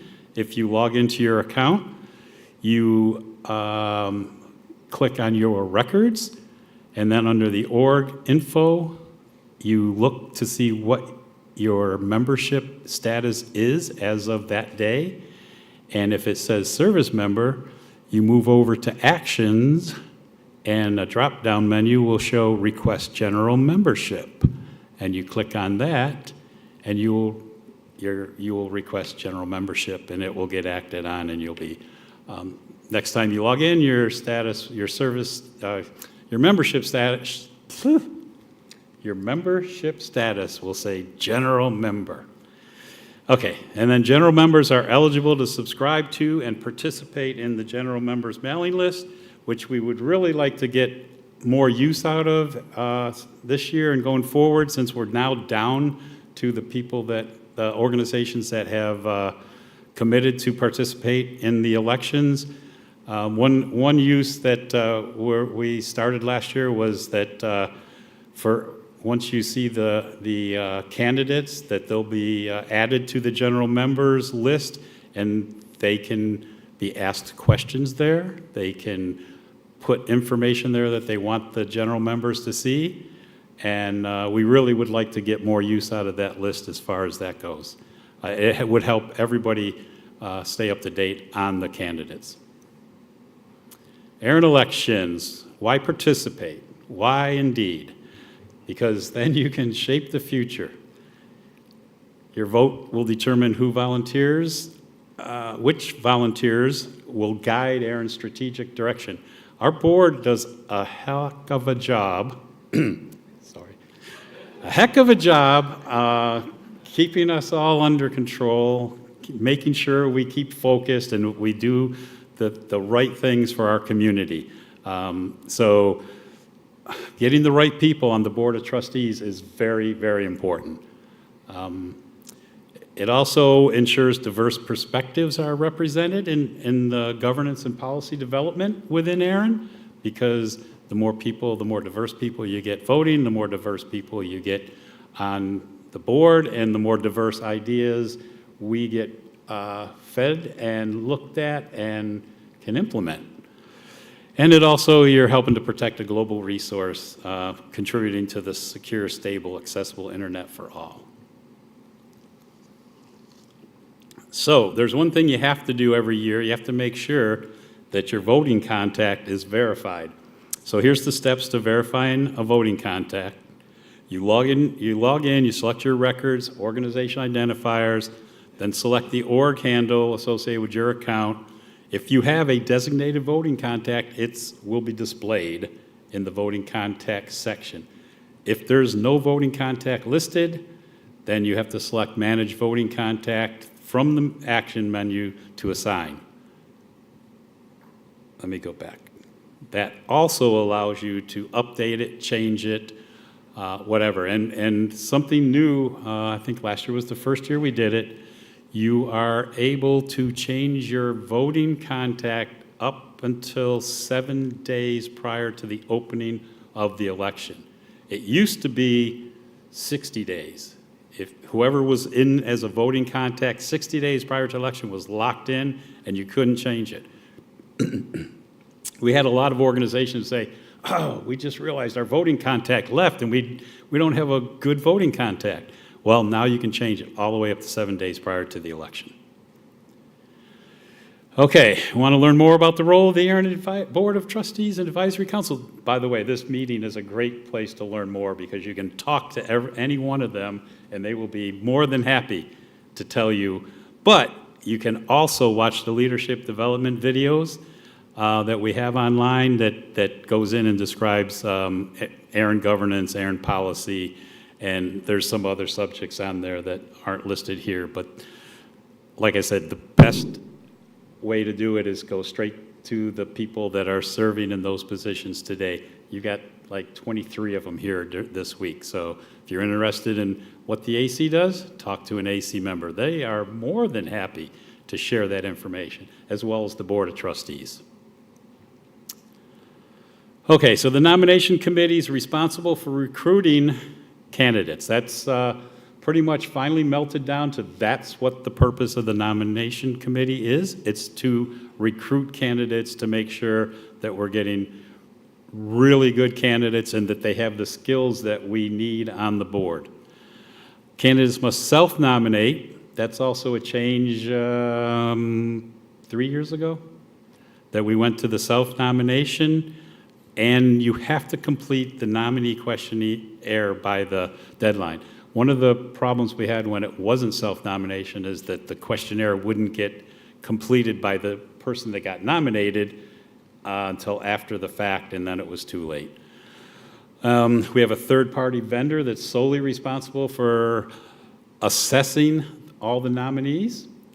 And we also have, then we come up with the initial slate of candidates that will be published, and any nominee that is not placed on the initial slate may petition. Yeah. So get to know the candidates. You can review the candidates' biographies and statement of support, directly ask questions to the candidates on the general member mailing list, but you have to be subscribed to the general member mailing list in order to do that. Attend or view the candidate forum, which watch for more information as the election gets closer to see what that's going to look like. And then there's always the pre-recorded candidate speeches that get presented at the fall public policy and members meeting in October. Oh, this is a lot of slides. Sorry. Whew, 10 June, so this is the calendar for this year. The important election dates. 10 June, opening of call to nominations for the Board of Trustees, Advisory Council, and the NRONC. As I think John mentioned earlier today, last year, or maybe Bill, last year was an appointment year. This year is an actual election year, and you'll notice a change to the NRO-NC elections. It's going to be run in conjunction with the Board of Trustees and the ARIN Advisory Council. It will be only open to general members of ARIN, and you will vote for each three of those bodies when you log in to vote. There's no longer any voting outside of ARIN general membership. It's all within ARIN, the general membership of ARIN. June 24th is the closing call for nominations. September 9th is the deadline to establish voting eligibility. So one of the other things under voting eligibility is you have a voting contact, and you don't have any outstanding annual invoices. In other words, you're paid up to date on all of your annual invoices. If you have an invoice for a transfer or some other action, that does not get held against you for being in voting eligibility, good standing for the elections. The initial slate of candidates will be announced. Call for petitions on 10 September, 17 October, deadline for changes to the voting contacts for general members. And then 24 October, the elections will open and they'll close on 1 November. And no later than 8 November, the results of the elections will be announced. It usually happens quicker than that, but that's the date that it has to be announced by. All right. Thank you. Any questions, comments? Microphones are open, so please approach the mic if you have a comment or a question, or start typing if you are submitting a virtual statement.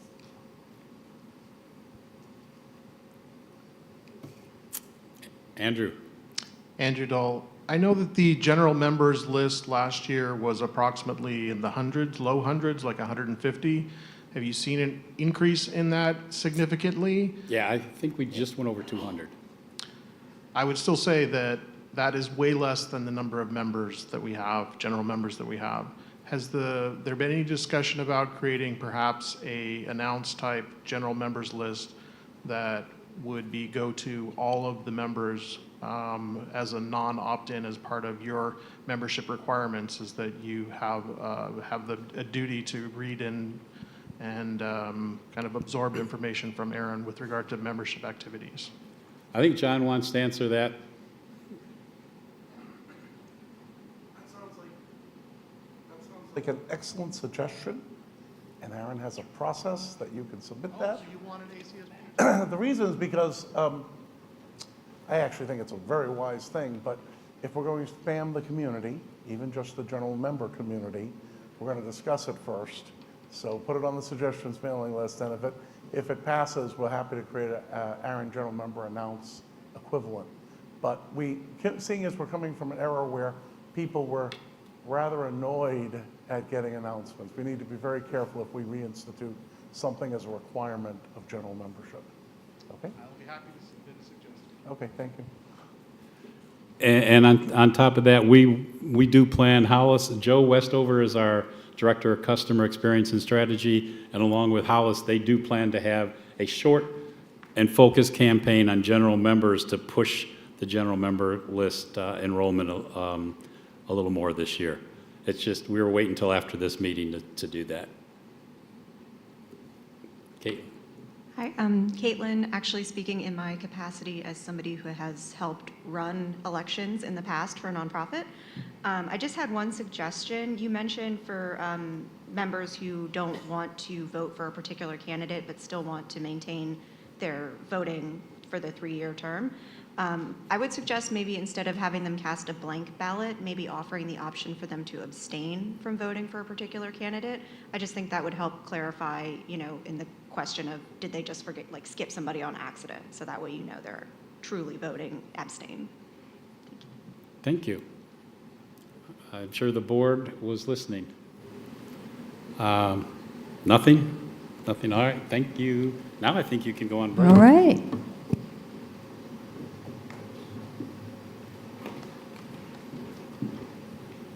Thank you, John. Okay, you guys, we ran right up to it. It is time for another break. Give a round of applause to John for that long slide deck. And we will see you back at, let's see, it's 2:30. Can I do math properly? 30 minutes? That would be 3 o'clock. We'll start back at 3 to wrap up the day with a few last presentations and an open microphone. So please do enjoy a bit of fresh air. If you are joining us from home, stand up, stretch your legs, do whatever you need to do, and we'll be back at 3. Thank you.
We're in the home stretch, folks.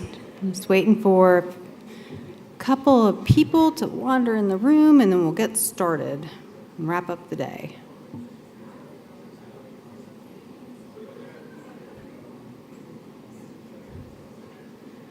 All right, or we'll start now. Whenever we want. Welcome back, everybody. In our last section of the day, I'd like to invite up John Curran to give the NRO update. And he's already here. Thank you, Hollis. Everybody wants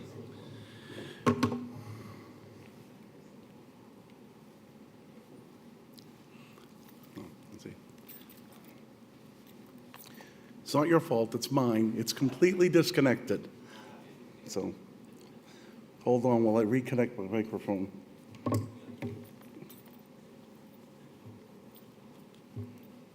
Sorry. I guess I'll use the, I'll use this. Okay, so I'm John Curran. I'm the president and CEO of ARIN. I'm also the vice chair of the Number Resource Organization. I'll talk a little bit about the Number Resource Organization, what it is, and give you an update. So let me start right in on that. This is the Number Resource Organization report. We give it at all the RIR meetings. This one's been updated for this month. The NRO was formed in October 2003, and there was an addendum signed in July 2020, which included some other elements. Agreements that we would not violate the Internet Number Registry System uniqueness, and that we would take measures to promote the Internet Number Registry System, and that we would publish Internet Number Registry Systems publicly so as to enable timely global Internet operations, and to cooperate together in the provision of consistent, effective global number registry system. This was entered into by all the RIRs, this MOU, and it sort of says we have a joint project to run this Internet Number Registry System. And so in doing that, we've also reviewed our strategic plan and made sure we're doing all the right things.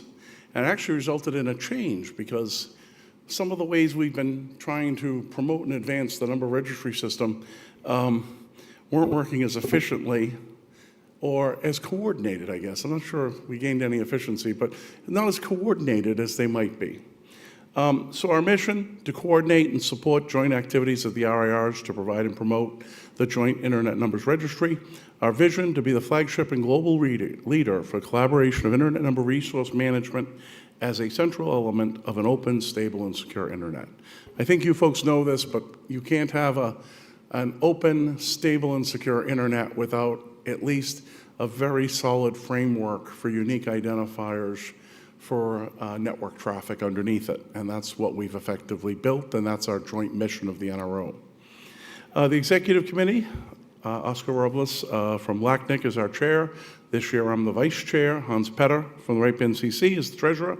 Paul Wilson from AVNIC is another member. We're missing our fifth member. AFRINIC has not appointed someone, so the Executive Committee is running with 4 members. We have a permanent secretary hosted by APNIC with Herman and support from Lorena. We rotate the roles of the Executive Committee. So when looking at the strategic plan of the NRO, we actually made some changes, and I mentioned this earlier. We realized we were doing not enough coordination in some areas. RPKI, RIR cybersecurity, and government engagement. And what we mean by that is that even though we were all doing RPKI, our RPKI systems looked fairly different in terms of implementation, functionality, how you interfaced with it. If you were an organization working with multiple RIRs, you really knew there was a difference in our RPKI services. And that made it hard to utilize. So we actually created some joint programs, which are funded out of the NRO. And we've actually started the first one, the NRO RPKI program. Now, when I say funded out of the NRO, I don't mean there's 15 people in a room with the NRO name tags developing things. What I mean is we have a program manager who is an NRO, that's their full-time job, is NRO program management, who's coordinating the work of all 5 RIRs. And so the coordination is funded from the NRO budget. We're setting common goals for all of us. It's a very different way of working, but in terms of resources, it's really the addition of a program manager. So that has happened, and actually, so Sophia Silva is the program manager for the RPKI program, and you're actually going to hear a report tomorrow from her. And it's to give us a more consistent RPKI service that helps remove the barriers presently that exist for people who want to use multiple RIRs, RPKI services. Well, we are 5 different RIRs. It's one registry, so we should be avoiding differences if at all possible. You can see the NRO announcement where we talked about it, and there's a blog on aligning the RIRs on RPKI also available. We do coordination, not as tightly as we're doing with the NRO program manager for RPKI, but our teams do meet and coordinate. So the registry services teams among the RIRs talk to each other. The legal teams, the public safety coordinators who work with law enforcement and governments, the public affairs folks, the policy, the CFOs, the financial teams. So we do have cross-team coordination, but that's really to keep us up to date on what each other's doing, look at best practices and mirror those. It's not the tight coordination that we're doing with the RPKI program. The finances, the NRO has its own budget. General operations of the NRO is $939,000. That's the secretariat support, the meeting support for the NRO meetings, for the NRO EC and the number council, the chair of the number council travel, our governance support. We support a number of organizations that support internet governance, and NRO programs like the RPKI program, and some support for AFRINIC we've been giving because there's times when they could use it. So that's a part of our operations. And then we have a second line item, which is our contribution to ICANN, which since ICANN was formed, we've given them $823,000 a year since 1999. And with the IANA stewardship transition, that amount got more clearly delineated. $650,000 of that is paying for IANA a services level agreement. That's the fees for the central registries operated by the IANA, the IPv4 ASN and IPv6 free pools that the IANA manages. We pay them an amount, and we make requests to allocate blocks to the RIRs. And then the remainder is a voluntary contribution to ICANN of $173. So the total of that is the amount of money that has to, the NRO spends that the individual RIRs have to contribute back to cover. We also pledged a stability fund at the NRO level, where if an RIR were to have an adverse financial factor, they could actually tap into funds pledged for the stability of the other RIRs.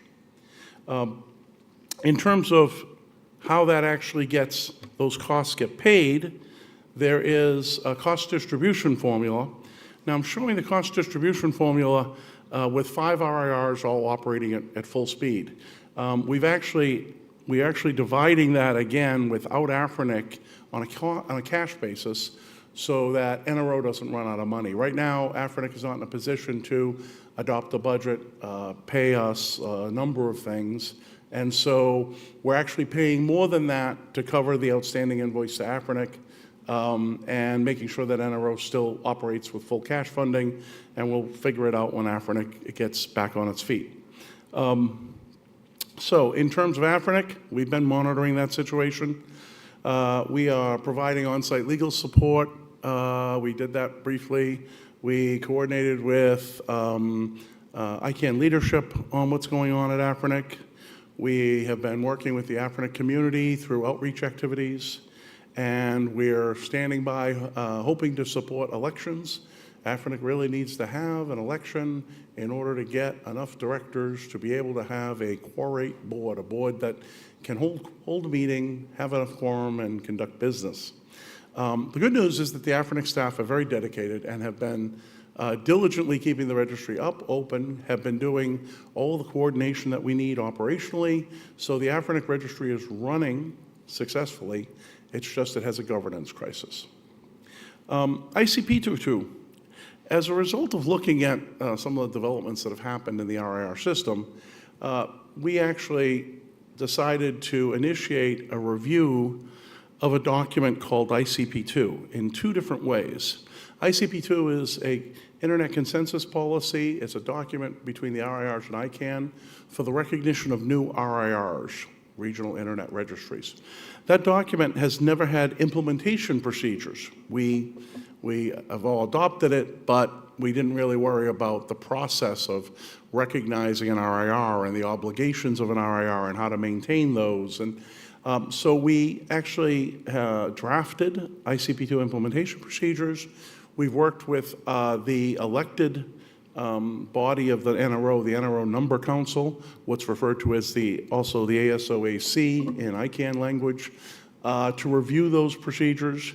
And those implementation procedures provide mechanisms for initial review and ongoing review and handling an issue with review if some RIR isn't performing. And so we will very shortly have formal implementation procedures for ICP2. The second part of the review is going to take a lot longer, which is a comprehensive update of ICP2. And this plan is being run by the NRO Number Council, aka the Address Supporting Organization Address Council, and the ASO AC is busy building the process to engage with all the RIR communities to get input on what should be the process for recognizing an RIR. And they're going to do a fairly extensive process, which I expect will take more than this year and might take more than next year, to build a revised ICP2 document that takes all the lessons learned of the last 2 decades and helps strengthen what an RIR is, how it operates, how it's governed. I don't know what's the output of that process is going to be because it's going to be you folks setting it, not us. But the ASO AC is working on it. They met in Montevideo. They met in San Juan. They're busy building their timeline. You will hear a little more about this coming up shortly. So reason I'm not giving you details is because it's someone else's to talk about. And they're going to be doing all the information published on the NRO website. Whoops, that's backwards. Let's go forwards. Publications. One of the other things the NRO does is we publish the Global Internet Stats, which you will hear, talking about the status of the free pools and the allocations made by the RIRs. And we do a comparative policy update, which looks at the policies in every region in various categories and compares them. So if you're curious what a transfer policy in another region looks like, you can look at the comparative policy and get pointers to the appropriate section and a high-level summary of the differences. In terms of other functions we do, well, as I said, we have a service level agreement with the IANA. That's actually a service level agreement with the organization of ICANN and its affiliate PTI, Public Technical Identifiers. And as part of that agreement, they do the IANA function of managing the free pools. We have an IANA review committee, which looks at their performance each year and evaluates how they've been performing because they're contracted to the RIRs. And their performance has been exemplary for all these years.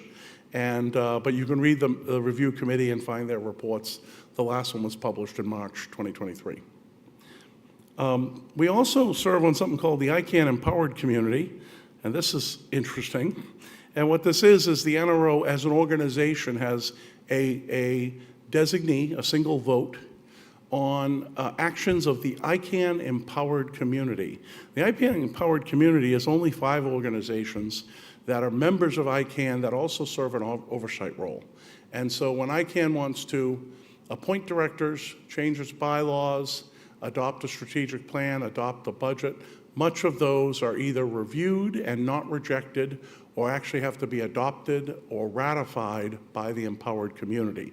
And it's just a safeguard. When we did the IANA transition, everyone recognized that we would no longer have the single entity of the US government with a contract with ICANN that could potentially intervene if something went amiss. The community and the ICANN said, well, we want to have something to provide a last resort.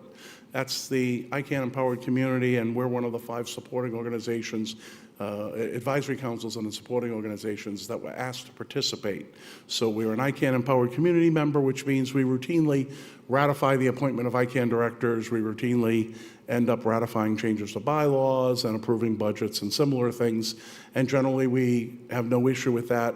We do consultations on those matters. They're published on the NRO website, but they're always, so far, ICANN has done nothing out of the ordinary, so the oversight has been absolutely routine. But it's a very powerful role that we serve. That's it. Questions? I'll take questions from the floor or remotely. All right, please approach the microphones if you have questions for John, or start typing. No questions. No. We'll wait for remote because I know there's a bit of a lag there. Oh, looks like maybe we have one more question online.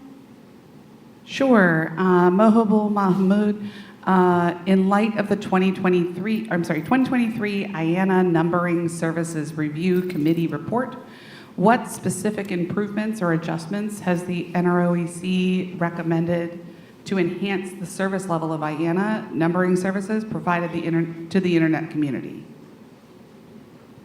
Okay, read that one more time because I heard a result of the review, but I didn't hear what recommended changes we made. There was no findings in that, so one more time?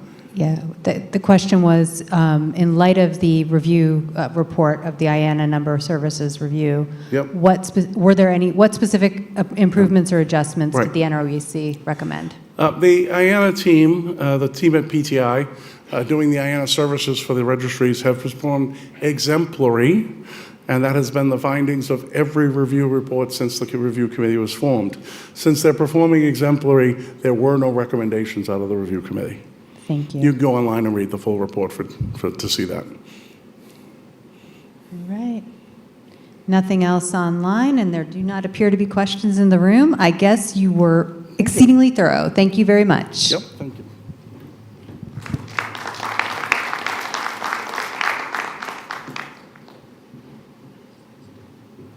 All right, we're going to queue up our next presentation. This will be our first video presentation of the meeting. So I think, are we ready to roll? Good afternoon. My name is Kevin Bloomberg, and I'll be presenting the ASO AC update. Wish I was there in person with all of you on hopefully what is a sunny afternoon, unless one of the people in charge have decided to move this around to a morning, but for now, let's just go with, I hope it's a sunny afternoon in Barbados. So I'll be doing the ARIN 53 update for the ASO.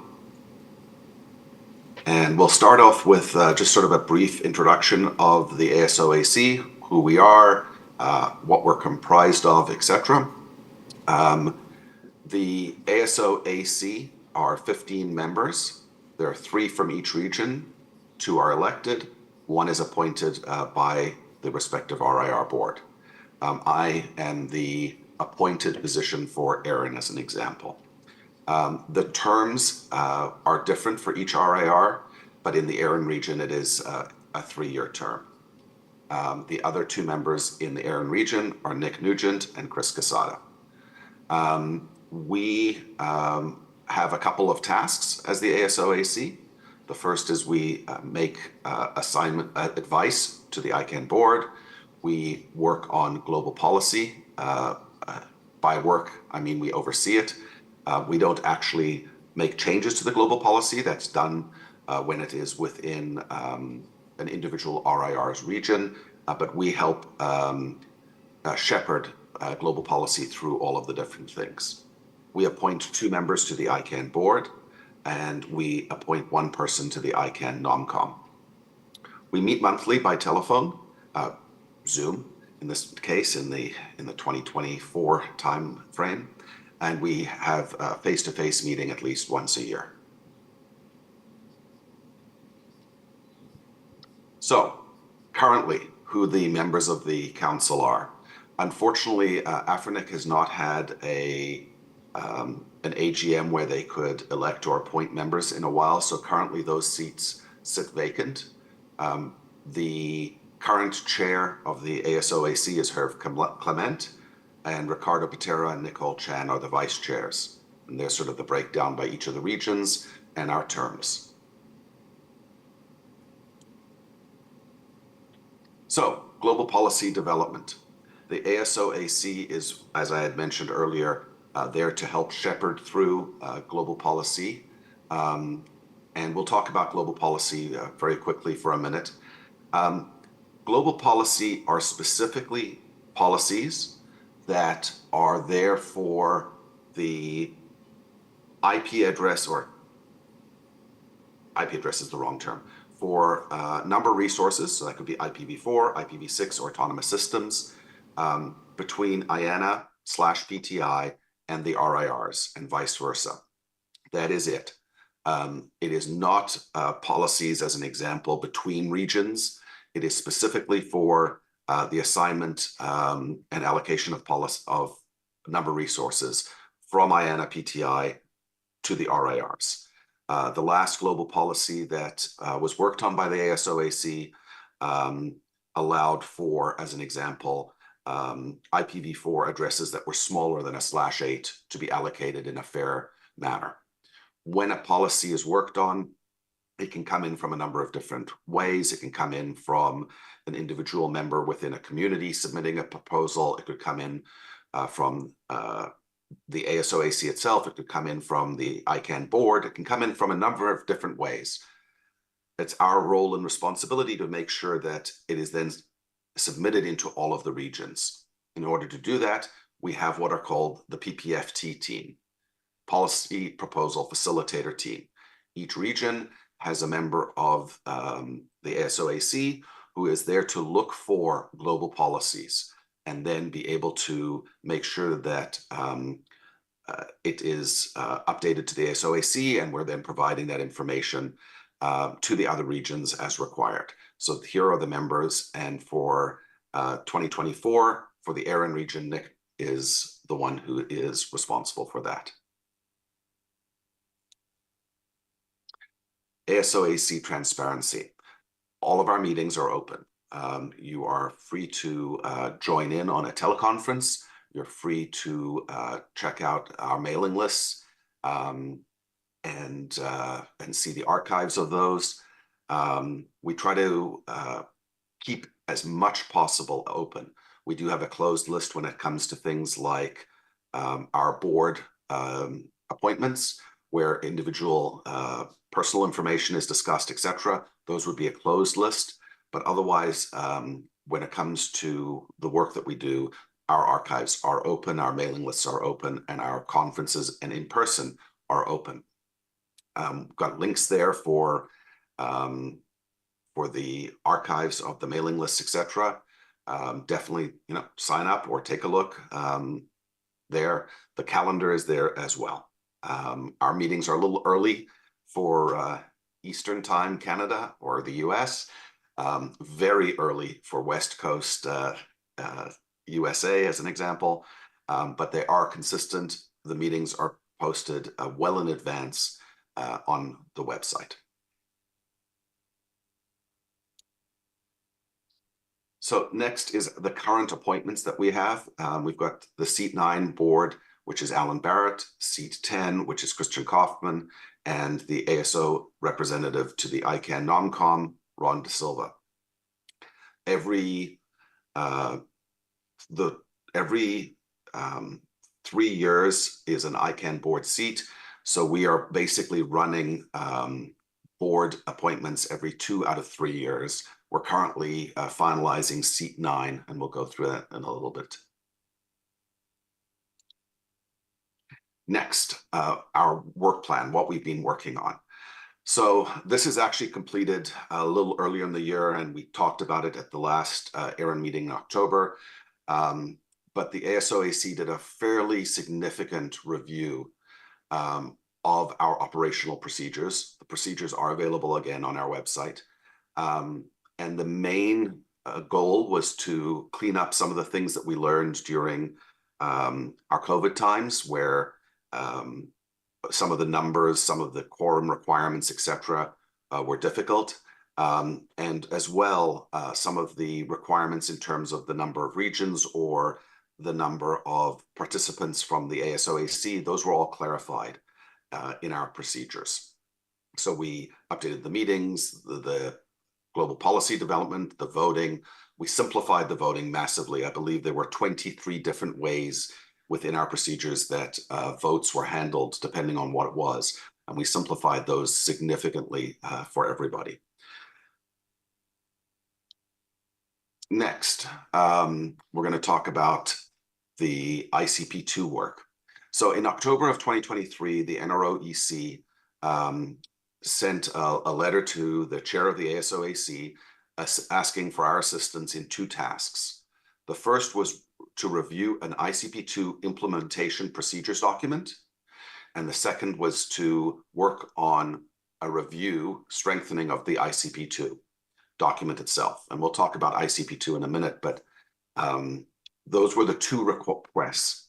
We had a face-to-face meeting in Montevideo, Uruguay, at the LACNIC offices, and we were able to provide a full report to the NRO EC in February 2024 on the implementation procedures. At that time, we used Montevideo to start off the work on the ICP2 review, and we'll go into that again in a minute. It's a fairly long timeline. It's both 2024 and 2025. The goal is to wrap it up for June of 2025. And lastly, I just wanted to talk about our board seat selection, which is, we've got seat 9, which is currently open. We're near the final phase. We're in the selection phase, which is deliberation has started, and then voting will commence at the end of the month. Once the voting is finished, we'll have an announcement probably mid-May to finish off that activity. So what is ICP2? Probably, you know, we all play the acronym game. There's a lot of acronyms in our industry. But fundamentally, ICP2 is a document that was written in 1999, 2000, sorry, was when it was written, and then it was finalized in 2001. ICP2 is for the formation of new RIRs.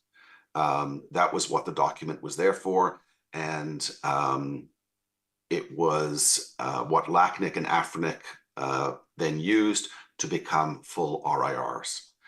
So APNIC, ARIN, and RIPE were pre-ICP2, and AFRINIC and LACNIC were then using the ICP2 document. So that document is now 23 years old.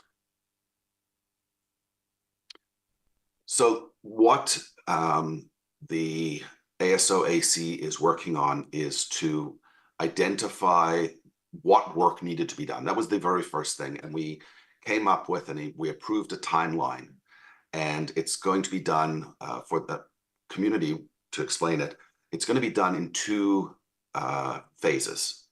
Phase 1 is to distill the key principles from the existing ICP2 to add principles that we believe are key to the document, to do these RIR updates. That's going on now.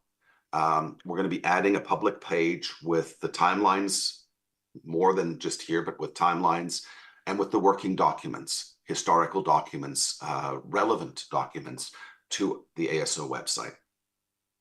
So we're in this process right now of developing and honing this principles document. The goal is to then have the principles document available for review by the NRO EC, to get it out to the community in July of 2024, and to then have a consultation where we get your feedback on the principles, ask questions, you provide your input, etc. And that gets us to August of 2024. Once we have the consultation completed, we will take all of that feedback and work towards drafting a new ICP2 document. We don't know what it's going to be called yet. Will it be ICP2 .biz. Will it be ICP 2.5? We don't know what the name is. The name isn't the important part. It's what the function of this document is going to be. And from a timeline point of view, we'll take all of that feedback that we've received from the community. We will then draft a revised policy, provide that to the NRO EC, and then have a second feedback and consultation process in January of 2025. The goal is we expect that when you get the specifics of the principles then into a document, there may be nuances and differences that the community then sees, and that's the perfect time to have that. We'll present that to the community at the RIR meetings, and we'll apply any final revisions that may come out of that. In June of 2025, we will then provide that document to the NRO EC and ICANN for their consideration, and they'll take that document and they'll do whatever work is required at that to have this hopefully wrapped up by the end of 2025. I've obviously left off a number of minor points or smaller things. The goal was to sort of give an overview of the timeline that's going on. We're happy to provide any more specifics if you have questions. We'd love for you to join our calls and hear the type of work that we do. We look forward, and I look forward to seeing you at the next ARIN meeting. All right. So I will be hopefully on the chat session or another member of the ASO AC. If you do have any questions, by all means, please reach out to us in chat. Otherwise, thank you and have a great rest of your conference. So we're actually going to use the phone a friend option. I would like to open the microphones if there are any questions. I believe Michael Abuela has volunteered to assist with any questions that we might have on the ASO AC presentation in Kevin's absence, because it's going to be a little bit hard to read it. Let Kevin type, read what he said, which would be how we'd want to do it so it's all on the record. So if anyone has any questions, we'd be happy to try to take those. Looks like we have one virtual, so I don't know. Michael, it's up to you if you want to come up or take it from the floor mic. Either's fine. Okay, Mohibul Mahmood. How will the ASO AC's review and strengthening of ICP2 implementation procedures impact the creation of new regional internet registries or ensure continued adherence to ICANN guidelines? Michael Abuela, General Counsel, could you repeat that question again really quick? Sure. Basically asking how the review of the ICP2 implementation procedures would impact ensuring continued adherence to ICANN guidelines by RIRs. Yeah, specifically related to the creation of potential future RIRs. Okay, so as you heard from Kevin, there were two things that they did when they were in Montevideo, and one was looking at implementation procedures, and the other is all about the update to ICP2. So the implementation procedures are based on the current ICP2 provisions, and so when you look at those, that's where that is focused on. That's where our current, current methodology will be. Then with the ICP2 implementation, of course, this will be reviewed in light of the relationship with ICANN as well, but this is all about how we would look at the creation of new RIRs as well as the ongoing governance frameworks for the current RIRs there. So hopefully that answers some of the question, but we'll see if there's any follow-up. Perfect. Got one more question over here. Rashawn Richardson, Enertech Services, ARIN Fellow. Well, you answered one of the questions that I have. One of the other question that I have is concerning the ICP2. On the ICANN website, I found a page, but I'm just wondering if there's a specific document that new participants can be able to look at to understand the ICP2. Yes, again, Mike Labuhela, General Counsel. Yes, the ICP2 that you see on the website, that is the current text that we are under and what we are looking to update. I believe as we are going through the process that the ASO AC is putting together, that you'll be able to see further updated drafts and even the calls for comments there and everything. But if there's something, if you'd like to talk offline too, I'm happy to chat with you a little bit more about ICP2 if you'd like. So.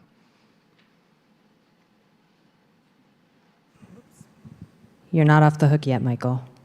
One more question. Go ahead, Adair. Adair Thaxton, Internet 2. Since this is the policy was initially adopted in 2001 and it's currently 2024, does the review process allow for like a regular review schedule of that policy in the future? So I think that will possibly be one of the things that will come from the update to ICP2. So that would be a very good comment and kind of contribution there, because what we have seen is you have ICP2 in the very first iteration that came out was more about the creation of new RIRs. And what the piece that we're looking at moving forward is that there's the creation of new RIRs and then the ongoing kind of maintenance of the RIRs. What obligations will they have, including particularly if there will be more frequent reviews. And I'm not sure if you're talking about ICP2 itself or the RIRs individually, but if it's about the RIRs, then there may be some mechanisms there from the community feedback that would go to that. And then with the ICP2 review, I think that one of the things that you'll look at is that if there's anything the community would like to review, there's probably going to be some mechanism by which we can continue to look at that. But all feedback that would be good to the ASO AC as they go through the process. So. Thank you. Not seeing any further questions. I think we're ready to move on. Michael, thank you for the assist, and happy birthday.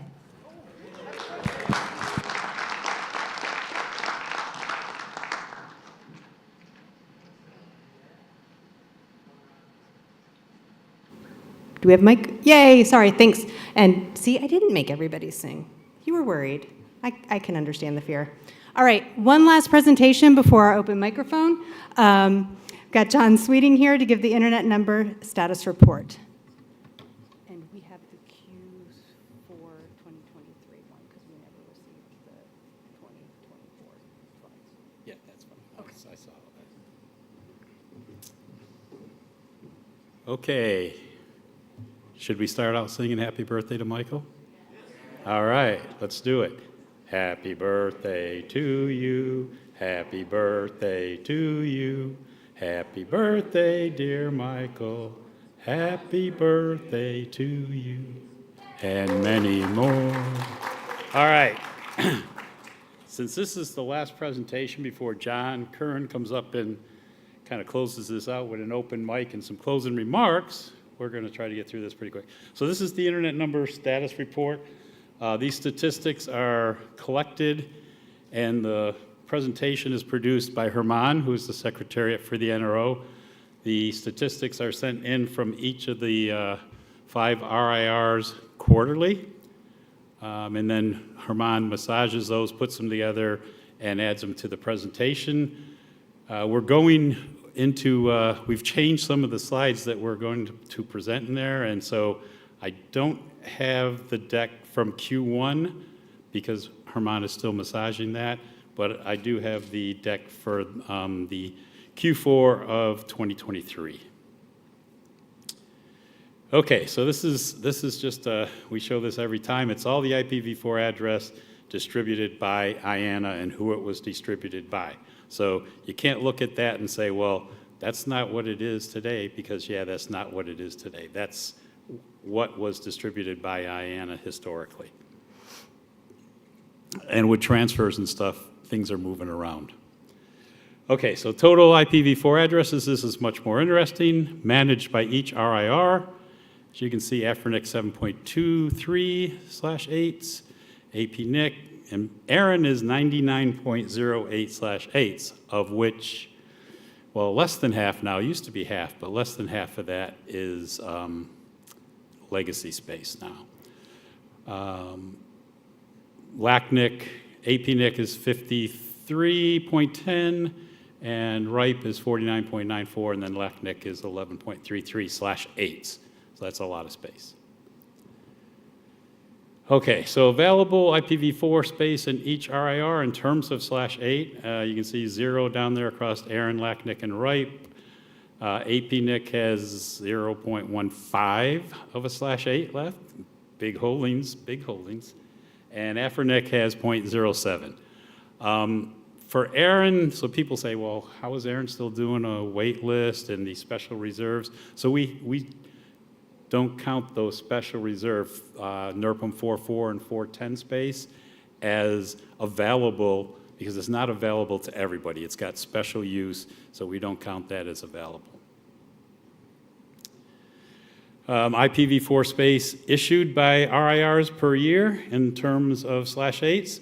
So you can see that there was IPv4 space handed out by each one of the 5 RIRs in 2023, including ARIN, even though we don't have any available to the general membership, but special cases still, special reserves. So IPv4 transfers. Everybody loves IPv4 transfers. I could talk about them all day long, but I won't because I'm the last thing between you and the wrap up with John and the beach or wherever else you're going. Okay, so intra-RIR IPv4 transfers.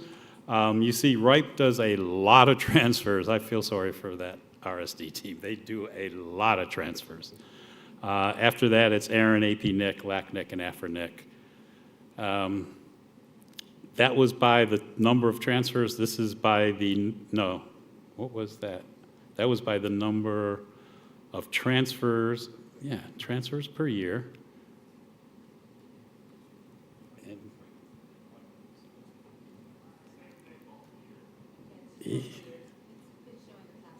Oh, this is all, okay. I was expecting to see something different, but we've changed those slides around, so I'll have to get used to this. All right, so this is just the last 5 years' history of that. And as you can see, RIPE has still been doing a lot of transfers every year, way more than the other IRs. But I think that's because they have policies that allow for transfers that some of the other RIRs don't.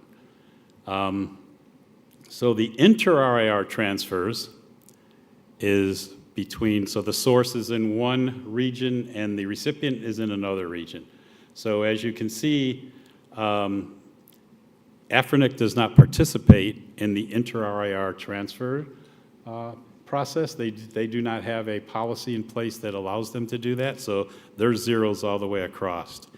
And then you can see APNIC and ARIN and RIPE are the majority of the inter-RIR transfers, with RIPE probably leading the way. Yeah, RIPE pretty much leads the way. So that's interesting for anybody that wants to understand how the space is moving between the RIRs.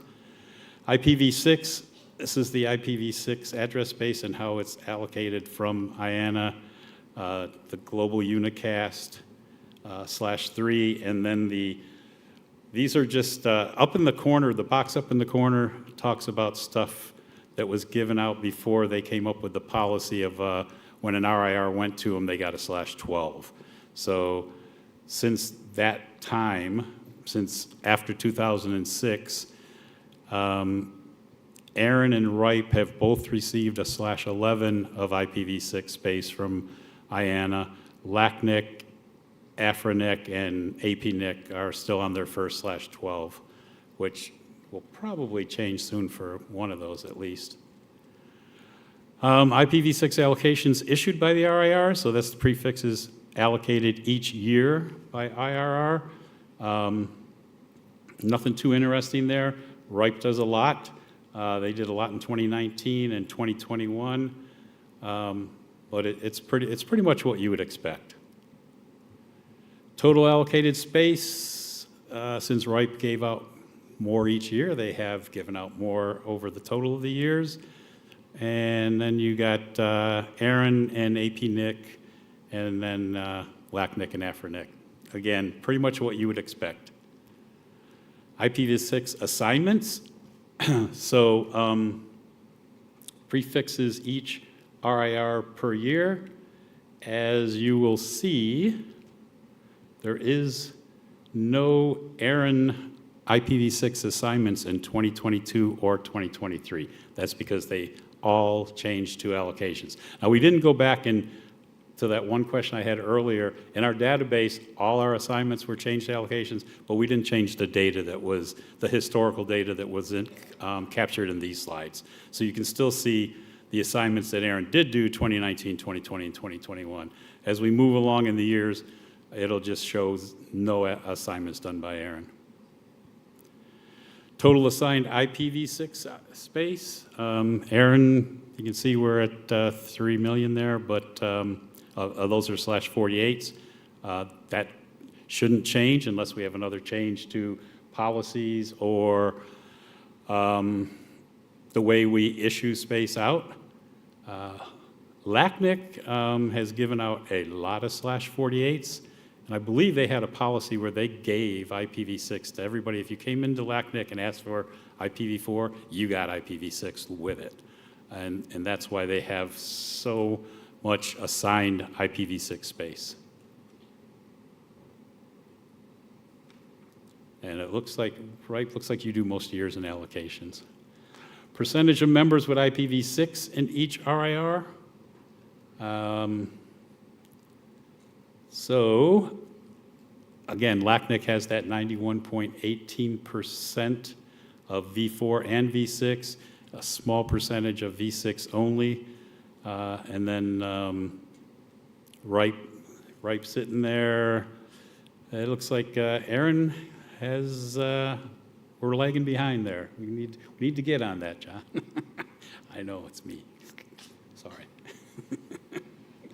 AS numbers. So we used to, well, we still do here. I think in the next quarter, this is one of the things we're changing. We're not going to report 16-bit and 32-bit. It's all going to be combined because an AS number is an AS number today, and we don't make differentiation between them. But for now, you can see by 16-bit or 32-bit what's been given out by the RIRs. Again, we still have that separation here. This was just in 2023. ARIN has a lot of 16-bit ASs because we get a lot back all the time. When we had, as you remember earlier, I mentioned a couple of policies that favored people that were multi-homing, they could get their own space. So a lot of people went and got an AS number in ARIN just so they had an easier time of getting their own IP space. And over the years, they decide they don't need that AS number, they don't want to pay for it, and they give them back. So we also have a policy that we treat them all as one pool, but we give them out from lowest to highest, so the 16 bits go out first. We do keep a small reserve pool in case there's somebody that absolutely, so we don't run out of the 16-bit, but not very large, very small. And it's only for really real technical reasons that somebody really needs to have a 16-bit AS. This is the data by RIRs per year, 32-bit and 16-bit. Nothing jumps out there. And then total ASNs assigned by each RIR. And again, you see RIPE gives out quite a bit of ASs, then ARIN, AP, NIC, LACNIC, and AFRINIC, just as we would suspect and predict. All right, that's it. Any questions? No. Good. Please approach the microphones. Nope, doesn't look like we have any questions. All right. Thank you. John. I'm just going to sit back down because he's already here. John Curran, we're going to lead us off on our open mic. Okay. Very good. All right, this is the open mic session when the community has the chance to ask questions about anything that's still outstanding, anything we haven't addressed. If you ask about something that's on tomorrow's agenda, like a policy topic, I'll say let's wait till then. But otherwise, the floor is open. I'd ask our chair, Mr. Sandiford, come join me. Okay, front mic over here. Adair Thaxton, Internet 2. I was wondering if you got, I had asked this question at the break and I got sort of an answer. I was wondering if you guys could explain what happens after we all vote on the policies. After you all vote on the policies, what happens? Yes. That's actually a great idea. And we have enough turnover. We haven't really done that in a while and talked about it. But so there's a process called the policy development process. And you can go online to the ARIN website and find it. And the PDP actually got refreshed just last year. And it basically says that when the AC has a recommended draft policy that meets all the criteria, technically sound, is open, excuse me, and it's supported by the community, as shown by the poll that they do here, they can decide it's ready to be incorporated in the number policy manual. And to do that, they send it to last call to the mailing list. They tell you all, it's going to last call. It's your last chance, if somehow we got it wrong, to speak up. And presuming nothing glaring is found in last call, it'll come back from last call and it will, they'll send it to the Board of Trustees recommended as adoption.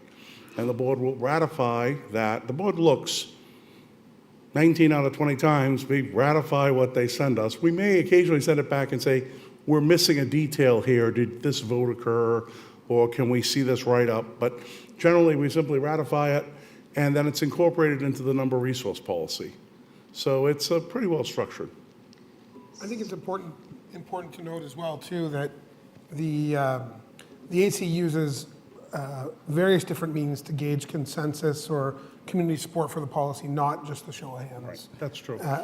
In the room at the meetings. Yeah. And they actually, after you're done meeting, they're going to meet here and they'll discuss all the discussion and all the shows of hand and what the level of support was and what they heard for it. And they're your representatives that you've elected to do that job. So we had one that was 71 for and 0 against, I think, something like that. And then we had one that was 24 for and 23 against. Right. With very much abstention in the room. Right. So the goal is, if you have something that's, 60, 70 in favor and no against, they'll figure out what to do with it.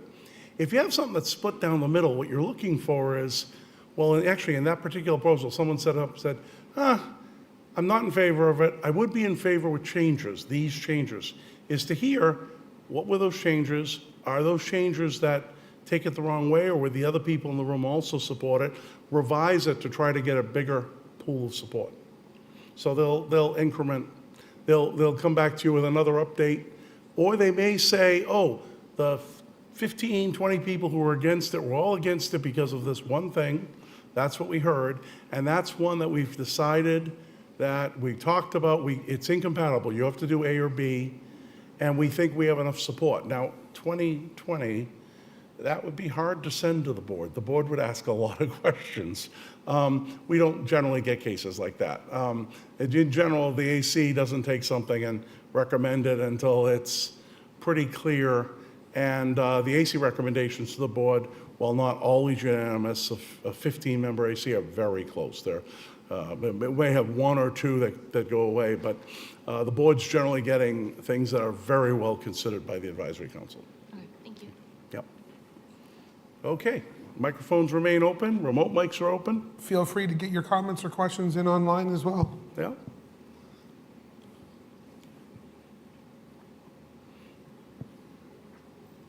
All right, right side. I have a quick question. I was wondering, and I'm also curious about, what does ARIN's interaction with organizations like ISOC and specifically Internet Corporation for Assigned Names and Number look like?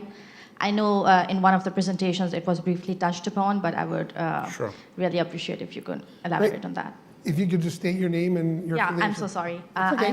I'm Namra. I'm a fellow. I'm part of ISOC New York as its board member and vice president. And other than that, I'm studying from New York, yeah. Great, thank you for joining us. Thank you. Perspective, the RIRs, the Regional Internet Registries, handle the internet numbering resources. The number registries, V4, V6, ASN, that's what we do. We coordinate among ourselves through the NRO, and that's our mission. Now, We do interface with ICANN. Actually, we predate ICANN, and when ICANN formed, we agreed to be part of that, to liaison with them. And so we have a structure there where we liaison with ICANN, and they provide a degree of review and oversight and coordination. So you don't have the RIRs independently determining that there's a new RIR somewhere. ICANN can weigh in on that. And when we do something like when we're managing our number policies, the policies we give the IANA aren't just what we make up. We have to make them up. And much like the ASO AC has to, much like the ARIN Advisory Council has to get through the ARIN board, our global policies have to get ratified by ICANN's board for IANA to use them. So our relationship with ICANN is a partnership where we ask them to provide oversight to us, and they do. Likewise, unusually, we also provide oversight to them because we've been put on the empowered community. So when they do changes, we have to ratify things as part of that. Okay, now separate from that is the IETF, which develops the protocols, but isn't responsible for running the registries or operating the internet. They just develop the protocols. We work with them because it's their protocols that end up creating the registries that we administer for the community. So there's a bit of back and forth with them, and that's mostly technical staff, both you folks in the community and our RIR staff who go and work with the IETF. And then you've got ISOC, the Internet Society. And the Internet Society is, amongst other things, was the home of the IETF for many years. They were the funding source. Now there's a little more distance. It's an affiliated activity. But the fact of the matter is that the Internet Society calls for the advancement of the Internet at large. And they don't just deal with things like protocols and numbers and domain names. The Internet Society deals with societal issues. We don't engage as much with that because we're mostly infrastructure. And we want the infrastructure to work. And the societal issues tend to be tied into society issues inherently political. And you've got a whole ecosystem there that ISOC runs to engage regional chapters and get input there. So we're aware of them, and we do work jointly. For example, a lot of the internet governance activities will be side by side with them at the ITU, the UN, the IGF. But the RIRs and ICANN have a very close relationship. The IETF slightly to the side, and us as the technical community, we work with ISOC. That helps a lot. Thank you so much. Sure. Thank you. Any questions online? Arno? All right. Last call for microphones, last call to get your questions in online. All right. Well, on that, we'll call it a close, and we'll do this again tomorrow. Thank you. Yes. All right. Thank you, gentlemen.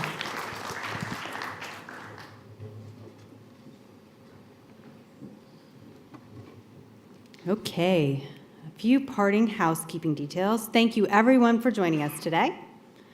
We'd like to thank our sponsors once again, C&W Business, IPv4.global by Hilco Streambank, and Google. If I could get a round of applause.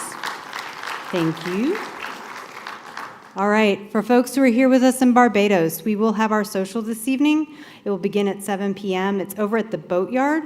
You do need to wear your badge, so please don't forget that. You'll need that to board the shuttle. Where will the shuttles be? I've been hearing that question a lot.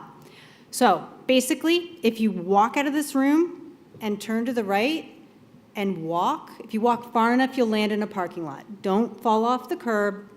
Don't do that. But that's where the shuttles will be. So just right over that way. And shuttle service back will begin starting at 8:30. And they'll run, I think, every half hour, 45 minutes until the last shuttle at 11 p.m. So we're looking forward to an enjoyable evening.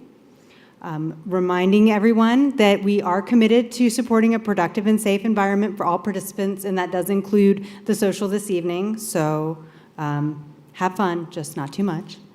And if you encounter an issue or need to contact one of our folks who are listed as people to reach out to for violations on standards of behavior, our ombudsman, or some other members of our executive staff, that information is available through the standards of behavior drop-down on the meeting website. You could take a picture of the sign in the room if you want it handy on the phone if you're expecting something crazy.